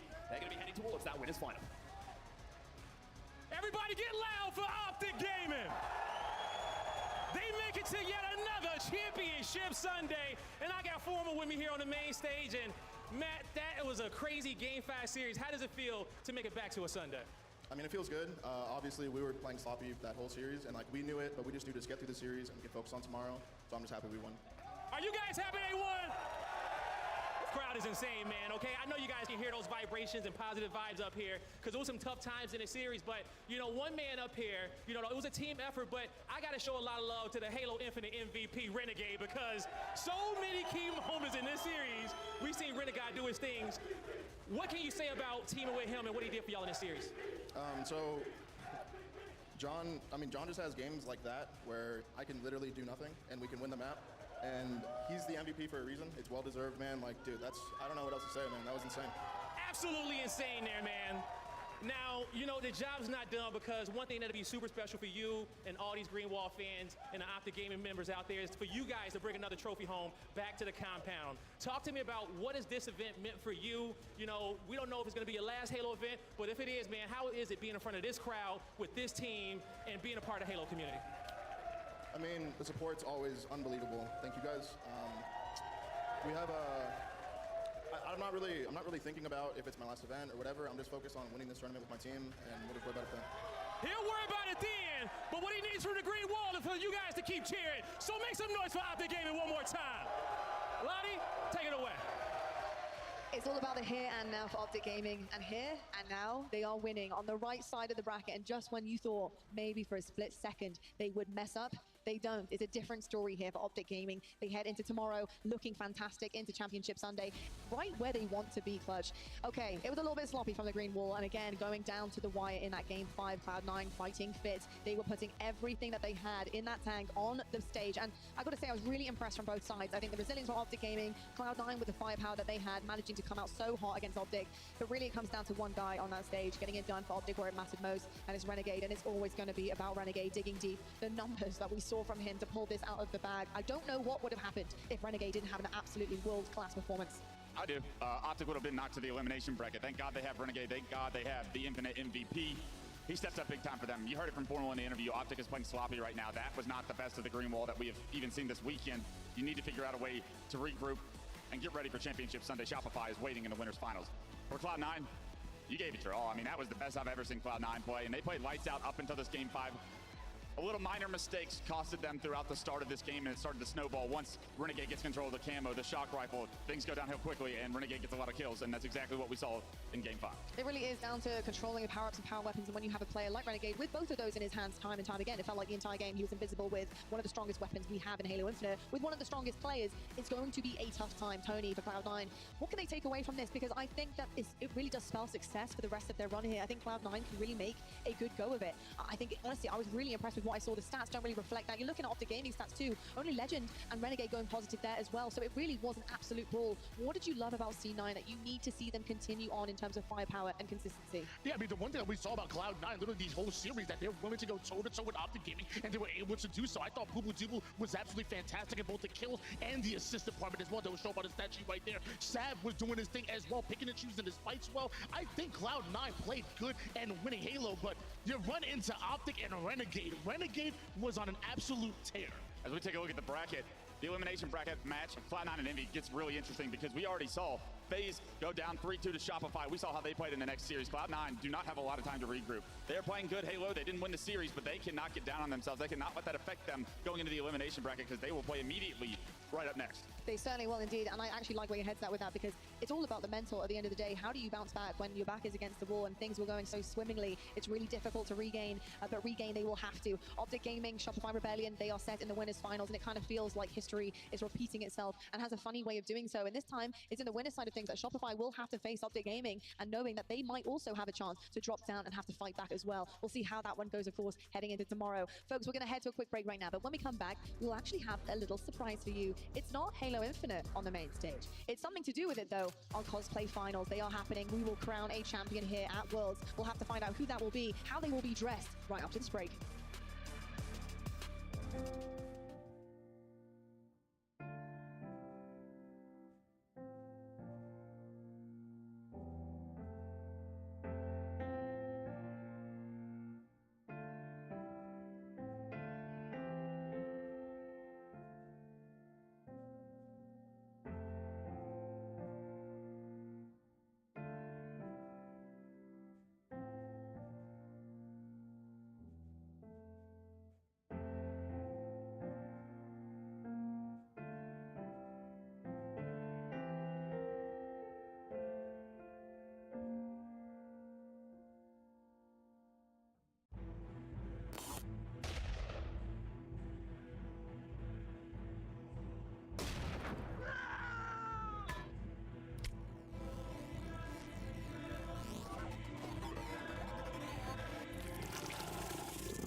Yo, Umi, you there? Yep, I'm back. Are you ready?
The 2025 Halo World Championship is presented by HyperX, Omen, and Hayworth. Welcome back, Spartans, and welcome back to Seattle, the home of Halo, here for the Halo World Championships. And now we're having a little break in gameplay before we get into the crux of things there in the elimination brackets. We're actually going to be talking about something incredibly creative, and joining me on the desk, I have Clutch and Goofy. Goofy, first of all, lovely to see you. How you doing? I'm doing great. We've had some insane matches so far today, and it wouldn't be a Halo World Championship without some upsets. Very, very true indeed. And I will say, just entirety of Halo Infinite in the seasons, it's just got better and better as we've gone along. And obviously the competition has been fierce, as well as the competition over in the cosplay. cosplay. Now, I will say we have our finals that are going to be happening on the main stage just shortly, but we did actually have 2 heats earlier on this weekend, one yesterday and one today. We're looking right now at some of the highlights that we saw here, and I will be floored pretty much every single time that I see these, because these are made by the guys, you know, obviously wearing them. I cannot even begin to fathom how they are able to do this, and it's actually incredibly realistic. Like, you play this game pretty much every single day, you see what it takes to be authentic to the game and how you look. This is crazy every single time. It's amazing. Yeah, it's unbelievable. I mean, the time and the commitment and the artistic factors that come into it to be able to produce what are some of the greatest costumes we see. I mean, it's unbelievable, and it honestly sets the atmosphere in the venue when you see it when they're all walking around, and just like people get pictures with them, you hear the Halo music, the characters are in the venue. It really creates a venue that you're stoked to walk in the second you get here. Yeah, you know what, you're totally right. I think it's actually a vibe, isn't it, when you come in and you're seeing characters that really do look like the real deal walking around, which is incredible. But you know what, I don't want to wait any longer. I want to see these guys in action on the main stage for our cosplay final. So Blaze, it's over to you, buddy. I'm so ready for this one, Lottie. Ladies and gentlemen, this is your Halo 2025 World Championship Cosplay Contest. Make some noise for all our contestants. Now, we have had many enter, and we have seen some badass cosplays around this whole venue all weekend long, but we got 3 finalists coming to the stage. So we're gonna make sure we set the stage ablaze for them. With the first finalist coming out, get loud for Solomor's as Flood Spartan.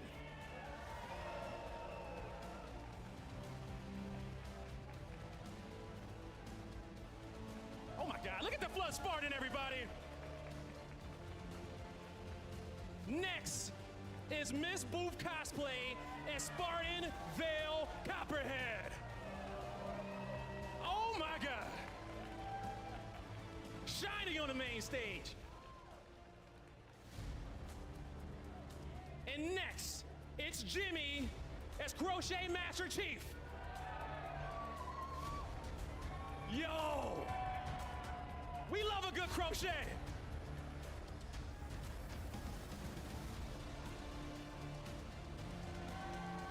Now everybody get loud for our cosplayers on the stage. They put a lot of effort in this. And this was a tough battle, but the scores have been tallied. Are you ready to find out who the winner is? In 3rd place, it's Solomars as Flood Spartan. Now, your 2025 Halo World Championship Cosplay Contest winner will either be Miss Booth or Jimmy. Give it up for your winner. It's Miss Booth Cosplay with the amazing Spartan Veil Copperhead. And of course, Jimmy, you come in second.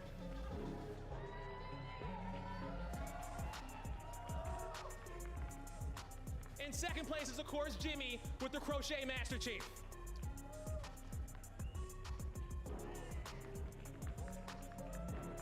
Now, one big congratulations for all of our contestants. Come on, Seattle, I know y'all can get louder than that. Get loud for our contestants. Now let's bring out all of our cosplayers here towards the main stage.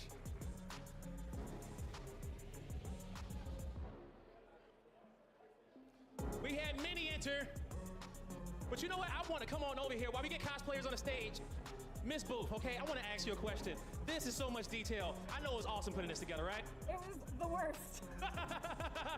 Talk to me about what was the hardest thing about this cosplay? The rhinestones took forever, one by one, every single one, and some of them are teeny, teeny, tiny. Oh my God, they are so small, but the detail has came through, and you are our winner. Do you want to give any shout outs out there? I want to say thank you to my very supportive partner, Brian. He suffered for months watching me rhinestone and destroy the house. Oh my God, shout out to Brian out there, okay? I'm pretty sure your whole house is sparkling the way that your cosplay is sparkling out here, okay? And all of these amazing cosplayers, we have one of the best cosplay communities out there in the world. So everybody, one more time, show some love to all of our contestants here on the main stage. A massive congratulations to Miss Booth and of course our runners-up as well. I will say, listen, you may have destroyed the house, it may have taken months and months of work, but all the rhinestones you'll be picking up for possibly years to come will just mean victory for you. Every time you find each one of them, you'll know that you won the cosplay finals here in the World Championships at Seattle. Incredible stuff, a massive congratulations and a huge congratulations to all participants, of course, in the cosplay, because these are absolutely amazing. You should be incredibly proud of yourselves for putting that together. The creativity, I just couldn't. It's beautiful. Look at that. Absolutely stunning shot there. So a massive congratulations. Enjoy every moment of it, as we have done as well here and at home. Now, lads, we have some things to talk about, of course, because we do have some exciting gameplay on the main stage, and of course featuring some of these incredible Spartans, as we know and love here in Halo Infinite. And we've got some business to attend to, and it's the final one of the night, of course. This one's going to be big. Envy versus Cloud9, two teams who have been battling out and have pushed basically everything that they could possibly give here in Seattle so far. They do find that their back's against the wall. It is now or never. It is make or break. One of these teams will be going home, as you can see on the bracket. Cloud9 coming off a very, very hot series against Optic Gaming, looking unbelievably good, pushing them to their limits. Clutch, you couldn't really ask for anything more out of Cloud9. It just happened that in that game 5, Renegade just went absolutely nuclear. But Cloud9, they can pick up the pieces here against Envy. Yeah, it's all about where their heads are at right now. Are they able to stay as confident as they have been throughout this tournament? Because they were perfect up until that series. They've been to a few game 5s now, so they're battle tested. How much gas do they have left in the tank to get to a championship Sunday is the big question. You win this series, you get an opportunity to refuel, to regroup. You lose this series, you're out of the tournament, you're going home.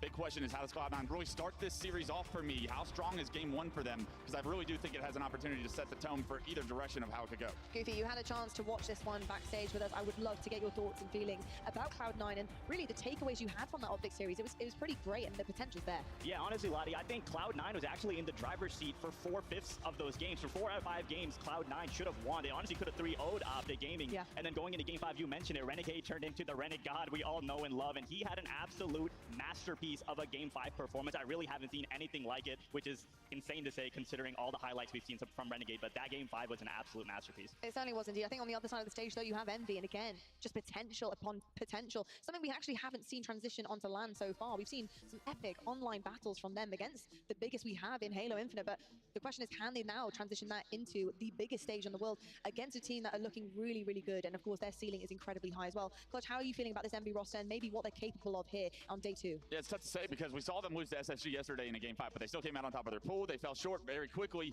in the winners bracket. We haven't seen them on the main stage since, but they've been doing business down there because quietly, there was a stacked elimination bracket, and they have made their way all the way to this point, so they had to have gone through a gauntlet. They beat an on-fire TSM that knocked out FaZe from this tournament, so I'm not counting Envy out of this series either. I think this is going to be a banger. I think it is going to be a banger too, and as you look at their records here as well at the World Championships, things have been really good. They've only had one kind of slip up against Space Station Gaming and Complexity FA1, I mean too.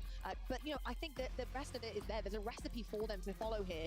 It's just about the big dogs, right? It's like, can you get over the humps of the big dogs? I think something that we have to take away is that TSM game, like you mentioned there, Clutch. Envy managed to stop a TSM that were feeling so good. It was a championship for them being FaZe. Let's be perfectly honest here, Goofy. With how TSM have been playing this season, it's really been touch and go. So the fact that Envy were able to put a stop to that, it has to show you that they're hitting a mark here that is phenomenal. Can it be as phenomenal as Cloud9 against Optic? That is the big question. How are you feeling about the roster? That is indeed the big question. Envy is looking good coming into this series. You mentioned it, Lottie. They beat a TSM team pretty handedly that beat a FaZe roster that we were all expecting to potentially see in the grand final. So that TSM roster was coming in hot to that series, and Envy shut it down. So now going up against a well-oiled machine in Cloud9, I think this is going to be an absolute battle. I mean, yeah, take a look at the map brackets graphic here. This is of the game types coming up in this series, and already both of these two teams 0-2 at ladder, so that's a big confidence booster for whoever can actually get on the scoreboard there with a win column. But look at game 2. If Cloud9 are able to start the series off on the right foot, they are undefeated in Origin Slayer. They have an opportunity to really use this as a strength and leverage to slingshot them to what should be a knockout game to go to Championship Sunday. I'm expecting Cloud9 to need this game 1. Game 2 is great to go and rely on once you can get back into the series, but to be able to take control with a 2-0 lead in the series, that puts Envy in a really bad place if they can start off hot. And looking at those stats as well, game 5 is heavily in the favor of Envy. So if you're Cloud9, you might want to put this team away sooner rather than later, because if it goes to a game 5, Envy might just ice up. The problem is Envy never ice up in game 5. I don't care what the map mode combination is. I haven't seen them clutch up. I do not want this to go to a game 5 if I am Envy. All right, last championship game of the night. It's our elimination quarterfinals, and it's Envy versus Cloud9. It starts right now.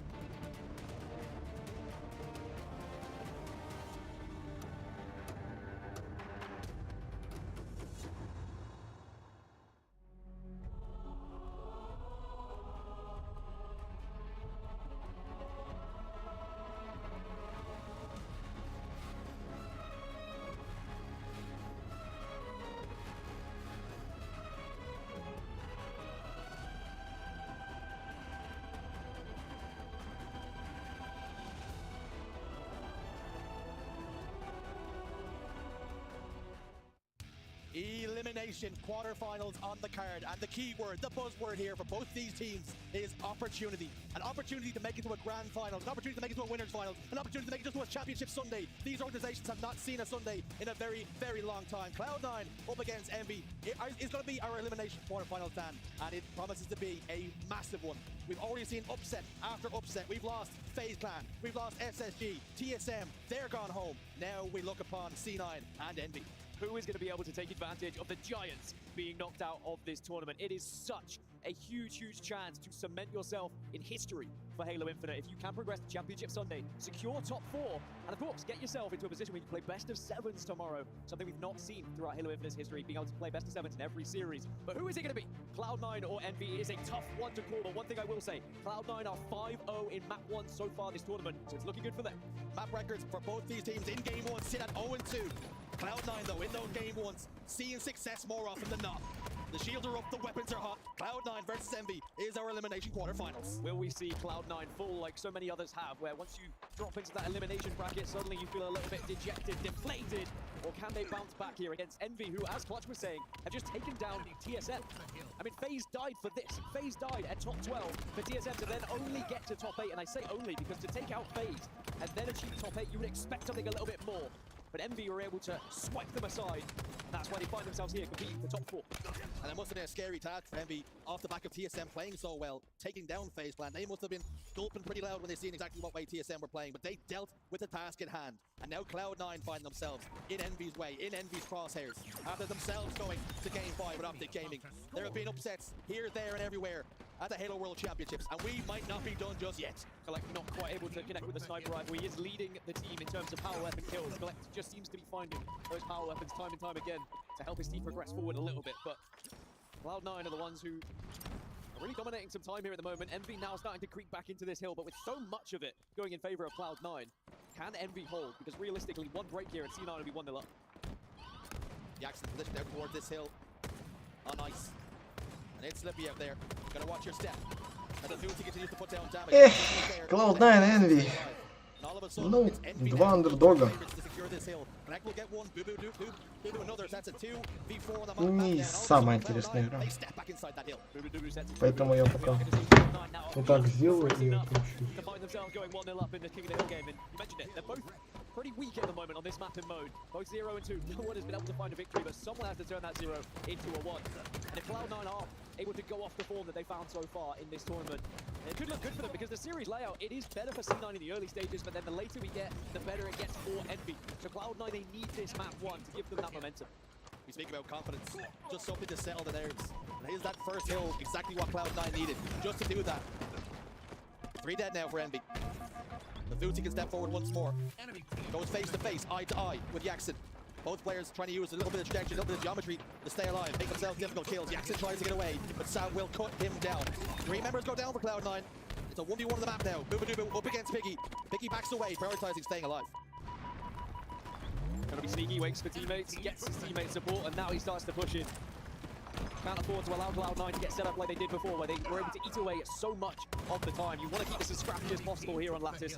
If you take too long, you just give away such an opportunity to the other team to raise that timer in their favor.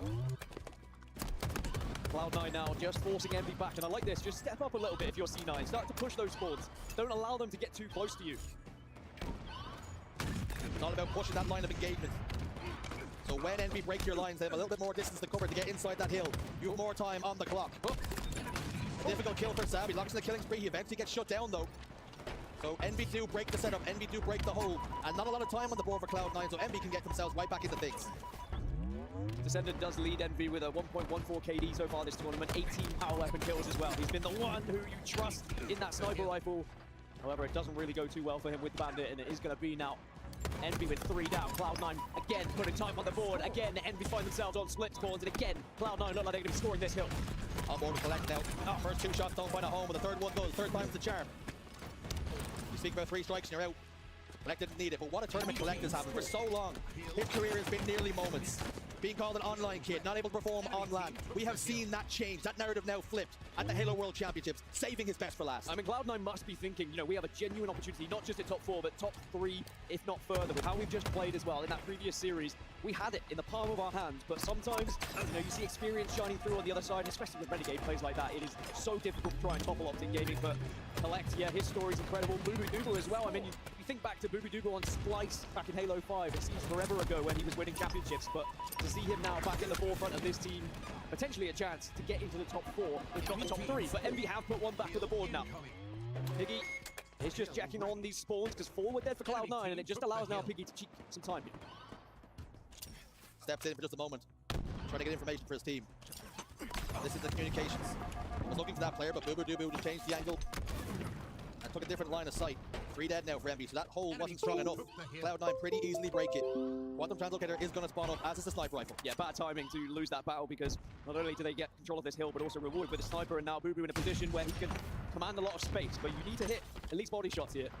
You don't want to allow them to get too close, because even though the sniper rifle is deadly, but close!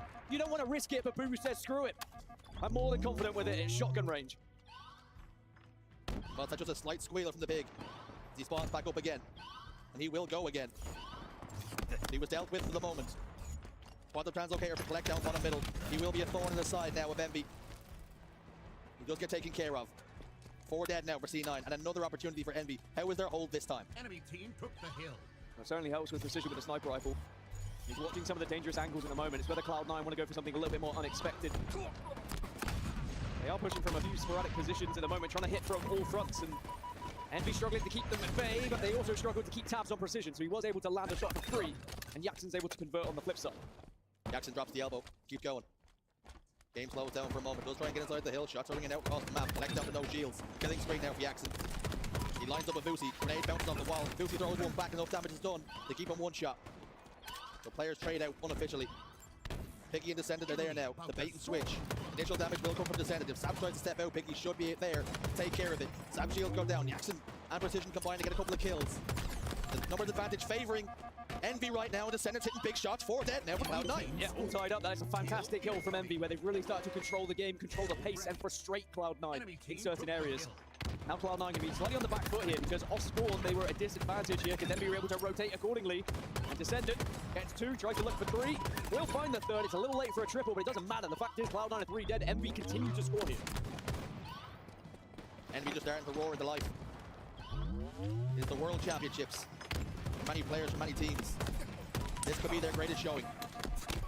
The expectation is there. 2 of the heavy hitters in our top 4 already eliminated. So much opportunity here. If only you can reach out and grab it. We spoke about C9 against Optic Gaming, how it was in the palms. But when they grabbed, it was like sand slipping through their fingers.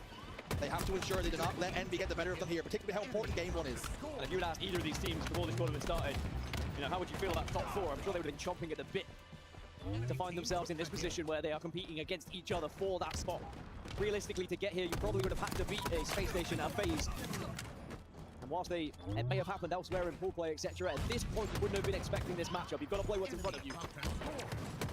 And Cloud9 done very well to battle back into this hill, I will say. Envy looked like they were dead cert to go 3-2 up here. They were in somewhat amount of control, and it looks like they will just be able to convert. And actually, Descendant has done very well there to sneak in behind. I think catch Cloud9 off guard when they were taking the fight out towards ice. You can tell just by Boobadoob's body language, if he turned around, he was surprised to see Descendant was standing inside the hill. He desperately tried to get close, but left himself open to so many different lines of sight. 3 dead for Cloud9. Once more, Envy are in the ascendancy. Envy have the sniper rifle. Quantum Translocator going to pop up very soon as well. And it's on Descendant's shoulders now, just to keep his teammates safe as players cross over. He cuts the shields of 1, gets the 2nd, lines up Collect, but Collect wisely backs away. And now Envy can, of course, try and play this one a little bit slower now. They need to get Cloud9 out of the hill, and they could play time if they would like to. It's not an easy thing to do, though. That may be the play call that is decided by Envy. 50 seconds now remaining for Cloud9 to try and push through and break. They're going to start to get a little bit desperate. Start to send bodies, hoping they can maybe win one of those 1v1s. And they want 3 of them. In fact, Envy find themselves 3 dead. Cloud9 now pushing in. And Collect does find a sniper rifle. It's always a danger when you gamble. You play the time gambit. Sometimes dealing that hand can go back to bite you. Are we about to see that for Envy? Have they opened the door just enough for Cloud9 to walk on in? We've seen it time and time again in this situation. These lights, they will not shine brighter for some of these teams at the Halo World Championship when the pressure is cranked to its utmost. It's about how do you deal with those pressures? How does your gameplay differ than it would online? Huge kills going down. Nickson desperately trying to stay alive, trying to make himself a difficult kill. But he will fall. And Cloud9 are in the hill once again. 2 down for Envy. This is a huge opportunity for Cloud9. They just need to be careful of Trench, and they are watching it heavily at the moment. Boo's got tapped on Piggy as well. This should be a point, realistically, with the angles they've got covered here. Time ticks down, and Cloud9 do tie us up. 3-3 now. Back to all square. Next cap wins. We're going to overtime. Piggy, by the way, 7 and 22, but with 19 assists. Getting involved in a lot of gunfights in the moment, but not necessarily converting them himself. But there's still time to make your moment and change everything here for Envy to send yourself 1-0 up in this series. There's the overtime you were speaking of. Envy have the advantage at the moment in that hill, but they've lost members, they've lost numbers. It's 2 versus 2 on the map. The herd has been thinned out there. Sam, there won't be one against Ascendant. Has shield advantage, put for precision across map, putting down damage. The Quantum Translocator will force Boobadooboo to reposition. He has the option to go back into dodge if he so chooses. But it's a precarious position to be in. Trying to play this one patiently. Both teams hesitant to step inside the hill until they have the pieces in place to really make the opposition pay. Boobadooboo goes down with an elbow to the spine. Piggy's behind enemy lines. Gets 2. Trying to stay alive here. Down to no shield. Sav will drop down. Piggy evades for now. Delaying just enough. Hoping for his teammates to spawn back up again. Yeah, and I said he can make big plays, and just by stalling out there, it allows the spawners now to push in and continue Envy scoring as they slowly trickle towards this fort. That's a lot of damage from nades. Great positioning from Sav as well to convert said damage. It now means Envy 4 dead. Cloud9 control the hill, and Envy off spawn need a plan of action here because there's also a sniper rifle in the hands of Booba. Big game moment here. Game in the hands of Boobadooboo. He's been spotted out. That first shot didn't find a home. So much pressure applied by just landing the body shot. The assist comes through. Precision and Nickson are going to try and close the distance here. They're a long, long way away. And the GPS is telling them to go the long way. Trying to close the gap now. Nickson down to no shield, as is Boo-Boo. With so much help here for Cloud9. And Sam gets 1, and 1's good enough for the 2v2 on the map now. Piggy will fall at the hands of Collective. Sentence in hot pursuit, but has to... So the reflections of each other's helmet to see who can get their hands on it. It is a tie game as Shopify go into a lead. It's a 1-kill lead now for Shopify, but where did that shot go? All eyes on that weapon that really could decide where this goes. Still just a 1-kill game, as you say. Shopify now leading. Tommy's tower with combo. Tommy's C with combo. Nice. I'm trying to watch you. Yeah. Boy one. Nice. No, it's cement weak. Tommy, pillars. Okay, one door.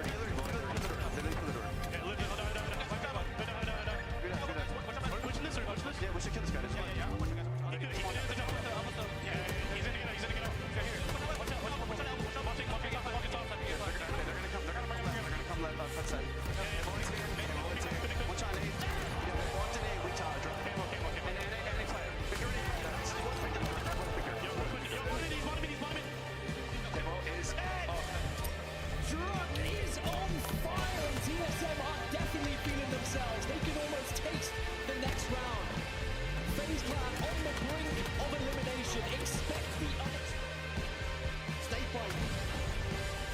Outside, doesn't like the weather, steps back inside once more. That sniper rifle just enough for warning sign. Penguin elsewhere has been taken care of. Trying it out. State Point loses face. Lucid gets his skull ripped from his neck. Manny lets roar as well because he knows how huge that is for TSM. FaZe have maybe one last push, one last attempt of staying in this tournament. Their Halo Infinite history is on the line here. And they know full well they are on the brink of elimination. 10 more seconds here for TSM. FaZe Clan on the ropes. Desperately trying to duck and cover. Trying to get the chin away from the punches. But TSM keep on swinging.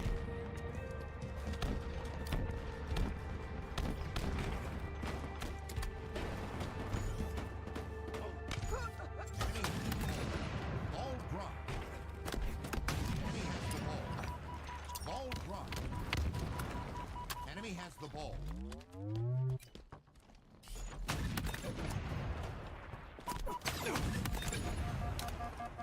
Two to fight out of with the sniper.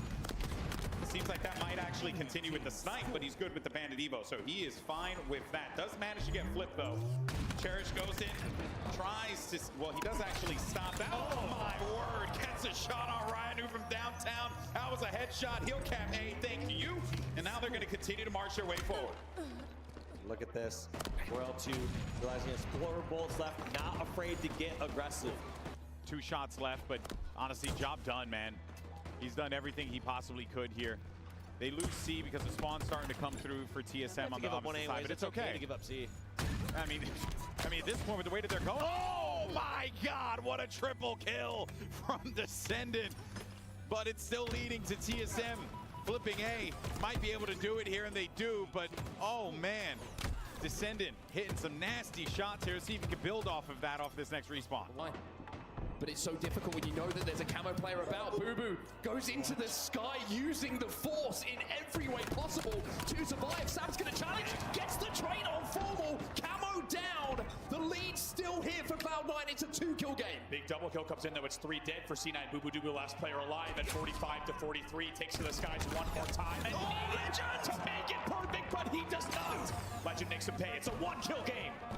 What a fight and what a battle. What an individual fight that could be as Optic going to the lead by 1. And obviously he's got the next snipe. I mean, Optic have got to be worried because it's another triple cap now. We talked about Optic's momentum out of game 2, but where is it now? C9, they bounce back. The mental strain for this team to lose a 50-47, yet be playing this game 3 this way. This is something special. They already have 205 on the board. 3 dead for Optic Gaming. Conversion at A. Obviously drops down, finds 1. No, he doesn't. Renegade might have just given Optic an opening with an individual fight that goes his way. Should be a win. Boo finds the kill on Boo. And Renegade is trying everything to drag Optic Gaming back into this game.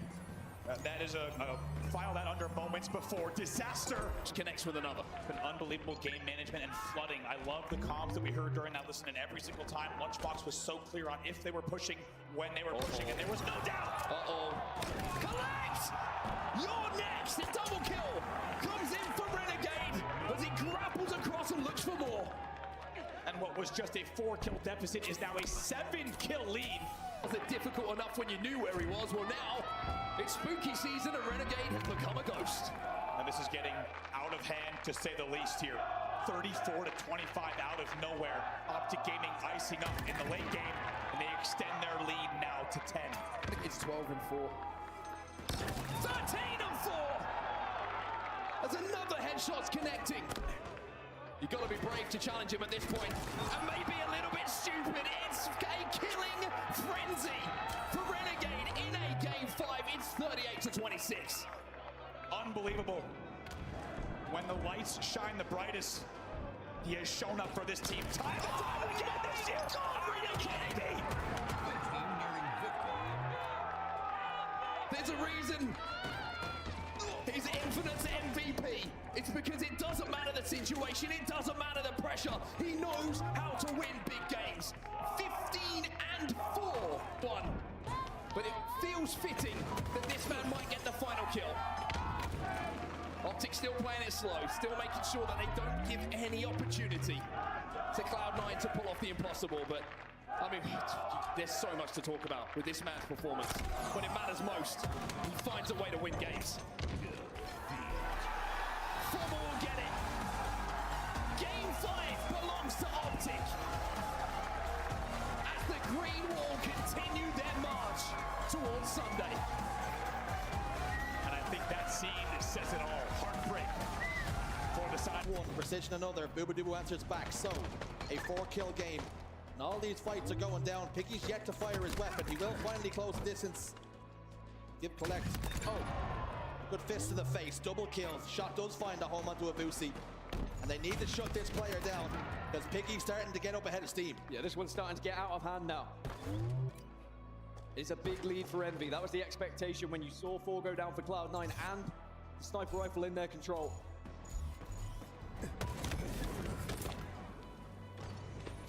Three dead now. Sad with the QT.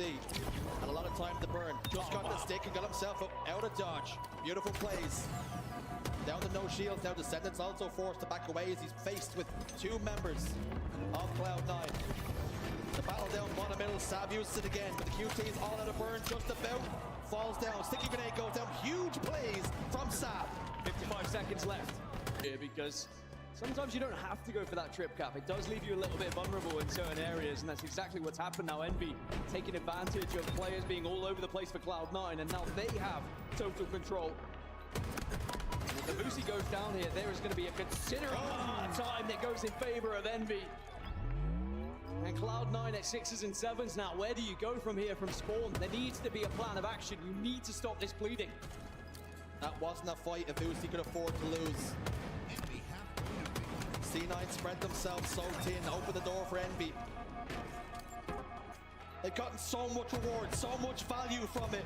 Cloud9, they step forward once more. It's going to be a clash over towards A, and Envy hold what they have. They're going to Championship Sunday, and that date with Luminon is locked in. Choice words sent across that main stage. Elation on one side. But then on the other side, you can see the dejection on the side of Cloud9. They knew what a fantastic opportunity this was to break into that top 4. How close they were against Optic Gaming. And then against Envy, they just time and time again found themselves too far behind, too much to do. And look what it means to Envy. Top 4 secured. Championship Sunday is theirs. And they'll have a chance to compete for top 3, if not further, tomorrow.